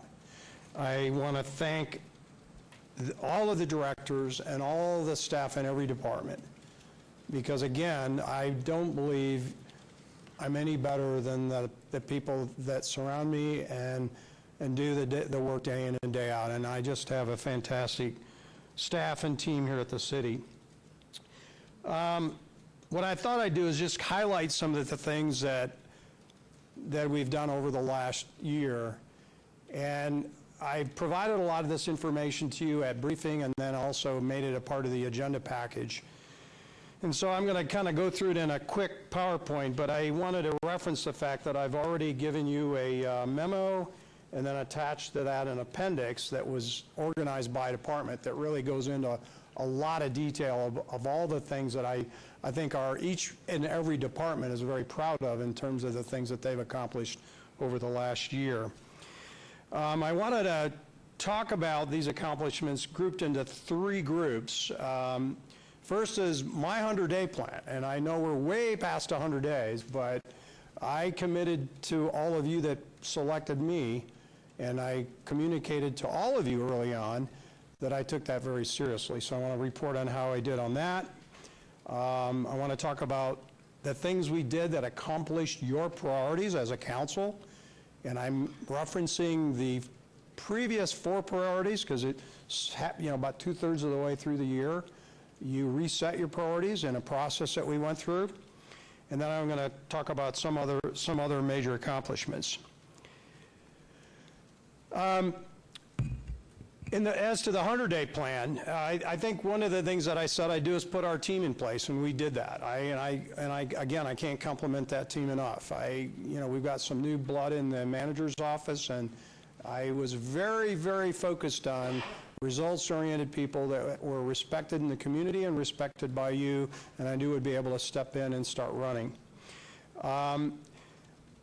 One of the things that I put in there was that we would work on a new strategic plan, and we did that. Over a 2-council meeting process, we revisited priorities and established a new plan. And we heard loud and clear that public safety is your #1 priority. So we're working on that. And now we have the plan, we're working the plan. We have a plan for the silver tsunami. That was one of the prongs in my 100-day plan. That's something that concerned me. So we have now developed a very detailed plan for citywide organizational development and training, as well as department by department, to deal with the issue of the fact we're going to realize 30% loss of employment due to retirement over the next 5 years. I said to you that I didn't want to be just focused on downtown, that we can't overlook our neighborhoods. I didn't want us to be a Detroit or a Philadelphia or these older cities that saw their urban core go away to decay. And we put in place a neighborhood development program for our at-risk neighborhoods. And we're working that moving forward, going forward. And that's something that I think you heard a while back when Karen Duddleston and a whole team came before you to talk about the different aspects of that. And then I committed to Symphony Park, and I will have to tell you, I got hired 14 years ago to be a redevelopment agency director and a business development director. My #1 priority at that time, as set forth by the city manager at that time, was Symphony Park, then Union Park. And I want to see that one through. I want for us to be able to look across the railroad tracks and see that blown and going. And I think we've got it going. We've got 2 housing projects that are going. We've got a couple of TID garages, parking garages that are going. We have a hotel development agreement for a hotel on Parcel B. We're actually out of that agreement, but we have the developer standing by, waiting for another big project across the street, which I'll reference in a moment. Open space is a big issue for downtown. Parks and open space is part of the master plan, and I think the Healing Garden got us off to a good start. I think the Healing Garden shows us the importance of open space in parks in downtown, and the fact that they're missing and how the community responds to an important need like that. It did it in a very different way, but it nevertheless is a place of respite and healing in our city. The project I was referencing earlier is that we now have an agreement with the World Market Center for a new convention center. That's one of those missing pieces, I believe, in our core area that will cause a lot of other things to go on fire, and it certainly caused interest in the hotel development market. We're going to see, I think, a number of big starts in the casino industry that I think are going to be a result of a new convention center, and we're going to see a new hotel across the street on Symphony Park as a result of that. We have stayed the course on the medical district and working with UNLV and the School of Medicine to make it a reality in the medical district. And we have been diligently working on supporting infrastructure to reinforce and develop the medical district to include a new parking garage. And I just recently met with Tom Riley, actually about a week ago, and Tom indicates that there will soon be a first phase getting started on the medical education building on the 9-acre parcel. That will be the centerpiece of the medical district. And that's the ball that my eye's been on, because I think having an academic presence in the medical district is the thing that will catalyze everything else in that area. And we have been doing everything we can to support the development of the district. And I know, Councilwoman, that's something that you've been working real hard on, and we're working diligently to make that a reality. And then I started, I think, in my first meeting as your city manager. It's something that I carried over from being deputy city manager, was we secured a USL Pro franchise in the USL Soccer League, the Las Vegas Lights, under a 5-year lease at Cashman. And so we now have a new professional sports team in the city at Cashman Center. And might I just make this comment, because we weren't sure how that was going to go. Evidently, they are packed every game, at least according to the RJ. Yeah, we've been tracking their attendance, and they're pushing right around 8,000 persons a game. It says and they're doing that puts them in the top of the USL League in terms of attendance. And even though almost to the bottom level of an MLS team. So they're on fire. They're doing very well.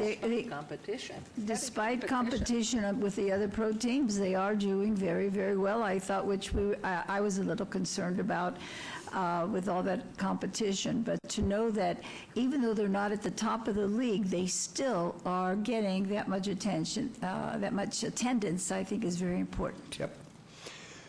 As to council priorities, you know, in the 4 prior priorities, public safety and homelessness was one of the really high priorities, and we took that to heart. I think I stood here before you as a deputy city manager a year ago, May, when we officially launched the Courtyard Project.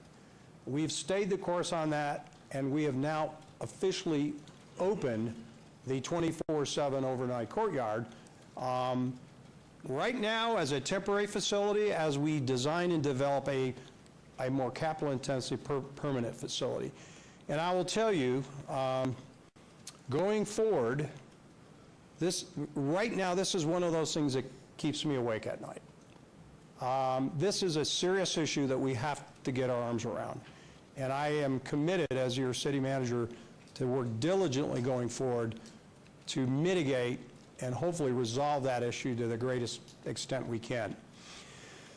We've issued 2 medium-term bonds for $19 and $21 million respectively for a lot of these projects, the Corridor of Hope, Fire Station number 3, and the Fremont Street Experience Canopy. And then we also adopted an automatic residential fire sprinkler ordinance. That's going to do a great deal to deal with public safety in our single-family residential community on new construction as we move forward, and hopefully we'll kind of temper the trend line and fire calls in our fire department. Additional council priorities, we've launched the Mayor's Fund to improve private and philanthropic funding for our city priorities and initiatives. We can't continue to always go alone as a city in funding everything. And this represents our first major foray into seeking philanthropic support for accomplishing our priorities. And a number of major cities around the USA have been successful in doing this, and we have just launched that initiative. We launched the Downtown Loop and Fremont East autonomous shuttles. With the autonomous shuttle and all the things that we're doing with smart city infrastructure, we went from not being on the radar screen to being a national leader in that focused industry in smart city development. And we renovated and opened 2 new Strong Start Academies. Education was one of your priorities. Preschool commitment was a major part of that, and we're walking the talk in terms of creating preschools and opening those and opening more. It's part of a longer-term program. And we've designed a public engagement plan for golf course and open space repurposing. I hope, as Councilman Soroka suggested, we ultimately get our arms around becoming a national leader in and how we handle that critical issue that isn't just facing us, but cities around America. And then in the area of other accomplishments, this year was, quite frankly, surreal. October 1, when I share the stories that I have with other city managers around the U.S. and tell them of all the things that have happened this year, October 1 was the one thing that just terribly punctuated this first year.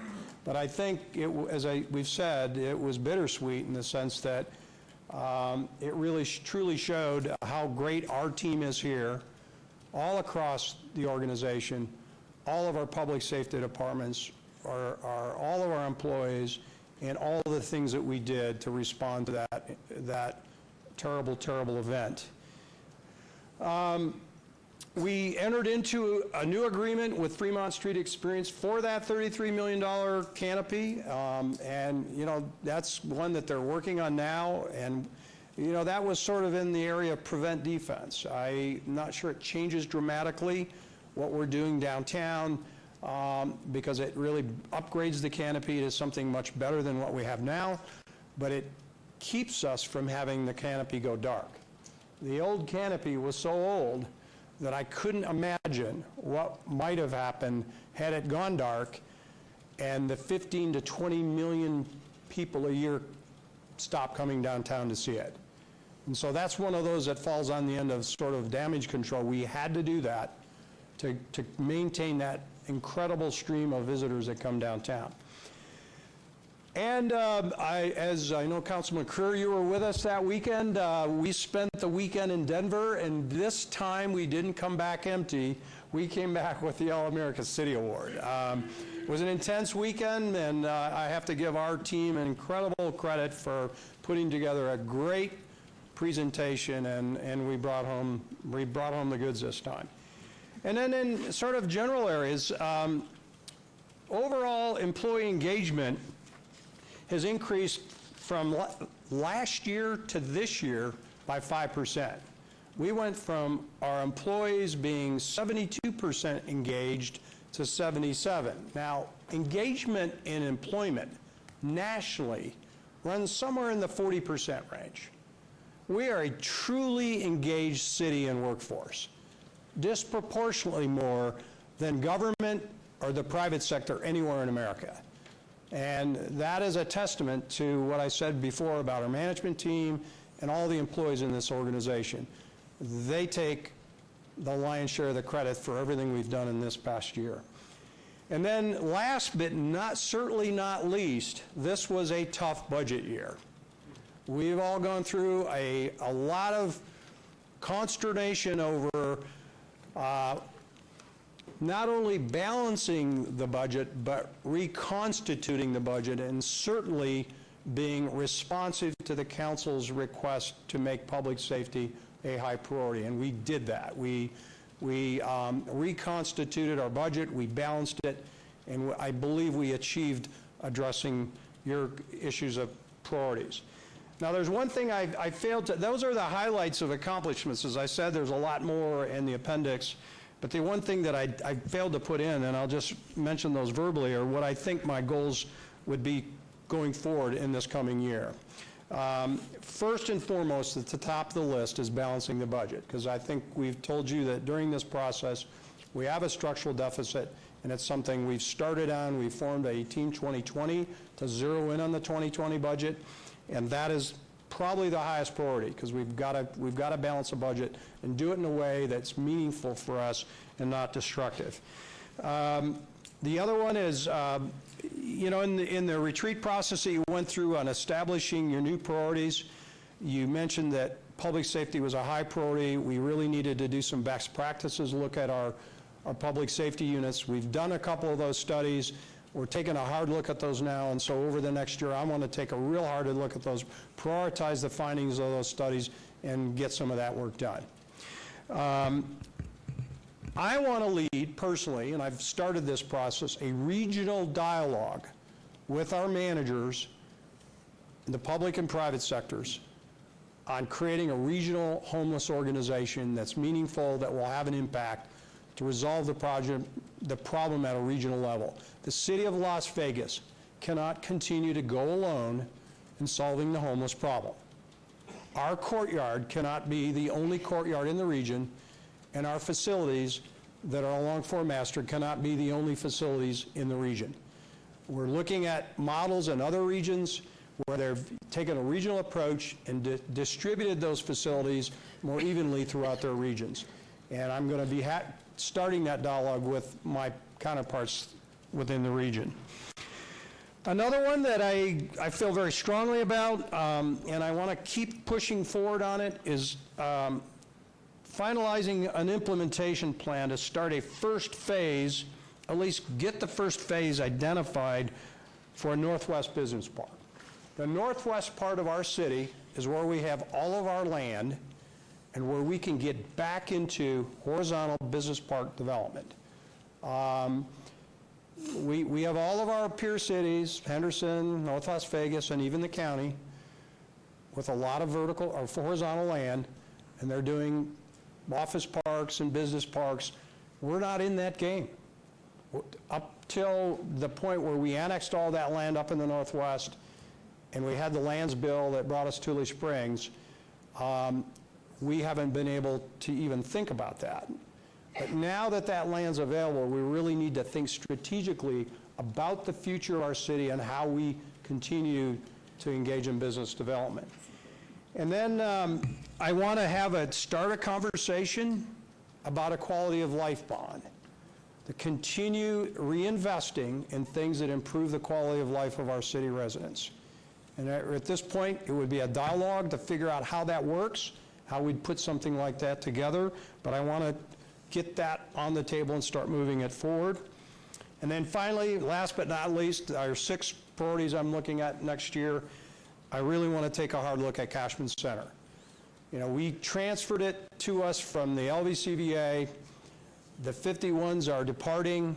We've got the Las Vegas lights in there. It is now the best time, better than ever in the history of this city, to take a hard look at how we can redevelop that site with a very, very meaningful redevelopment that would transform not only that end of downtown, but transform the center city of our city. So those are the 6 priorities that I look at as goals going forward. I've never believed, I have an old saying personally, and I tell my team that, if you aim low, you'll hit low. If you aim high, you'll hit high. And I don't believe in aiming anywhere but high.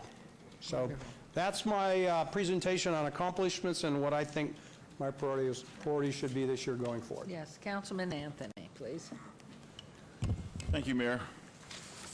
Very good presentation, Scott.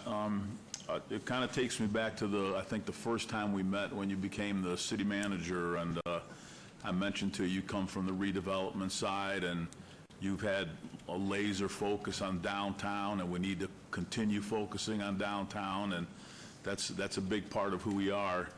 But however, I did tell you we need to make sure that we don't forget the western part of the valley and the northwestern part of the valley. I mean, that's where the growth is, that's where the empty land is, that's the biggest tax base for the city of Las Vegas. So I think you heard me loud and clear, because there's some things that are happening out there. I mean, we're having a big homeless problem out in the northwest part of the valley, and your folks are stepping up. They're coming out there. Jerry Walker's been actively involved. People are going out there and really paying attention to it.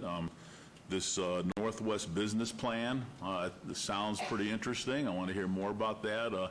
Having an actual goal on neighborhood development and stabilization. I mean, we need that out really in the whole city, but it's important in my ward. So and this quality of life that you're talking about. I mean, that's really what all our neighborhoods are all about. So I appreciate you doing that. I'm going to keep asking you to do that. I'm going to keep harping on you.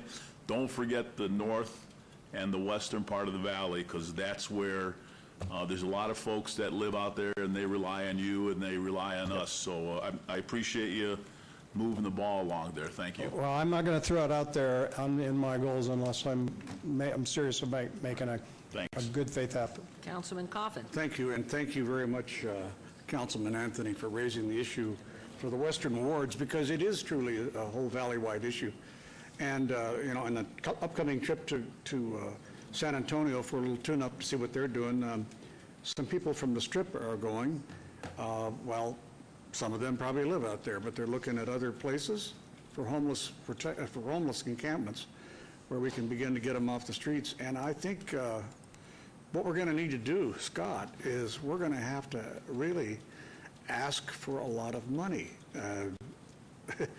You know, a year and a half ago, we had a big fight in the discussion on the budget about marshals, and your predecessor agreed to go ahead and accelerate the addition of marshals to help us in the parks and a future project such as we have now. And here we are, and we need to get bigger, and it's going to cost money, and it's for the public safety that we do it. And we're going to have to really know a hard number of what you think we're going to need in the next budget, because it's going to take us months to figure out how to raise it. I don't want to cut any programs that are in existence, but we're going to have to really increase the amount of money that we've allocated for homeless protection for the homeowners as well as protection for the homeless. It's going to take time for you. I hope you can do that. Well, I think as we briefed on with you yesterday, we have been looking real hard at the homeless issue, not just within the center city area, but the whole valley, I mean the whole city. And we're really now trying to identify what that number is. What is it that we've got to do additionally above and beyond what we're doing now? And then what's that going to cost, and how are we going to get that done? And certainly that we would have that in time to work that into our budget. One thing, if you look back at the Depression and how the various cities around the country, including Las Vegas, reacted, they kicked the people out of town. And there were no protection from the courts. There was no ACLU. There was nothing. And frankly, not very many jobs, and very many people could afford to support the homeless, so they were sent out into little encampments. You know, they were just driven out of towns, and they called them Hoovervilles. And because rightly or wrongly, President Hoover was blamed for the Depression. We're still in some of the grips of that recession we've just been experiencing still. And I don't know if we're going to get out of that for sure because of our goofy international trade policies, but we are not looking good here. So I think we just have to be prepared for the expense that the city could not afford in 1930 and 32. We're going to have the money. Thank you. Councilman Crear, any? Thank you, Mayor. You know, Scott, I've been here, I've said this a couple of times in a short period of time, but, you know, your staff has been exemplary in terms of dealing with the issues that we are addressing. And you and I have had a number of conversations about what the priorities are from a Ward 5 perspective, and I think we have that game plan in place to not only to create the strategy, but also to create the implementation of the strategy that we are creating. So look forward to working with you, and look forward to making sure that Ward 5 is a top priority of our entire administration. Thank you. Okay, Mayor Pro Tem? Oh, Mayor Pro Tem? Who wants, of the ladies? Her and then her. Okay, Mayor Pro Tem first, and then Councilman. The other, Michelle will make a motion, but I just wanted to say, as you know, Scott, I've talked with you a lot. I've praised, just totally praised almost every single one of your staff. They've just been magnificent. Couldn't get better people with whom to work. And when you've come, you've been very straight with us. You've been very transparent with us. If we had a problem and we nagged you a little bit, you really did truly listen, though. You listened and you tried very hard, and I appreciate that and all the experience you have and all the help you're giving us on the medical district. It's just wonderful to have you. Thank you. Thank you. Okay, Councilwoman, and then you, Councilman Soroka, thank you. So it's been a year of vigor and passion and getting to know one another, and I appreciate it. And I can promise you 3 more years of vigor and passion and getting to know each other, and I think you're doing a great job. Thank you. And Councilman Soroka? Thank you, Mayor. Scott, we swore in on the same day. Yes, we did. And we've had a fun year. You had a great legacy before you, and you've done a great job stepping right in, moving our city along in a very positive way with strong leadership. Appreciate that. And again, I'll appreciate your support and leadership on tackling our top 10 issue in our ward of Badlands. And I know there's a great solution there, and I appreciate your support and rational and logical thought on that. And your support on homelessness and crime, which are the biggest issues in my area and for our city. So thanks for focusing on those in all the areas you are. Keep up the good work. You know, everywhere I go, and you've heard me say it 1,000 times, sleep is so boring. It's so exciting to be here, to work with our families, our people that work for the city. Every one of them I know. You're only as strong as your team and everybody in the grassroots level that every single day does their job and does it with enthusiasm and innovation. And it's just really exciting. It is the best. My job's better than your job. And so I have to tell you, I appreciate everything you do, because you do respond to all of us up here You get involved, you listen, you come back, you go at it again, and I know every time that we speak, and I've never seen anything like this, and this is 18 years of Goodman now, or 19, I guess, of Goodman's, and listening to my husband over the years with appreciation for all the city managers prior to you. It really is your effort to come back time and again to get the details of what we're striving for. And I remember at the last retreat when Councilman Anthony spoke to the quality of life in his ward, in Ward 4, and for the whole city, and that you've picked up that gauntlet and put that as a priority, the quality of life for everybody in our city, to make it as strong as it possibly can be. Because we had overlooked that in that retreat until he spoke up. And I think all of us, all of our ears went up and said, yeah, that's the right place to be going.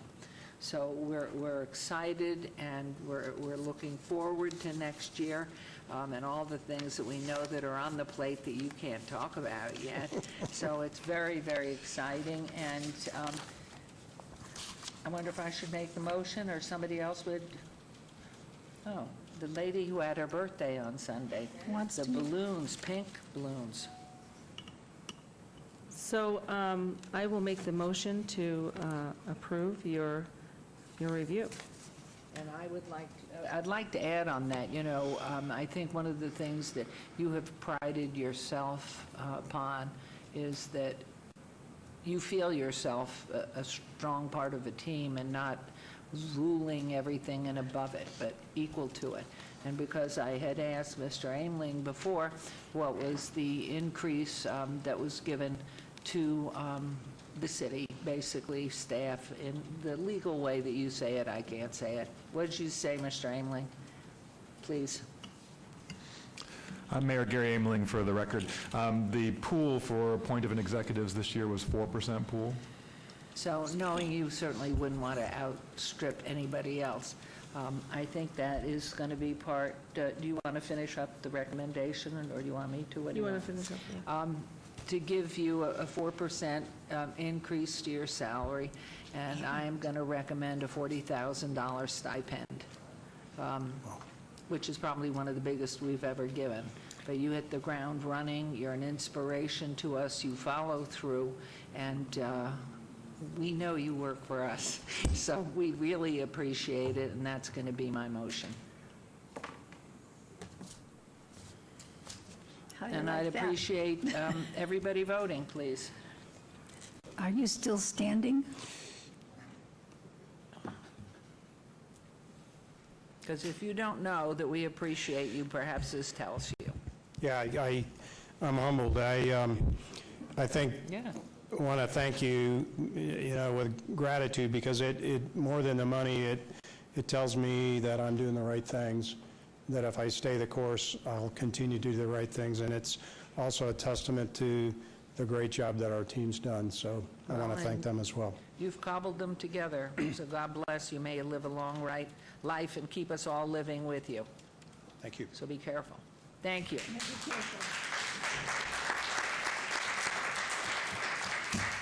Okay, we're now going to move on to number 45. Okay, discussion for possible action to approve the installation of a permanent gate on the west leg of Formaster Lane and Las Vegas Boulevard, $10,000 Traffic Improvements Capital Project Fund, CPF Ward 5, with Councilman Creer. And so we are going to have a double comment here. And I know we have submitted, we did hear from which you'll address the letter that was sent to us all from Catholic Charities, so if you'll make sure that they have a copy at our clerk's office. Yes. So, good day.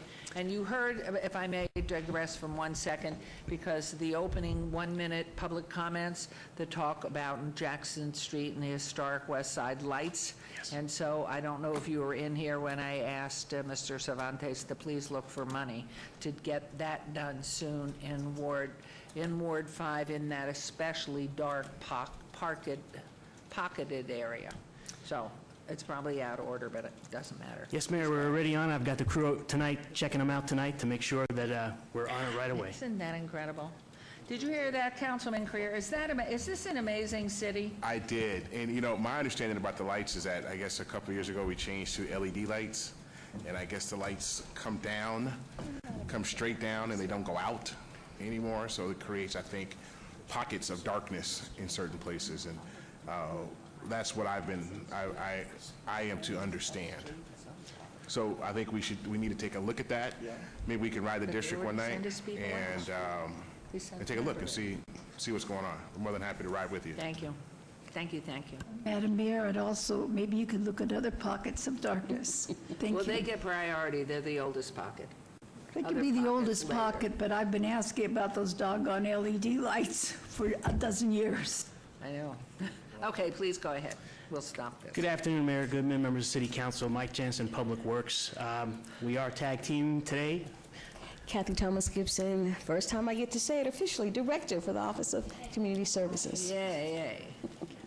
And we're here today to talk on item 45 to discuss the possibility of installing a gate on Four Master Lane at Las Vegas Boulevard. So I have just a brief presentation to give you a little background on this particular item.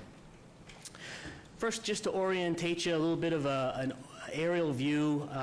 We have Four Master Lane, and on the north side of Four Master Lane, we have the Catholic Charities campus. On the south side, we have our growing Courtyard campus, and on the southeast corner, we have Anderson Dairy. And what we're proposing today is to install a gate along the west leg of the intersection of Four Master and Las Vegas Boulevard. We have a little bit of a rendering in that picture. This won't be a red gate. That was just really for clarity. Most of the gates that we've installed around the city have been usually white, but there's flexibility. But really, that's what we're talking about today, is a gate on that west leg. And I want to give you a little bit of background on what the conditions are out on Four Master today. We studied the road for a week to collect some traffic counts. About 550 vehicles on a weekday traverse that little stretch of Four Master between Main and Las Vegas Boulevard. On Saturdays, it drops down to 350, and no surprise, on Sundays, it drops down to 250. So that's kind of what we see on many of our streets, that type of fluctuation over a typical week. At the peak period, there's about 50 cars that use that stretch of road. So it is a relatively low-volume street, and that peak period is around 8 to 9. Again, not surprising, what we see on a lot of our roads. But the other thing that we really see out there is a tremendous amount of pedestrian activity. Pedestrians going from between the campuses and just in that whole general area. And so that's kind of what's happening out there as we speak today. Question comes up, why is this gate needed? First item is it's been a key component of the Courtyard Master Plan to change the use of Four Master Lane.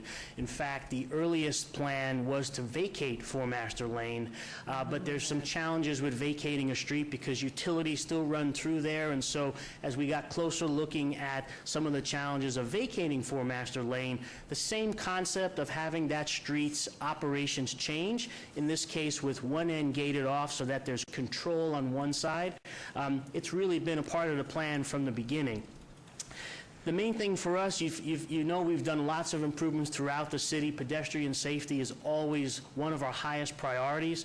We feel with this particular gate, we think we can improve pedestrian safety in that area. Kathy has some examples of just what's happening out there on a daily basis, and the gate will control some of those conflicts that happen quite often.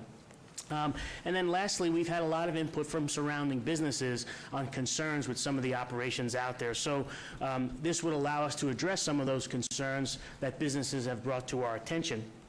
I want to just give you a little snapshot of how the proposed gate would work if it was approved today. A lot of the gates we have around the city that we've installed on streets were what we called crash gates, where they have a lock and they're infrequently opened. This particular gate, because Las Vegas Metropolitan Police Department and the Fire Department have quite a few emergency responses to this area, they asked that we ensure that instead of the crash gate type, that it would be a fully activated gate. So it would be a gate system that when an emergency vehicle pulls up, that gate would open, so it would not slow down their ability to get in. It would be a swing gate, but it would allow them to two gates that would swing open. Yeah. And so that was a key aspect as we were talking to our emergency staff on how might this gate operate so that it still works to meet their needs. Second thing is, some of the facilities here, they have truck deliveries, particularly Catholic Charities, as well as we build out the courtyard complex. When truck deliveries come in, many of them today come in off of Main and Four-Master, they back into a loading dock, and then they leave. And what we'd like to do for the security teams at Catholic Charities, as well as for our courtyard complex, is have a clicker so that strictly when those large trucks are exiting, they would be able to open that gate for those situations, because it would allow a much easier exit. I will say that's really an interim condition. As the courtyard complex is built out, it's going to be designed to better accommodate those truck movements, but for now, this would be a way to ensure that we didn't create any challenges as it relates to trucks that are trying to leave the campus. A key aspect of this gate is there would not be any pedestrian access at Four-Master and Las Vegas Boulevard. That gate would keep vehicles as well as pedestrians from not entering or exiting from that particular location. The key part there is really that pedestrian safety. We've seen it where pedestrians literally run right out onto Las Vegas Boulevard when folks come around to give some things out, and this would allow some of that control to be maintained on a less traffic volume street once the gate would go in. I want to point out the agenda item. We identified the cost of the gate being $10,000. That would have been the approximate cost for our type of crash gates that we normally have. Right after we issued that agenda item, we found out from our emergency providers that it really needs to be this activated gate. So I want to make sure you understand, while that typical crash gate was $10,000 to $14,000, this one's going to be $39,000 to $45,000. Obviously, an automatic gate is more expensive. And may I recommend, as you go forward with that you put a camera on a pole to watch the activation of that gate in case, as I see further down, and you look to the assessment of what you're doing, that you have a record and you know what the problems are because you have the chip or whatever.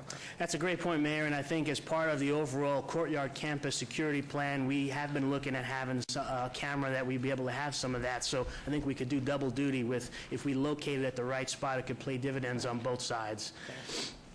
And then also, a question has come up, if this gate was approved today, how long does it take? We spoke with one of the contractors that do this type of work. We'd be looking at approximately a 60 to 90-day time frame for installation. The activated gate requires power, and we're still working through some of those situations. So I wanted to kind of give you just that snapshot of how that gate would operate if it was approved. And I thought I had an extra slide, but I know Kathy knows her slide, and it might not have gotten in on this version. So I'm going to turn this over to Kathy to talk about some of the outreach that we've done as it relates to this particular item. Thank you, Mike. Mayor and Council, as you know, the engagement process actually started 2 years ago with Community Charrettes and evolved into a core group in an advisory council, and all the stakeholders, both the not-for-profit and for-profit stakeholders, have been a part of that conversation. Specifically to address what you acknowledged, the letter that we received from one of our stakeholders expressed some concerns about the timing or how quickly we're moving to put the gate in, and whether or not stakeholders would continue to have a voice in the design process. And the answer to that question is absolutely yes. We actually met with several stakeholders yesterday, including Catholic Charities, and listened to their concerns specifically around those issues of the timing of the installation of the gate and whether or not there was going to be voice in the design process.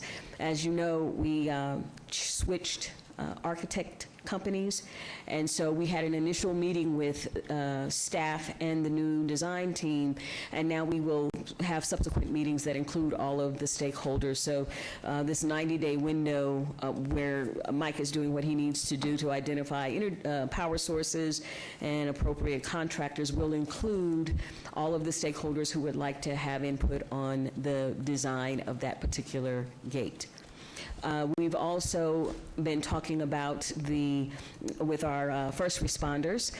It is an area that receives a lot of both AMR and fire response for a variety of reasons, of drug use, mental health issues, et cetera.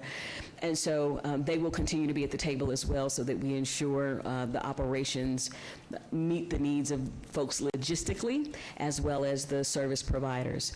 I think one of the primary issues that we discussed with our stakeholders yesterday, including Catholic Charities, was not about vehicular access. We have consensus there.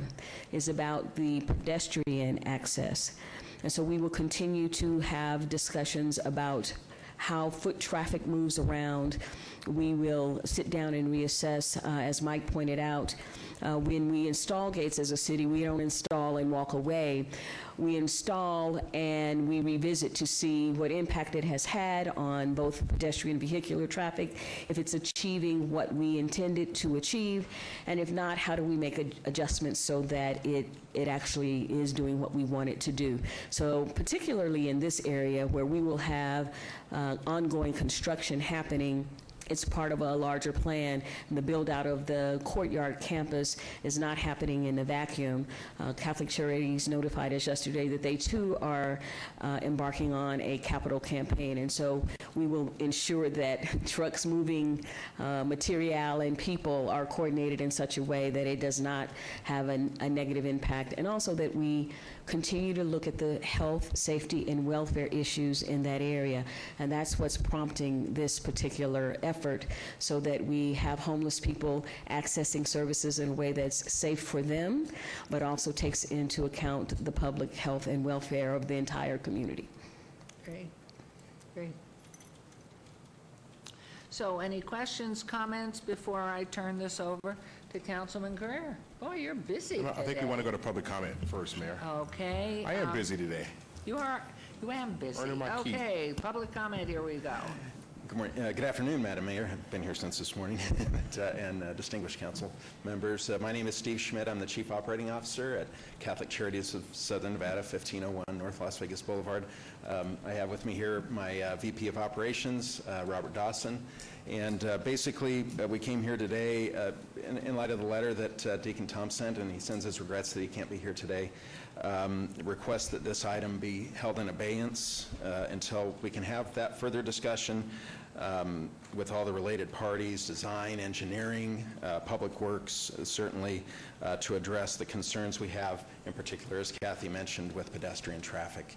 As you know, our main entrance is there on Las Vegas Boulevard, so we don't really know what this fence at this time would do to pedestrian traffic. If it's going to back people up onto Four Master, then they would be limited access to our facilities on Las Vegas Boulevard entrance, or if they're going to be restricted actually to accessing the courtyard from the Las Vegas Boulevard side. So these are concerns, and we certainly have been a willing partner at the table to collaborate.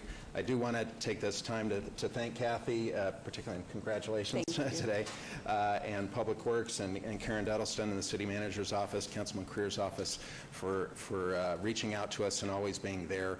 Particularly Kathy is always available to answer my emails. But that's our concern and our request at this time. Well, I think, either Mike or Kathy had mentioned, we've been in discussion about closing down Four Master back, and I know Deacon Tom was at those early meetings when we were just talking about early concepts. We'd even looked at the Paiute Reservation for getting 5 or more acres for this concept of this yard for 24/7 safety for our homeless. And so this is an ongoing conversation, and I am sure that both Mike and Kathy, along with Councilman Creer, and you've maybe already had those conversations, what it does. Do you have an estimated timeline on, the gates are in planning, I gather, correct? So from that, do you have any estimation of an installation after you check everything else out? So what a delay might do, and how long a delay if that would be something that you could see working through. We would certainly not ask for an abeyance of more than 120 days. I mean, I don't even 90 days. So, you know, to address these concerns, we think the gate as it stands on its own would be a problem. As has been mentioned, for vehicular traffic, we would support that today. It's the pedestrian traffic and access to services. And in the grand scheme of the design of the courtyard, the closure of pedestrian traffic on Four-Master was, in our understanding, always in the context of the point in the courtyard when all the services were being provided. So we could then focus on an entrance off of Main, and certainly that would involve some infrastructure changes on our end, but we're willing to do that. But at this time, it's difficult for us to see people accessing services if they're closed in on Four-Master. Well, one suggestion I'm going to make, but it really does go down to Councilman Creer and then talking and seeing what the delay does. Certainly, if there's an abeyance of 30 days, certainly it could be obeyed again, rather than push it out 90 days, which if in fact you come to some resolution that you figured out what to do with the pedestrian access, we could really have everything in place in a shorter period of time. I hate to just push something so far out that you've now really crippled a great concept, because as we did discuss a year or two ago, just that closing that whole street down, and it was more discussion. I know Deacon was there. So my suggestion would be to Councilman Creer, and depending upon the conversation he continues on right here, and he may already have an idea, that start with a 30-day, it can always be obeyed again. But if in fact he wants to obey it all, which I don't know, and I see the flag from Councilman Coffin. Thank you, Mayor. Thank you, Mayor. We're in the middle of an emergency here. We can't wait 3 or 4 months or even a month to do something here. People they're sleeping in that street as it is. They're subject to death at any given time. If it happens, you know, we'd rather not have to blame people for the delay, because it could and would happen. It's amazing. I walked around there last week, late at night, and Four-Master really comes alive with people. And I don't know where else you would come in. Is Main Street not accessible? I looked at your building, and I walked around your building to the extent I could last week. And it looked like you had access through Main Street and through the boulevard, not on Four-Master. Is that right? Correct, yeah. So we do have an entrance off of Main, although that's not our primary security. We don't have our security stationed there. And also on Las Vegas Boulevard. On Las Vegas, where all of our vehicular traffic and primarily pedestrian traffic at this point. So it would involve some shifting for us to find a place for security to post up on Main, as well as to open up some of those entrances. The gates we have on this picture in my backup material, I see an 18-wheeler pulling into your property from Las Vegas Boulevard, not Four-Master. Yes, well, that probably that would we would normally have that off of Four-Master, our primary dock back there, where we have all our food received for Meals on Wheels, and our dining room services and everything is off of Four-Master. We have motorized that gate at this point because of safety issues, you know, with the public on the street. The other gate that we have on Four-Master is primarily an exit. It's not an ingress, it's just an egress for people, primarily when volunteers come and volunteer in our dining room. We close that gate to vehicular traffic after noon. Our pantry and WIC services are right there. So some of the concern we have with pedestrian traffic through that area, because we have small infants and children and women. Steve, we don't want people walking on Las Vegas Boulevard there to get in. Pardon me? We don't want people walking on Las Vegas Boulevard to come in. We want to try to keep them coming in on Main Street. That's the plan. It's been an arrangement made with the commercial businesses around there. We know that by doing that, it helps remove some of the people who, for convenience, will be out there on the boulevard as it is, and then down Four-Master. Correct. We want them to come in on Main Street. And I would agree with that. I guess the thing is that if it wouldn't have to happen if you could let people stay there 24 hours a day. Well, at they your do. location. We have a day shelter where we have over 200 men that are there during the day. We have night shelter, obviously, that houses over 500 men every night. So we have shelter. We are a 24-hour shelter. My understanding was that if you smoke over there, you're out. If you smoke on campus, then we ask them to smoke off, off on the sidewalk, not on the campus. So where what they- actually is your census count that at night? Pardon me? What is your census at night? You say up to a 500, but how many? We are at full occupancy every night, 525 beds. Okay, well, you could see then that we need to do this thing, since you have no more space. We don't, yes. Thank you. Okay, thank you. Any other comments, questions here? Okay, Councilman Creer, please. Thank you, Madam Chair, and I appreciate, I think we closed public comment.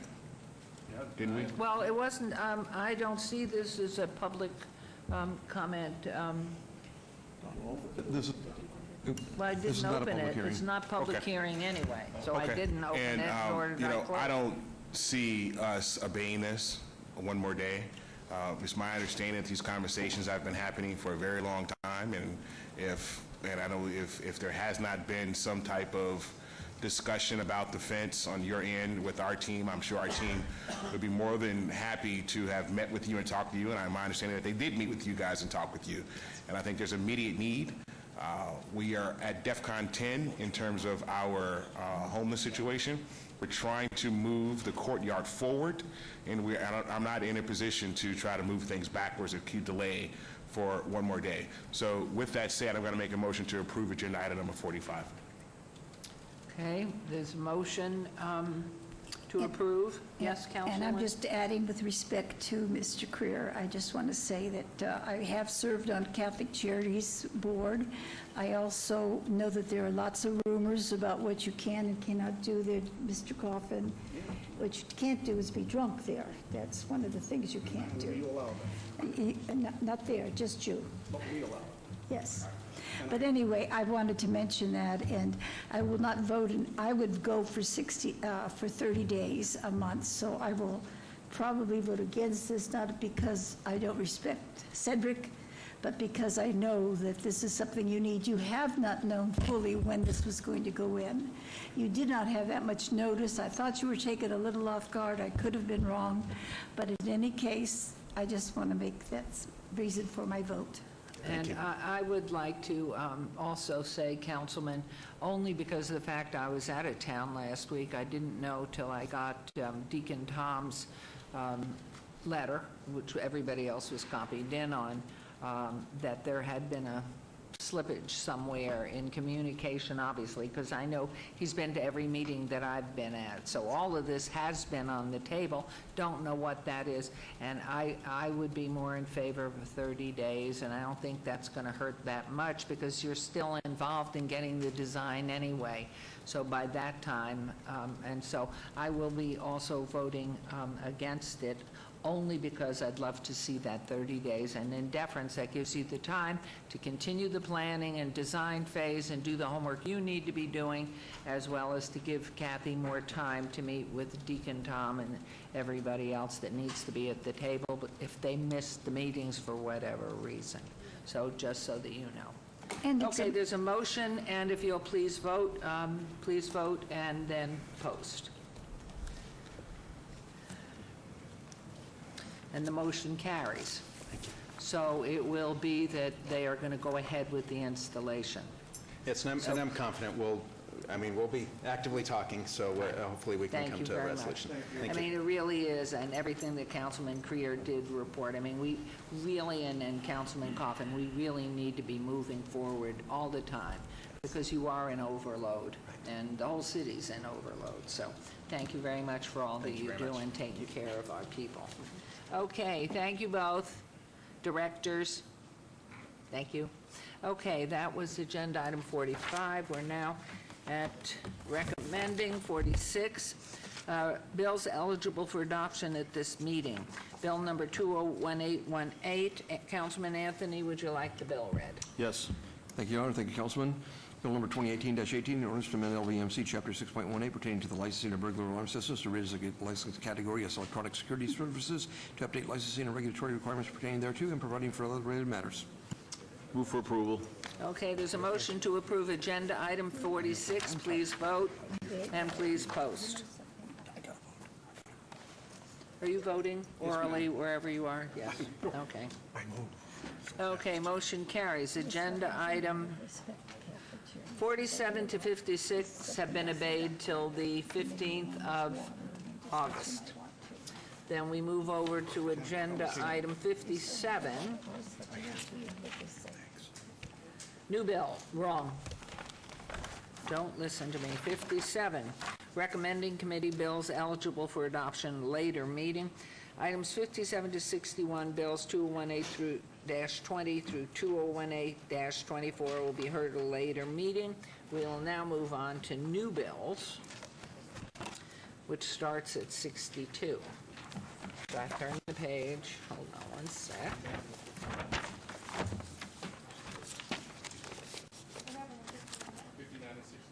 Yeah. Ah.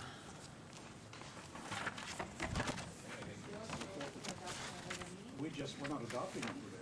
No, we are, what happens if you go back to number 57, recommending bills eligible for adoption at a later meeting, and those were read by Mr. Jerbick down there. So All we're the at other 62. new bills. We're at 62. I mean, all the other bills eligible for adoption were held in abeyance earlier, so we're only on 62. And if you'd Right. like me to read it, I'd be happy to. Okay, so we're at the new bills, correct? 62. That's correct. Right. Because we talked about this at our,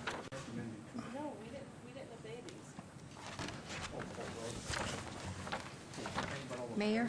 Yes, please. Perhaps I can clarify. Luann Holmes, City Clerk. If your question is about agenda items 57 through 61, those are all bills that are be heard at a later meeting. There's no action taken today. Okay, thank you. Count on our city clerk. She gets it, she hears it, she understands it. Good. New bills. Bill number 62, bill number 2018-35 is our only new bill. City Attorney, would you please read the new bill? Thank you, Your Honor. Bill number 2018-35, an ordinance to amend LVMC Chapter 2.44 to add a new section establishing meeting-related requirements for the Planning Commission and to provide for other related matters. And so this new bill is being referred to the full council or the council or committee of the whole for our next city council meeting, which is scheduled for August 15th, 2018. Thank you. And now, 63 we've done, and we are into, we've done that. Oh, goodness, we're just clipping right along. 64. We are into 64 through 67. Okay. 64, GPA 72773, and a request for a general plan amendment from L low-density residential to ML medium-low-density residential. Number 65, ZON 72, oh, I knew it sounded like you. 72774, on a request for rezoning from U undeveloped L low-density residential general plan designation to RCL single-family compact lot. Number 66, VAR 73380, and a request for variance to allow 1.0 street connectivity ratio is 1.3 as required. And agenda item 67, TMP 72851, and a request for tentative map for a 112-lot single-family residential subdivision. The applicant is D.R. Horton. The owner is the United States of America on 15 acres at approximately 612 feet north of the intersection of West Cliff Drive and Rockmoss Street. U undeveloped zone, proposed R-CL single-family compact lot. Staff recommends approval of items 64, 65, and denial of 66 and 67. Planning Commission recommends approval of all items. These are in Ward 2 with Councilman Soroka. Public hearings, which I declare open. Is the applicant, of course, the applicant is representative, is present. Good afternoon, Your Honor, members of the council. My name is Bob Gronauer, 1980 Festival Plaza Drive. In this matter, I'm representing the applicant, which is D.R. Horton, who's proposing to construct a single-family detached development on the property. If I could get your attention to the overhead, what I'd like to do is give you an orientation where the property is located, and then what I'd like to do is give you a historical perspective of the number of meetings and changes we made to the plan to get to where we are today, because I think what it will do is you'll appreciate and understand the process that it took to get to the changes and the things that we're proposing for today. With that being said, as you can see on the overhead here, the property's highlighted with site. It's approximately 15 acres. This property, if you're familiar, if you've been traveling along the Summerlin Parkway for many years, just west of Buffalo in this area, and this is the Cimarron alignment. This piece of property obviously has been vacant. It's been built around. You can see you have some multifamily projects going along Summerlin Parkway. We have some R1, RCL development in here. As a matter of fact, it looks like just by the eye, by your initial view, that this property is landlocked. It's actually only access is Rockmoss Street, which is located here to the south, and to the east is Composer Way right here that has access to 15 acres. We're coming in for a GPA and a zone change with respect to a tentative map and a waiver development standard. Initially, when D.R. Horton came in, they were requesting on the property here for a attached single-family development. The attached single-family development was for 152 units. And as I already mentioned, they were for attached units. We had a neighborhood meeting as required by the city. This was the first of 6 neighborhood meetings that we had with the neighbors, which is very important. So as you can see here, the site itself, we had access coming down Rockmoss and Composer Way. During the neighborhood meeting, we had a substantial amount of neighbors who lived in the area who were very upset with the plans that we had. They had concerns with the amount of homes that we were proposing coming through the 2 streets in the area. They didn't want us to have an attached product. They would like to see us come in with some R1 lots, especially down to the south here, since this is some R1 development that exists. So then subsequent to that meeting, we came in with another plan, and what we did here is, as you can see the plan itself, instead of coming in with an attached development, we then detached the homes, and coming in here, we came in with a density of closer to almost 7 units an acre instead of 10, and these were single-family detached homes. We came in here with respect to trying to match the R1 lots to the south of us in this area.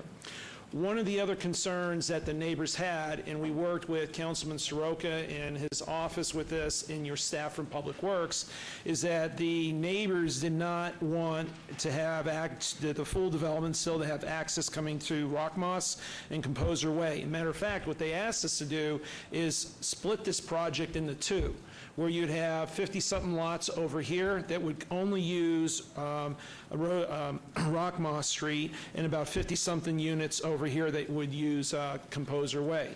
So we went back to the drawing board as we're going through the neighborhood meetings, and obviously we made some other changes as we went through the process, but the plan that you see here is a plan that was approved subject to conditions at the Planning Commission meeting. What did we do here? As I said, is we have single-family detached homes in this area. We had about 54 homes that would be located over here. You have about 56 homes that would be located over in this area here. These homes here would have access out on the Composer Way. These 54 homes would have access on Rockmoss.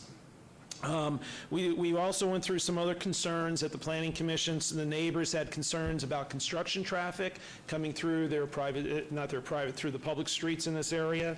We've worked with Councilman Soroka. He jumped right on it with Public Works. We have a condition that your staff, Public Works, or I believe Robert's going to read into the record today, that addresses construction access coming off of Cimarron and using Summerlin Parkway. So both D.R. Horton and the neighbors want to thank Councilman Soroka for jumping on this issue. It's a serious issue of a concern by the neighbors to ensure that we can limit the amount of construction traffic coming through Composer Way and Rockmoss in that area.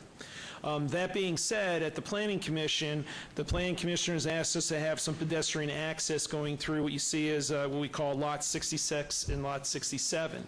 So when they approved this site plan, they asked us to make sure we have some pedestrian access. So if you lived in this subdivision, although you can't drive over here, you can actually walk through here and vice versa for this subdivision here. So what we did is, you can see we had another neighborhood meeting. I think this was by this time, about our 6th neighborhood meeting, and making substantial revisions to the plans.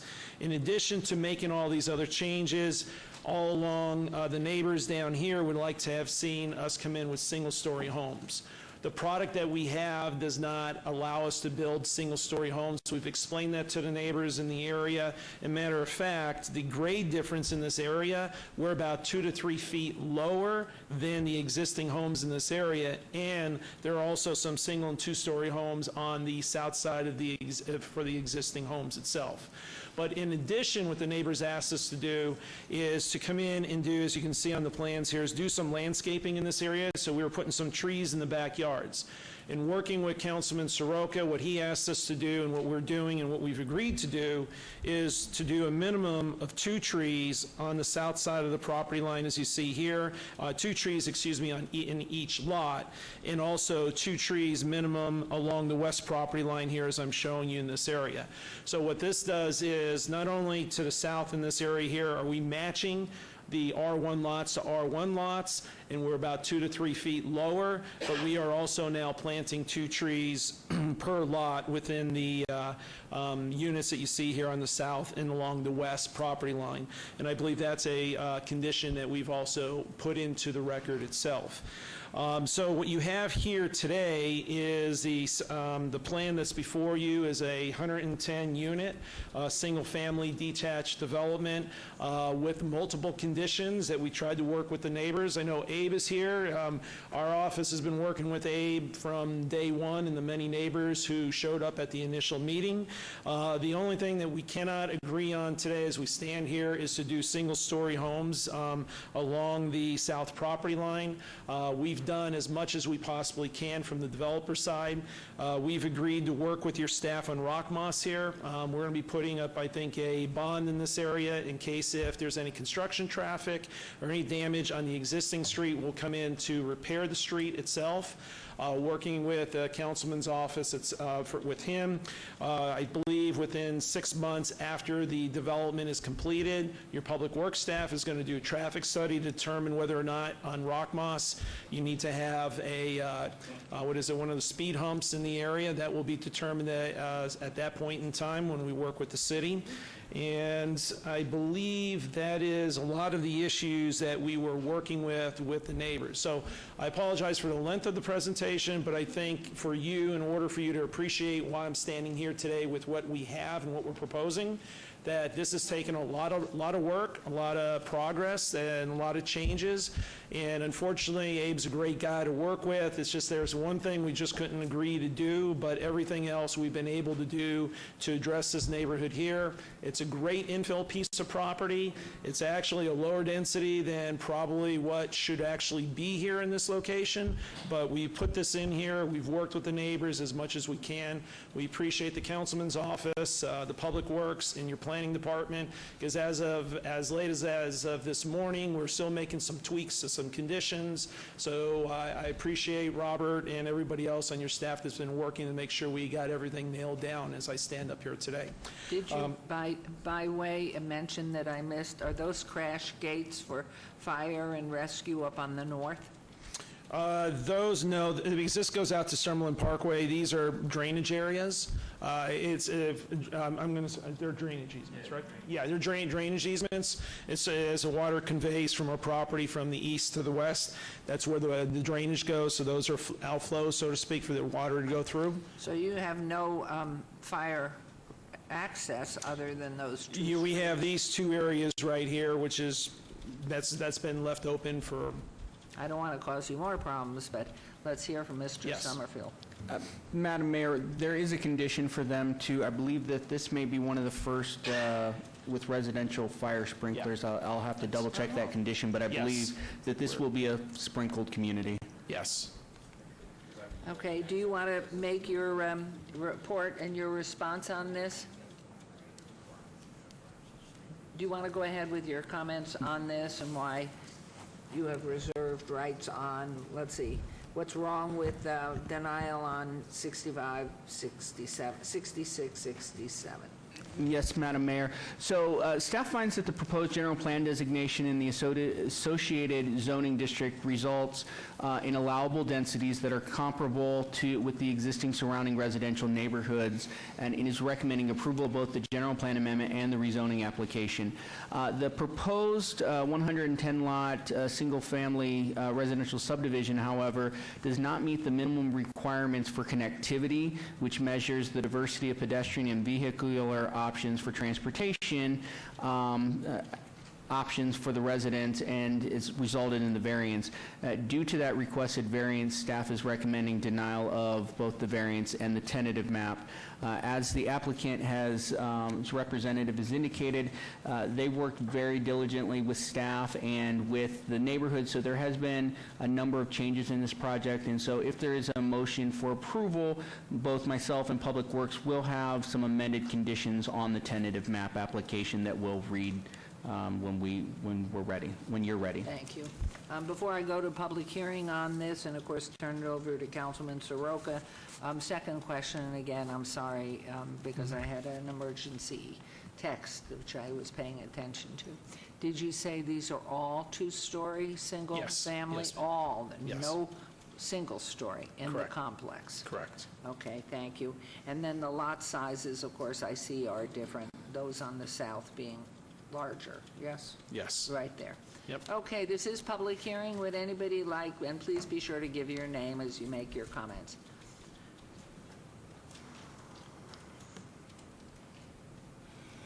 Good afternoon. My name is Abe Mahan, 7900 Fanciful Avenue, right next to this new project.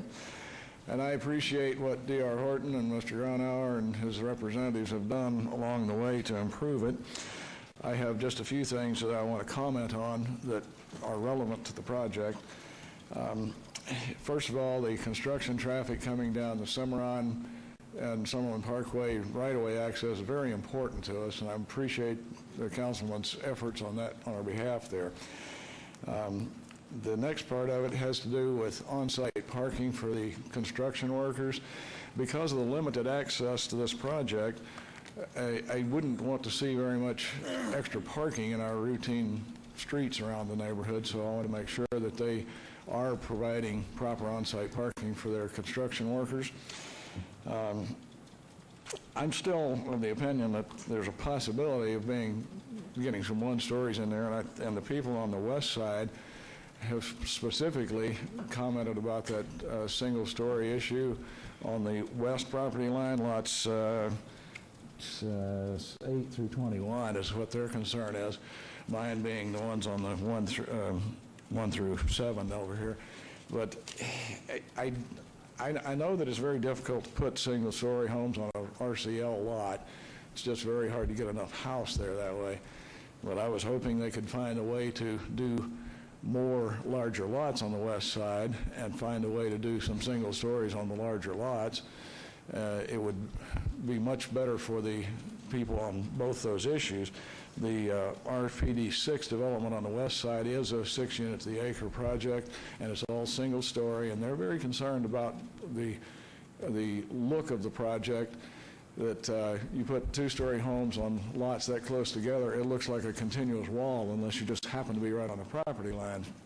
And so the concerns of the association, their president and some of their members asked me to speak on that, and I would still like to see something in that vein. I understand the complications in the building and the parkway and the other RCLs are part of this issue. So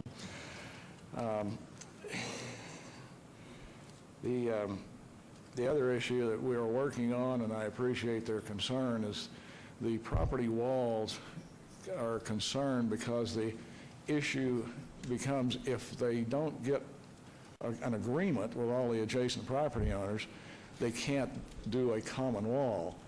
And I'm working to try to get the agreement of all the property owners so that they can do a common wall. because that would be a trash collector to put two walls that close together, and I don't want to see that. That would make a terrible mess in the neighborhood, so I will work to make sure that happens.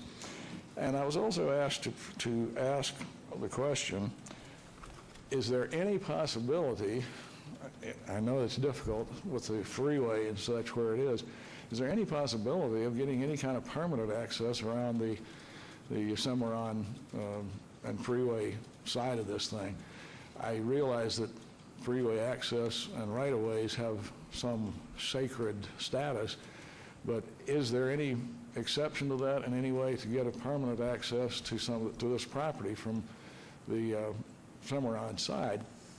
And that being an interesting point, because the limited access of Rock Moss and Composer Way right now does create a fairly congested entry for this many homes in that area, and it's not Horton's fault, it's not our fault, it's not your fault, but 20 years ago this project was landlocked except for those two small streets by other developments, and in one case a city reservation on the property. The gentleman who built the condos on the west had actually tried to buy this entire property to do those same condos over the 20 acres instead of 5. He was denied because the city actually had a hold on the property from Parks and Recreation at the time. And I campaigned in favor of doing that, and the city officials at the time didn't want to hear that. So not your fault, not my fault, not Horton's fault, but it's a difficult situation now, and if we could add a third access to it, it would be a better project. Again, I have no idea if that's even possible. But Is that, Mr. Summerfield, can you respond to that question about the north access by the freeway? Not the freeway, but from Cimarron via the Cimarron, pardon me. Right. It's through part of the right-of-way for the freeway is where this temporary access is planned, and I'm trying to figure out if there's any way to do a permanent access through there. Ma'am, Madam Mayor, I will defer that to Bart Anderson from Public Works as to what the limits on the access from the freeway will be. Bart Anderson, Public Works. That would be a difficult thing for staff to support or even really consider, because the Summerlin Parkway is a controlled access facility.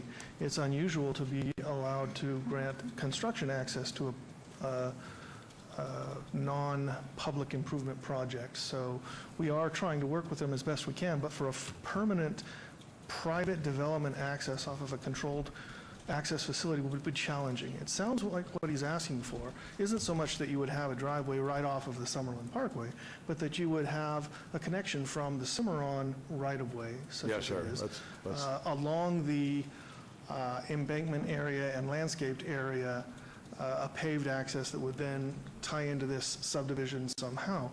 And the problem with that is that right-of-way on Cimarron is being converted into a pedestrian bridge. That project is scheduled to begin, I believe, in February of 2019, and so the Cimarron roadway alignment will cease to exist and become a pedestrian alignment only.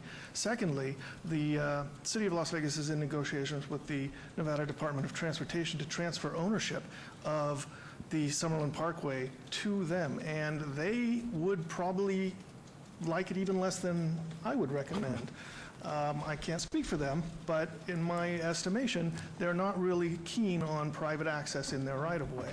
So I would suggest that that's a very, very challenging thing to entertain. We can look into it, but I wouldn't want to get your hopes up. Thank you very much, because I do know, and having spoken with Mr. Cervantes, who speaks readily with NDOT, that transfer is in process of the city responsibility for the Summerlin Parkway as we transfer with them. So, but it's always good to come up with ideas. I understand the complications. I just was asked to present that as a question and see whether there's any possibility of it happening. Appreciate your time this afternoon. Thank you very much, and I compliment Horton and their representatives for their cooperation with us along the way. Thank you very much. Anyone else wishing to be heard, please come down, state your name for the record. Good afternoon. Good afternoon. My name is Michelle Carpenter. I'm at 104 Rockmoss. I'm the second house on Rockmoss Street. And while I'm concerned about the traffic after the project is finished, I'm mostly concerned about the construction. I would love to see it be able to go around Cimarron and not directly in front of my house.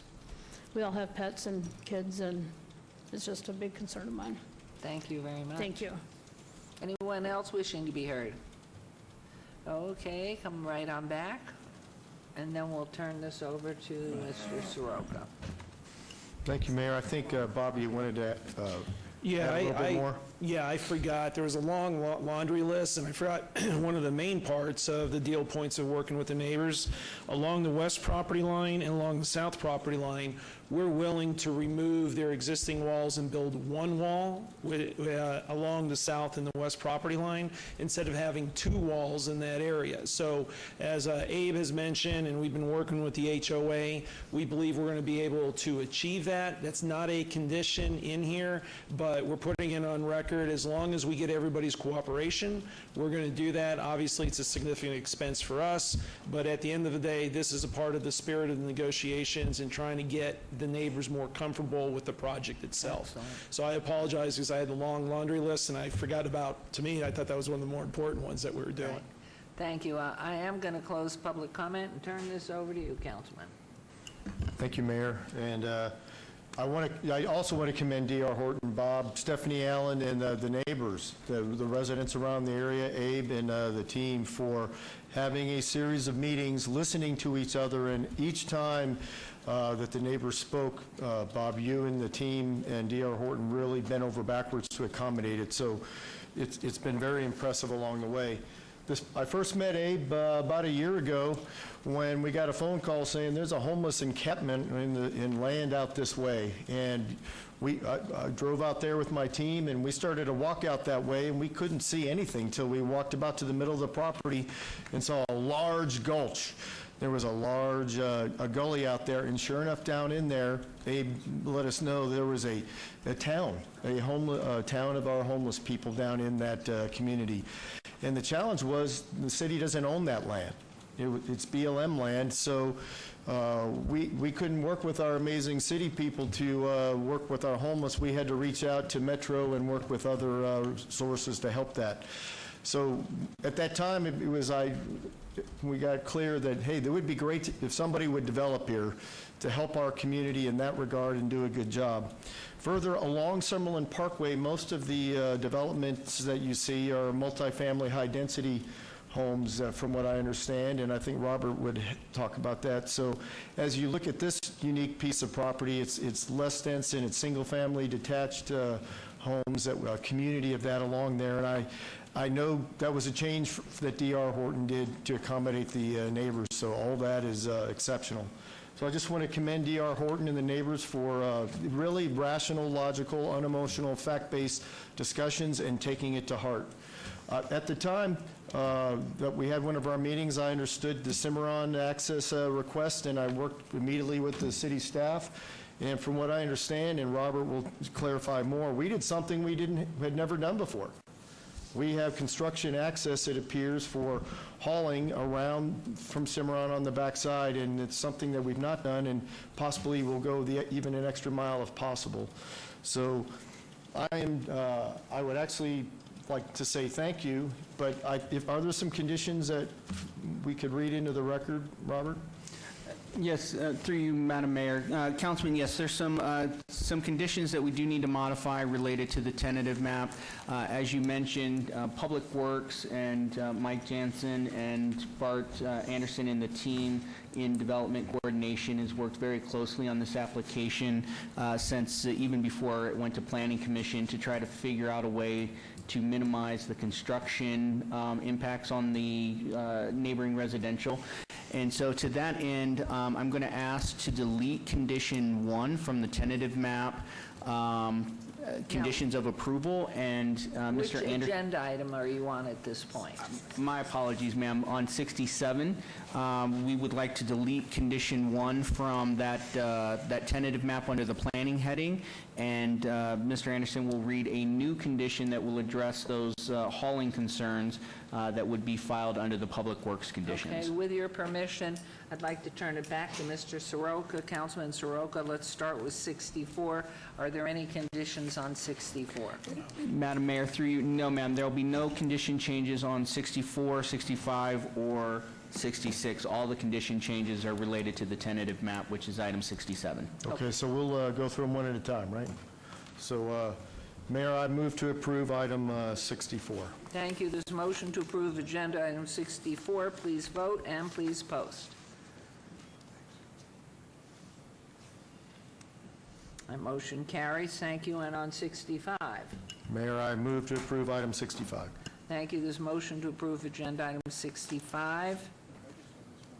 Please vote and please post. And Robert, just clarifying, the no conditions on 66, correct? Madam Mayor, through you, correct, sir. There's no condition changes on 66. But that was 65. You Correct. said there were none on 65. I'm sorry, yes. On zoning actions, there are no conditions, so no condition changes. Okay, so 65 passes. Now on to 66, which you said there are no changes there. So your motion, Move to approve item 66. thank you very much. There's a motion to approve 66. Please vote and please post. And that carries. And now, if you'll read in the conditions on 67, please. Yes, Mayor. Bart Anderson, Public Works. I have 2 new conditions and a modification to an existing condition that I'd like to read in. The first new condition is submit a construction route plan for construction access via Cimarron Road and Summerlin Parkway as available to land development for review and approval prior to issuance of a grading permit. All construction traffic larger than an SU-30 vehicle must use the approved construction route unless specifically allowed otherwise in writing by the Director of Public Works.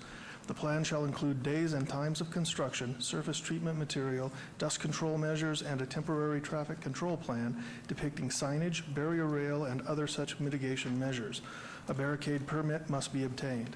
Removal of any materials, including temporary improvements within the right-of-way, to the satisfaction of the city engineer is required upon completion, and a bond for such removal shall be provided prior to permits. All hauling and removal of any materials, including temporary improvements within the right-of-way, in conflict with the city's Cimarron pedestrian bridge project, shall be completed by February 1st, 2019, unless otherwise allowed in writing by the city engineer. If the route includes use of Assessor's Parcel Number 13828801001, proof of permission shall be included in the construction route plan. On the date agreed, the Cimarron Road route shall be closed to non-city traffic, and any improvements not removed by the developer may be removed by the city at the applicant's expense. The second new condition, 6 months after the final unit has been completed, the Public Works Department will conduct a traffic study on Rockmoss Street, pardon me, to determine if a speed hump or speed cushion would be appropriate to mitigate any negative impacts associated with traffic growth from the project. If found warranted and approved for installation, D.R. Horton agrees to fund the speed hump/speed cushion. And the possible modification to the conditions, this new design has proposed that pedestrian access in a new common element down where the 2 streets are connected. And we have a condition number 11, that requires several of the common elements to be granted as public sewer and drainage easements. This one was not included because this one was not actually proposed until after that condition was drafted. So I would just like to include common element E in condition number 11, so that it reads common elements A, B, C, and D, and E shall be granted as appropriate. And do you accept those conditions and E Yes, that you yes, just from were Public read Works. into the record? Yes, and I believe planning has one more amendment, I think, or 2. Madam Mayor, yeah, unfortunately, we're not done with this one. Because of all the work that the applicant and the neighborhood and the ward office have done on this, we've got a few other modifications to conditions. And for the city clerk, we have all of this in writing, so we'll make sure that they have that. Wonderful. So for this item from the planning conditions, I also need to, so we've deleted condition 1, and that's been replaced by Public Works' condition. On condition 3, I need to delete the current condition and propose a new condition 3 that would read as follows. A portion of Lot 1 shall be converted into a common lot to facilitate the creation of open space with lush vegetation and amenities such as a park bench and trash receptacle. The creation of said common lot shall not cause any residential lot to fail to meet the minimum zoning district requirements. The new plan that we've seen indicates that there would be a common element piece adjacent to Lot 1. Unfortunately, the last version of the plan we have does not include that, so we'll need to update the plan to reflect that. Additionally, the applicant has indicated on the plan the planting of the trees, so I also need to amend condition 4. Condition 4 shall be amended to read, trees shall be added to the lots adjoining the southernmost property, the southernmost boundary of the project as a buffer to the homes on Fanciful Avenue, Farkas Lane, and Sparkle Avenue. The trees shall also be added to the lots adjoining the westernmost boundary of the project. There shall be no pine trees or plum trees. You got that all? Yes, we are fine. No, and as I said earlier, your staff and Councilman Soroka's office has been excellent and neighbors to work with. So this is very technical stuff that we got here to make sure we address unique circumstances. And to which you agree to all of Yes, those. ma'am.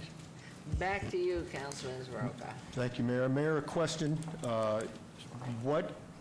Should the developer fail to use the access route, what happens then? The new access route that you in the condition? Madam Mayor, through you, so if they fail to achieve any of the conditions of approval, including the new condition that Public Works has read in, then they'd be out of compliance with their entitlement, and so we would take appropriate action. They would have to correct that issue. So we would notice them that they're out of compliance. They'd have to correct that issue and address the deficiency.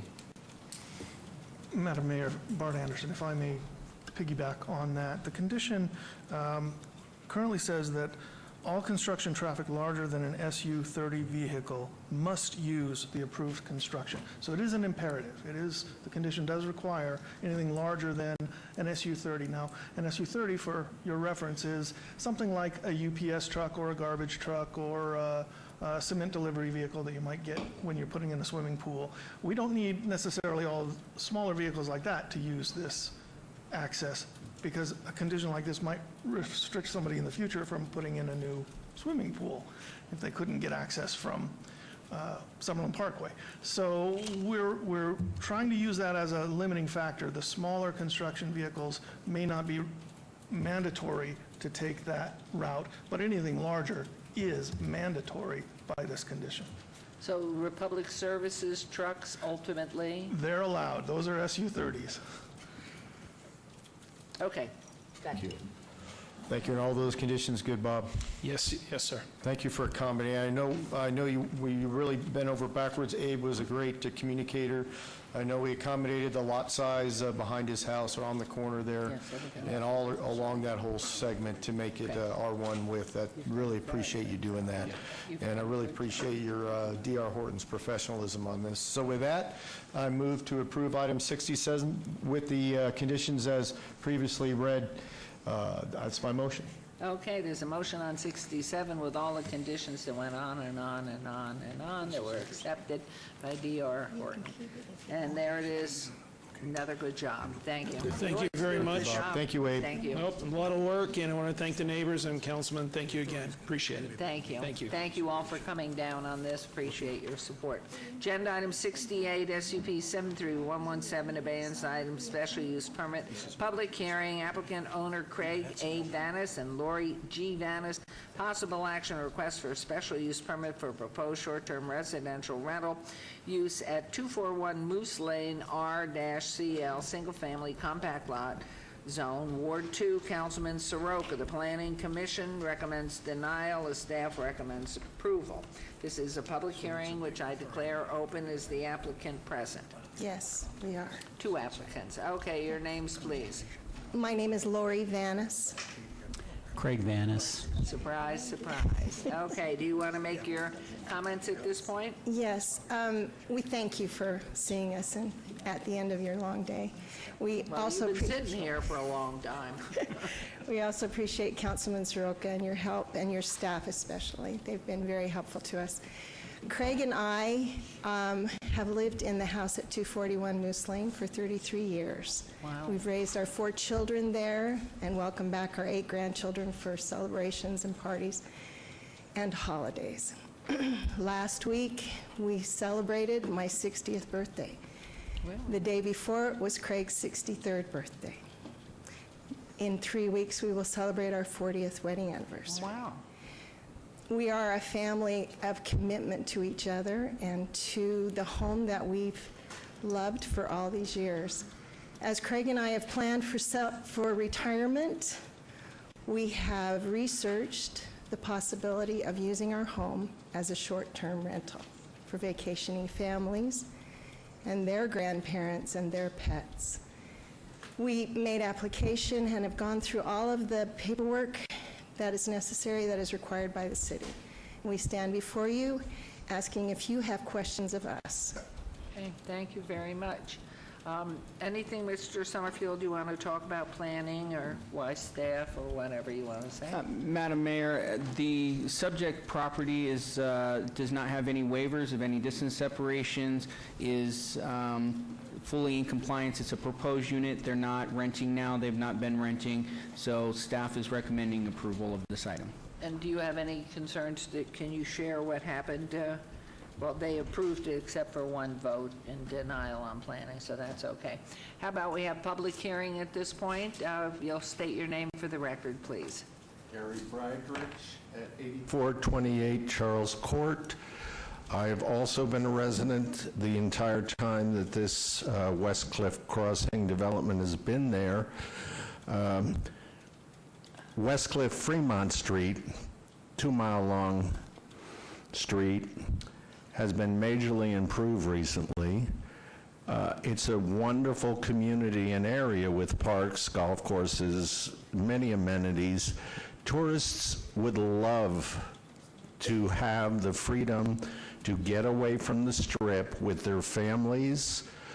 Many Europeans come to this city on their 4-week break. I have friends who also have rental properties such as these and have had the joy of going to 6 different states with my own family and having reunions and weddings. This concept is not going to be a party house. It's not does not have a swimming pool. It's not the kind of use that's a Section 8 with very undesirables. My own cul-de-sac, which is about 25 houses from him, has had murders, has had prostitutes, has had drug dealers. He's going to own this house and keep ownership to this house. And he's going to have control of who comes and goes. The individual who is angry about this is directly across the street from him. The very house she lives in was a rental house for the convention center corporations back in the 80s. They've built a garage on that protrudes into the street. They originally tried to close Lunsford at Durango, which would have limited, just like the Horton property, the egress and ingress. I would hope you consider them. They have a future, and they want to keep their property. They don't want to give it up. Thank you. Thank you very much. And please come forward. We do not need your address unless you'd like to share it, but we do need your name, please. Kathleen Shannon. And if I could read my statement, because I'm kind of nervous. Sure. I do live at 252 Moose Lane. I am opposed to the short-term rental application. We have a pretty quiet neighborhood, lots of kids going past this proposed rental house on a daily basis to get to the park. If approved, this will add a commercial element to a residential area and bring a constant stream of strangers into the life of our community. You wouldn't allow a mechanic to open a repair shop in our neighborhood, so why would you allow a mini Motel 6 to open? A long-term rental would have a chance to become part of our community, but a short-term, they would have regular comings and goings, and we would recognize them as belonging. A short-term rental brings a constant stream of unknowns, strangers in and out of the neighborhood 24 hours a day, 7 days a week. Now, no tourist comes to Vegas for a quiet weekend. They come to party. And they do feel free to do things here that they would never do in their own homes. The owners know nothing about the tourists they're going to be renting to, other than the fact that they have, at least one of them has a good credit rating. And the owners aren't going to be there to deal with any problems that we have. The area we live in is not located anywhere near the things that tourists come to Vegas to see and do. That's the reason why we bought there. We wanted to be far from the maddening crowd. And we should be entitled to have a commercial-free, safe residential neighborhood in which to live. Now, I understand these owners want to make as much money as they can, but does it have to be at the neighborhood's expense? Just because the owners can meet all the city's requirements doesn't mean that it has to be. Our lives have to be factored into this issue also. Thank you very much. Thank you. Thank you. Next, please. Hi, my name is Nicole Piacelli. Thank you for taking the time to listen. I oppose this. I am the homeowner on for 248 Moose Lane. The gentleman, sorry, his information is mistaken. The notes that he just referenced and cited about my home being a rental, that's the previous owner. All of those statements that he made regarding the easement of the garage, all prior to our ownership. We've lived in this house since 1999. It is also our home. It is our neighborhood. You know, we don't have children, my husband and I, and he may have come off angry. We're passionate. You know, we don't know the Van Nuys very well. We don't have a close relationship. And I appreciate the fact that you paid off your home. Can't hear you. Oh, I appreciate the fact that they paid off their home and they want to use it as an investment and get a return on it. But I just think it's respectful to have why can't we just compromise and let them just use it as a long term? Why do we have to have the transience, right, that comes with this? I've watched the videos online of nightmares that people are going on downtown with people dumping their trash, buses coming and going, limos coming and going. I appreciate the intent of what they intend and how they, in the previous meeting, they were talking about how they intend to screen and only rent to quality people. People say whatever they want to get into something, right? You know, we're just not going to be guaranteed quality renters. That's all. And long-time renters, I think, just give us more security as the residents. Thank you. Thank you.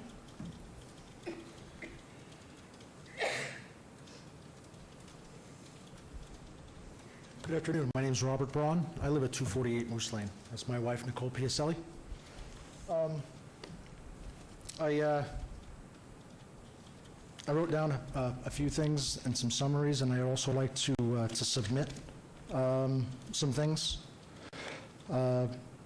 for the with the application in question, if I may.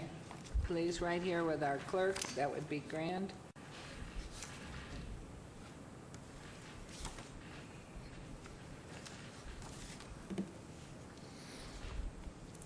I attended the Planning Commission's meeting on June 12th, 2018, to voice my opposition on this matter. It was heard at 2:45 a.m. Needless to say, it was a very long day for all involved, and it was certainly a passionate as results. In addition to my personal concerns voiced at the meeting, I had also subsequently met with the councilman and his assistant at coffee with the councilman at the Starbucks. It's my first time I actually ever met any elected official. It was pretty interesting, to say the least.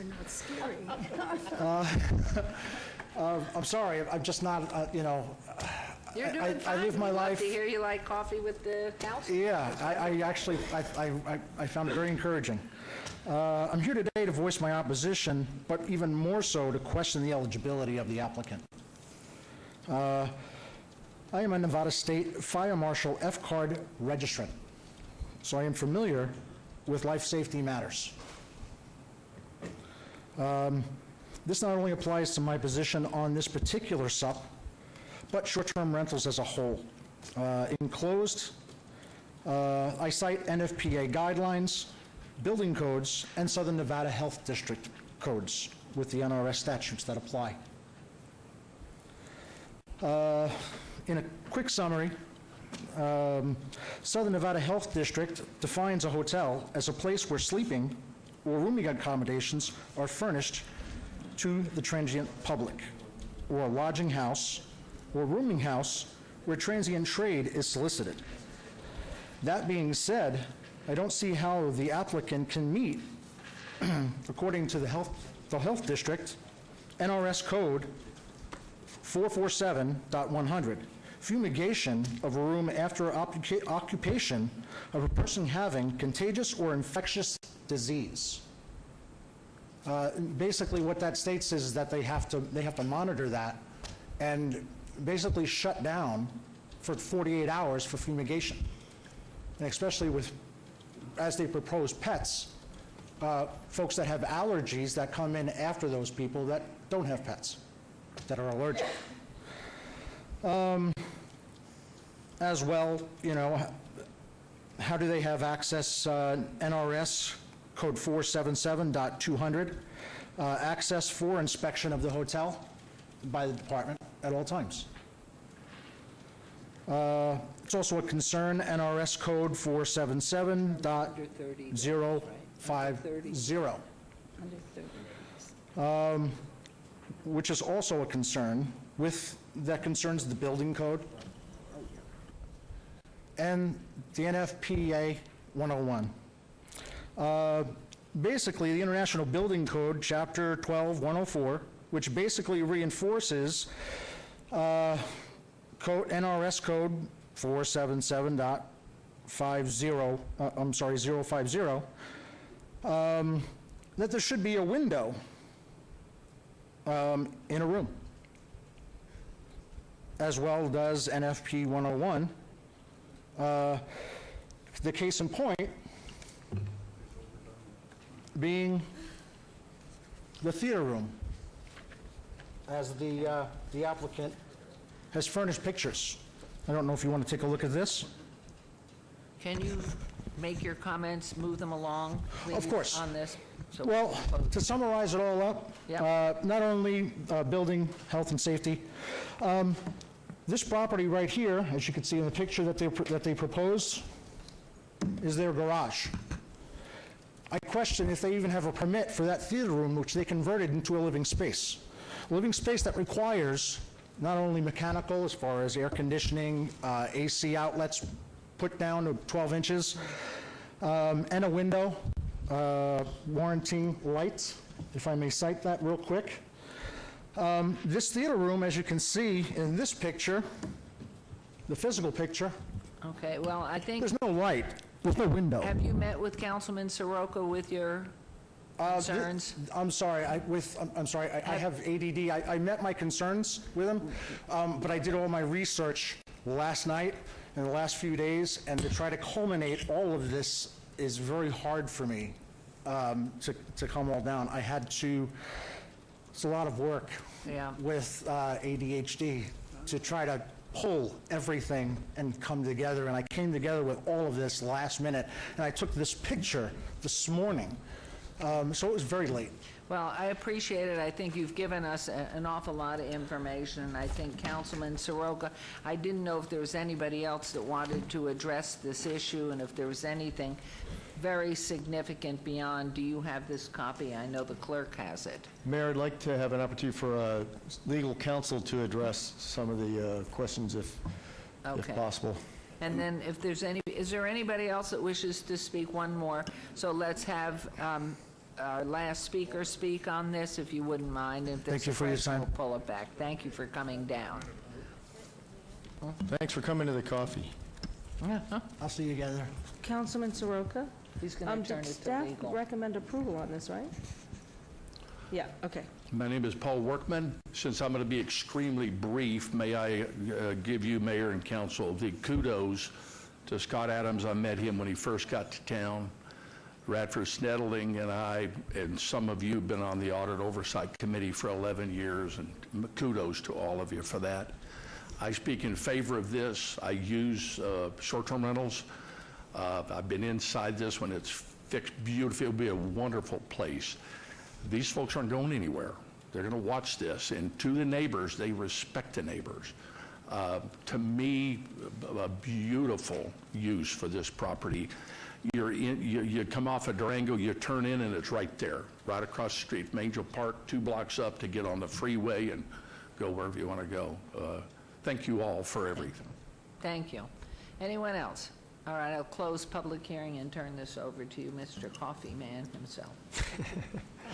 And Mayor, I'd like to go right over to Brian Scott, Council, to, I think he has the ability to address some of the issues.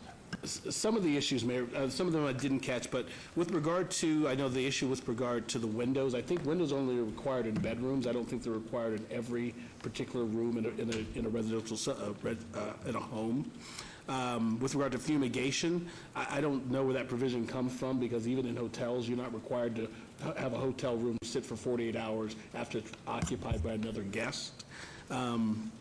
Access and things like that for if there's any issues with regard to the health district, they would have to provide health district access if in fact there was some complaint by the health district with regard to its cleanliness. So I don't think any of those provisions apply to this type of setting. It's still a residential home.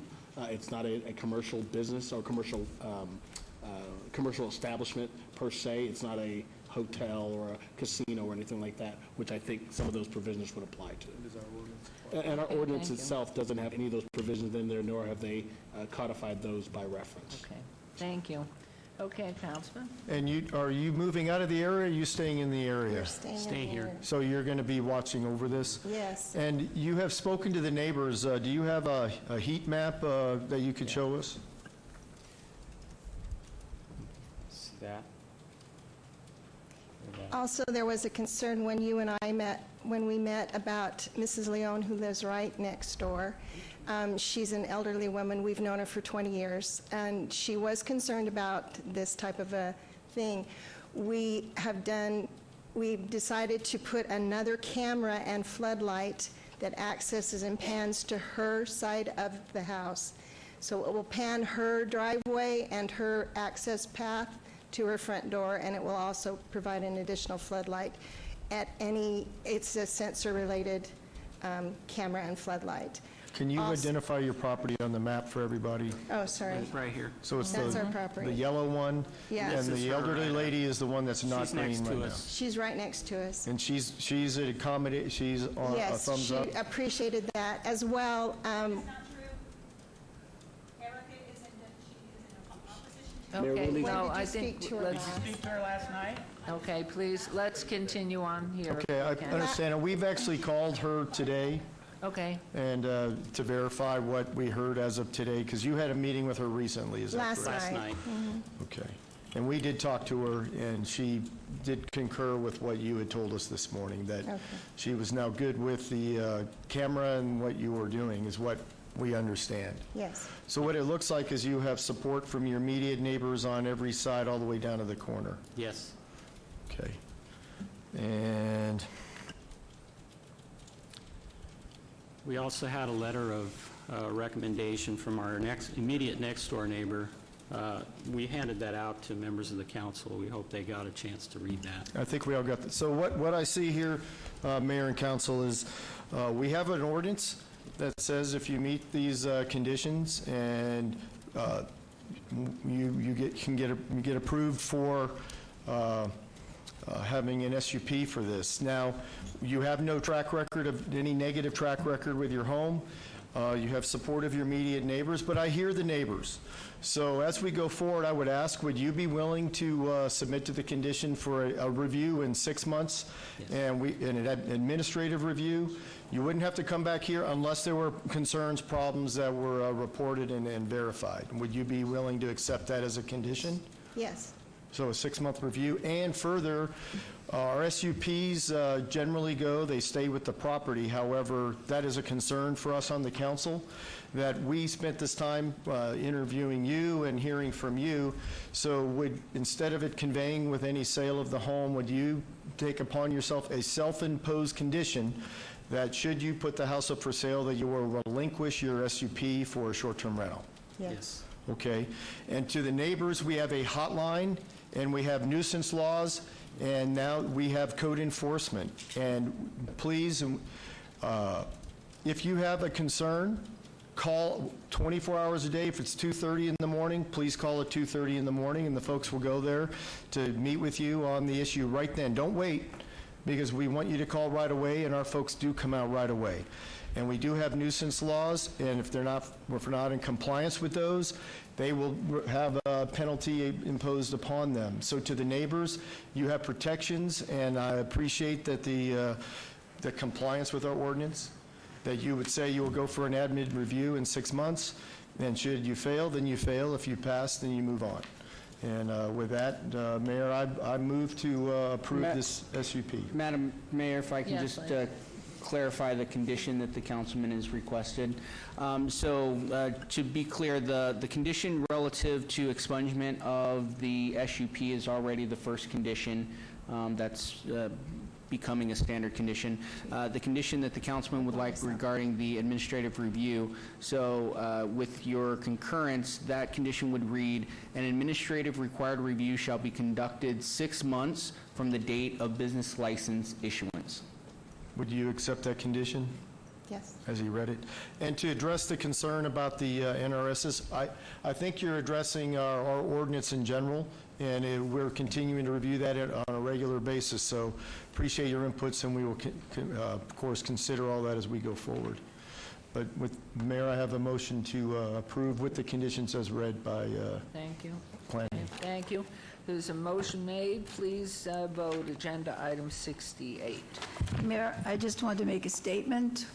I do not believe in short-term residential rentals in residential areas, because I believe they're a business, and I think we have a lot of big business. However, I do respect the people who are involved in their own community and who believe that it's all right for their area, because I believe each council person understands their own area better than anybody else.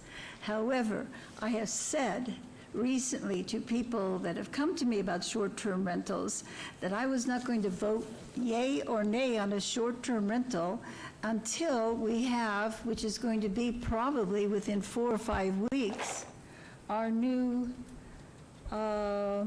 tweets on it. For example, no SUP, no big sign, maybe a change in, the distance, things like that. I just don't think it's fair to vote now when we're so close, and really, if there hadn't been certain circumstances, I think we would have done it by now. So I don't feel right on voting, so I would probably abstain if I can abstain for that reason. That makes my conscience feel better. Mayor, If I can't, Mayor Pro Tem, the only way you could abstain is if you have a conflict of interest. Be one of the what ones if that are I listed. have them with my conscience? One of those ones that are enumerated. If your independence of judgment is compromised, if you have a maybe contractual relationship with the applicant, or one of the other enumerated conflicts, that's the only time that you're able to. All right, then what I'm going to say is to anybody that I've already said I wasn't going to vote on any more short-term rentals, I am voting on this short-term rental because the legal man that I fought many battles with already, not between the two of us, by the way, he and I have worked together, and he's been wonderful, but I will do that out of respect for the person who is the council representative, because they know best. However, I feel the way I feel, but he knows best for his ward. So, Councilman, that woman, You that... never let me vote. That in no way meant that you couldn't vote no, but you would No, I have to can vote either vote yes or no, no. but I Yes. would vote for, and by the way, you did an excellent job on putting together your letter and all the material. I thought it was very, very well done. So would you please vote Mayor Pro Tem? She and wants the- me always to keep moving. Right, post, please. So, thank you very much. Thank you for coming down, your comments. There will be a 6-month review, so thank you, Councilman. All right, we're going to move on to agenda item 69, EOT 73665, extension of time, non-public hearing, site development plan review, applicant owner Richard Latz. For possible action or request for an extension of time of the approved site development plan review, SDR 64584, for a 21,440 square foot wholesale showroom facility on 1.63 acres at 4021 North Rancho Drive, C2 General Commercial Zone, Ward 4, with Councilman Anthony. Staff recommends approval. This is not a public hearing. Is the applicant owner here? Yeah, I'm Richie Latz. Okay, and your name again, sir? Richie Latz. Thank you. And Mr. Summerfield? Madam Mayor, the the conditions of the site and surrounding area have not changed since the original approval in 2016. Therefore, staff is recommending approval of this request with a 2-year limit. This is their first request for an extension of time. Thank you, Councilman Anthony. Let's move along. Move for approval. Thank you. There's a motion to approve on agenda item 6.9. Please vote and please post.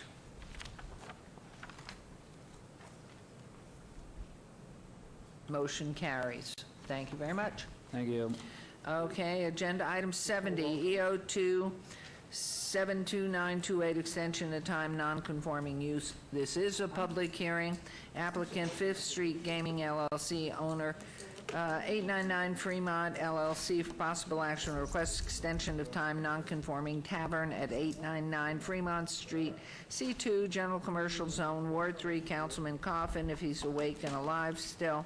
Staff recommends approval. This is a public hearing. I declare it open. Is the applicant or representative present? Good afternoon, Madam Mayor and Council. I'm Jason Cyphers with McDonald Carano on behalf of the applicant. Wonderful. Thank you very much, Jason. No, public please. hearing. Oh, And really? first, we want to hear is it from... so much? Yeah, Make it quick. No. Anybody wanting to speak on this item? There's no one. I'm going to close public hearing. Is there anything, Mr. Summerfield? Madam Mayor, the applicant has demonstrated that this continues to be due to economic hardship or market conditions beyond the control of the applicant. This is, we do note, the 7th request for an extension of time. However, we do believe that it's still appropriate. Please note that the non-restricted gaming establishment was extended via a 1-day opening back in April. Everything is in order. Thank you. All right, Councilman Coffin. I move for approval. All right, there's a motion to approve on agenda item 7.0. Please vote and please post. Motion carries. You can still That bill was them. cool. Okay. I'm sorry? And You can still bill 'em. we've turned in the cards. Thank you. You don't bill by the word, right? Sorry. Go away. It's impossible. Agenda item 71, set date on any appeals filed, require public hearings. I'd instruct the city clerk to set the public hearing dates and appeals from city planning commission meetings, dangerous buildings, or nuisance litter abatements. Right. Thank you, Madam Mayor. Thank you, Council. Okay? Now I think we're into our second and final public participation. Public comments during this portion of the agenda must be limited to matters within the jurisdiction of City Council. No subject may be acted upon by the City Council unless the subject is on the agenda scheduled for action. If you wish to be heard, please come to the podium, give your name for the record, the amount of discussion in any single subject, as well as the amount of time speakers allowed may be limited. This is your opportunity to address the council, but the council will not respond or engage in dialogue. Anyone in this participation? We'll move on to agenda item 73. And I'm going to give the opportunity to those who sat the longest time. Last time, we're going to start with Mayor Pro Tem. You go with your stuff. All right, I just wanted to point out to viewers that the Planning Commission meeting, a special Planning Commission meeting will be held on Tuesday, August 14th at 4 p.m. And the meeting will cover the Las Vegas Medical District Form-Based Code. It will be an agenda item at this special Planning Commission meeting, as I said, scheduled for Tuesday, August 14th at 4 p.m. I'm mentioning it more than once because all those interested, please be sure to attend. We wanted to let you know that the Form-Based Code will be a pilot program, and that properties that are south of Charleston and west of Rancho are not part of this pilot program. We want to move ahead, and with a private program, we feel will gain information will help as far as the rest of the areas concerned that is not included at this time. Ward 1 will have its back to school fair and movie because guess what? Back to school is almost here, and this is going to celebrate and to help students prepare for school. We're hosting this back to school fair and movie. It will take place on Thursday, August 9th at 3 p.m. at the Charleston Heights Arts Center at 800 Brush Street. And thank you to all the work done by all the people within our city workforce, because now we can use that auditorium. It's air conditioned. We can show our movies in the summer in some place air conditioned. The students can pick up their free school supplies and watch the movie Despicable Me 3. And I hear it's 1 and 2 have been good, so I hope you all will show up. All children are welcome to dress as their favorite minions, so I hope we have lots of minions. We will have a prize for the very best dressed one, as well as raffles. Christy Garnis has tremendous prizes for the raffles. We will have free popsicles while supplies last, not eaten inside the theater, but outside the theater, and we will also have food for purchase at food trucks that will be there. So please come for your school supplies. Ward 1 is very excited about the new median improvements on Buffalo at US 95. And thank again Jerry Walker and his operations and maintenance staff as they continue to create new artistic features for the city's medians. When you are in the area, I encourage you to take a look at the Buffalo and aerial ornaments that add character to this neighborhood. And I want you to know every place we've placed these, the residents have been very, very excited to have them. And now, something wonderful, Southern Nevada Health District will offer passport services at its main office at 280 South Decatur Boulevard. American citizens can apply for a passport Monday through Friday from 8 a.m. to 3:30 p.m. on a first-come, first-served basis. There's always lots of parking there, so be sure and don't worry now and push away getting your passport. You won't have much excuse. The main office is close to US 95 in Decatur in the center of the Las Vegas Valley, and we welcome the convenience of this service so close to home. And finally, we are going to have our National Night Out with the Las Vegas Metropolitan Police Department. Because they shifted their National Night Out from August, I just wanted to note that ours will be in October when they are having theirs, and I guess they're having theirs because the weather is more comfortable. So mark your calendars to celebrate National Night Out in Ward 1 on Tuesday, October 2nd at the Meadows Mall. We will be partnering with the Clark County School District Police and Metro to make sure residents learn how to stay safe, and it's going to be a big, big National Night Out affair, so I hope everybody will be able to come by. Especially, Cedric, your group lives so close to that area, they might want to come on by. Thank you. Thank you very much. Councilwoman, you stayed long last time too, so you get a perk. Sorry, you were out of town, Councilman Soroka, so I have to punish you a little bit. They stayed the whole time. Go, Councilwoman. Thank you, Mayor. Thank you. Well, I'm excited. Our Mondays with Michelle will be August 13th. at the Centennial Hills YMCA, and we have lunch there and lots of snacks and food.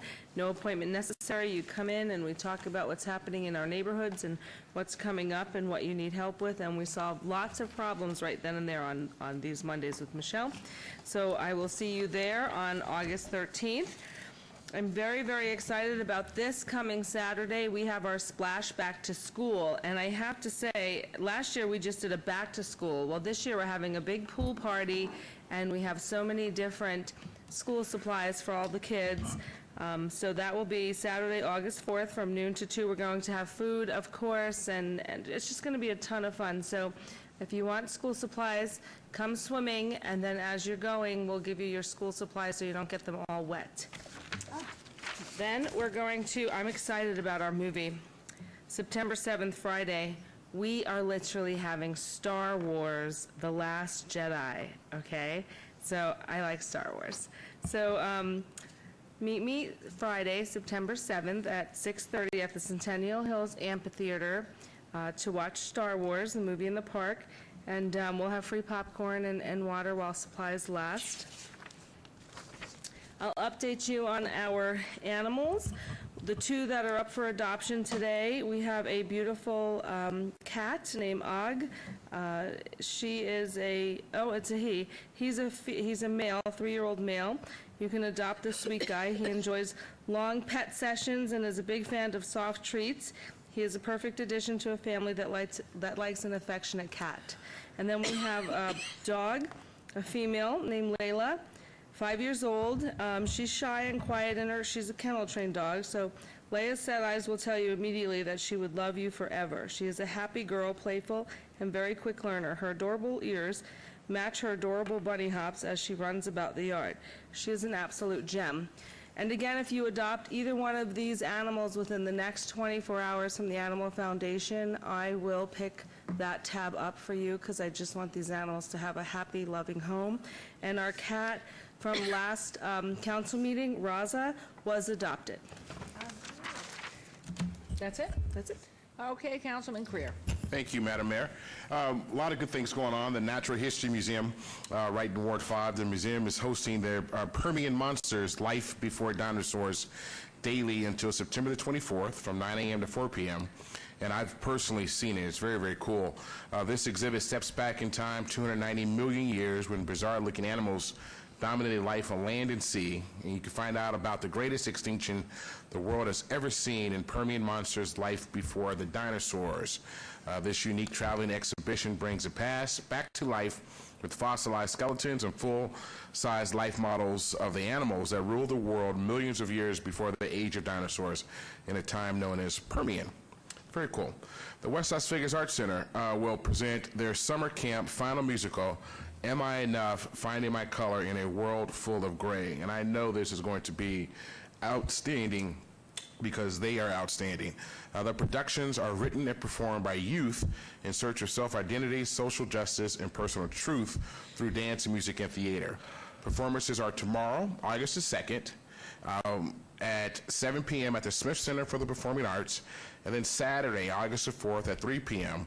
at the West Las Vegas Library Theater at 951 West Lake Mead Boulevard. I will personally be there for that performance. It's going to be great. The performances are free, open to the public. You must contact the Smith Center for tickets for tomorrow's performance. Information for the West Las Vegas Arts Center and Clark County Library Theater performances, please call 702-229-4803. I am hosting my first Ward 5 Back to School Fair on August 11th. This annual Ward 5 Back to School Fair will take place on Saturday, August 11th at the Doolittle Community Center. Students from grades K through 5 are invited to receive a backpack and supplies, plus additional vendors will be in attendance to provide information on wraparound services and to give out school supplies. Wristbands will be given out at 7:30 a.m. and the fair begins at 8 a.m. And I look forward to greeting all of our students as they prepare to return to the classroom. For information, please contact my office at 702-229-4803. 5443. And I got to thank our sponsors for this as well, the Metropolitan Police Department, Anderson Dairy, Siegel Suites, Anthem Healthcare, and a few others. Don't forget that the Nevada Youth Network Back to School event on August the 13th, which is going to be really cool. I'll be there. I'll be joining them for their Back to School welcome on Monday, August the 13th, and they're inviting men and women to join them as they welcome students back to Matt Kelly Elementary School, located at 1900 North J Street. For more information, visit nevadayouth.network.org or call Michael Flores at 702-610-1853. And last but not least, we have the Bowling for Babies taking place for Saturday, September the 1st. The Alpha Phi Alpha Fraternity Incorporated, the Theta Pi Lambda chapter. Do we get to take a baby home if we? Oh, I don't think you can. Oh, I'll bowl for babies if I can get one of them. I don't think if you win, you get to take a baby home. Sorry. The Alpha Phi Alpha and Zeta Phi Beta sorority, they're hosting a Bowling for Babies tournament on Saturday, September the 1st, 2018 at the Texas Station Bowling Alley to raise funds to support the March of Dimes. For more information, you can contact Nina Bailey at 702-884-5219, or you can contact Michael Walker at 614-226-3462. Always remember, you can contact us at our office or on Twitter at Cedric Creer, Instagram, Councilman Creer, and Facebook, Councilman Cedric Creer. That's it. Thank you. I like Bowling for Babies. I want to do that. Yeah. All right, Councilman Soroka. Thank you, Mayor. And it's absolutely no punishment to get the opportunity to be last and wrap up the council members speaking. As you know, I was in Washington, D.C., first advocating along with Councilman Creer for our business community. And then for the remainder of the week, I am now the sworn Nevada chairman for Employer Support to the Guard and Reserve. And that is an amazing organization that has a support network all the way from Las Vegas to Carson City to Washington, D.C., to the Secretary of Defense, to support our Nevada Guardsmen and our Nevada Reservists from all services. So it is an honor to have that position and to represent and support our employers and our citizen militia warriors. But on the next slide, we see we're ramping right back up where we left off with our Nevada Child Seekers partnership. We have, unfortunately, a missing male youth. His name is Eric Garcia. He's 15 years old. He's about 5'8" and 120 pounds. He has brown eyes, and he's a colorful personality with black, brown, and purple hair. So we hope that we can take advantage of that personality and find him. He's Hispanic, and he was last seen in the area of Sahara in Maryland. He was last wearing black pants and a white sweater with a white beanie and a yellow line with black and white checkered shoes, those very popular checkered shoes. He has an eyebrow, lip, and nose piercing and a semicolon tattoo on his left wrist. He may be carrying a backpack with personal belongings. If you have any information on Eric, please contact the phone numbers listed below.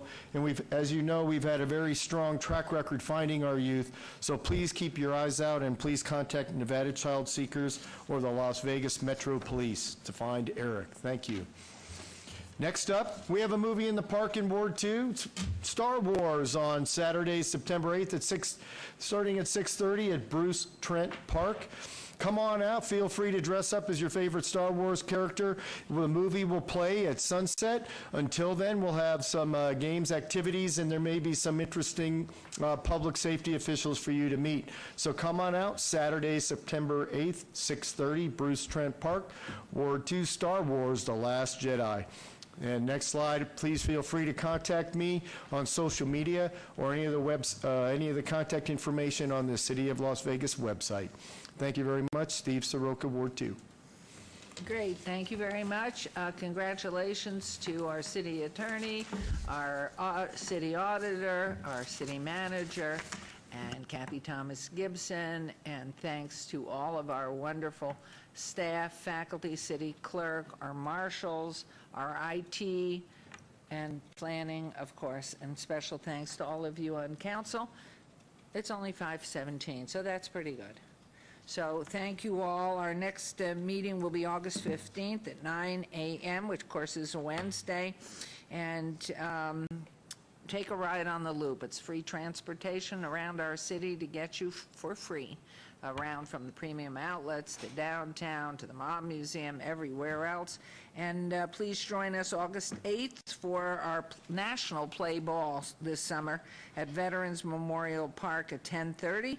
As there are mayors all over the country, 1,400 mayors that are part of the U.S. Conference of Mayors of cities of 30,000 or more that are all celebrating play ball to promote and celebrate baseball. So thank you all. We'll see you next time, and great day. Thank you all. We are adjourned.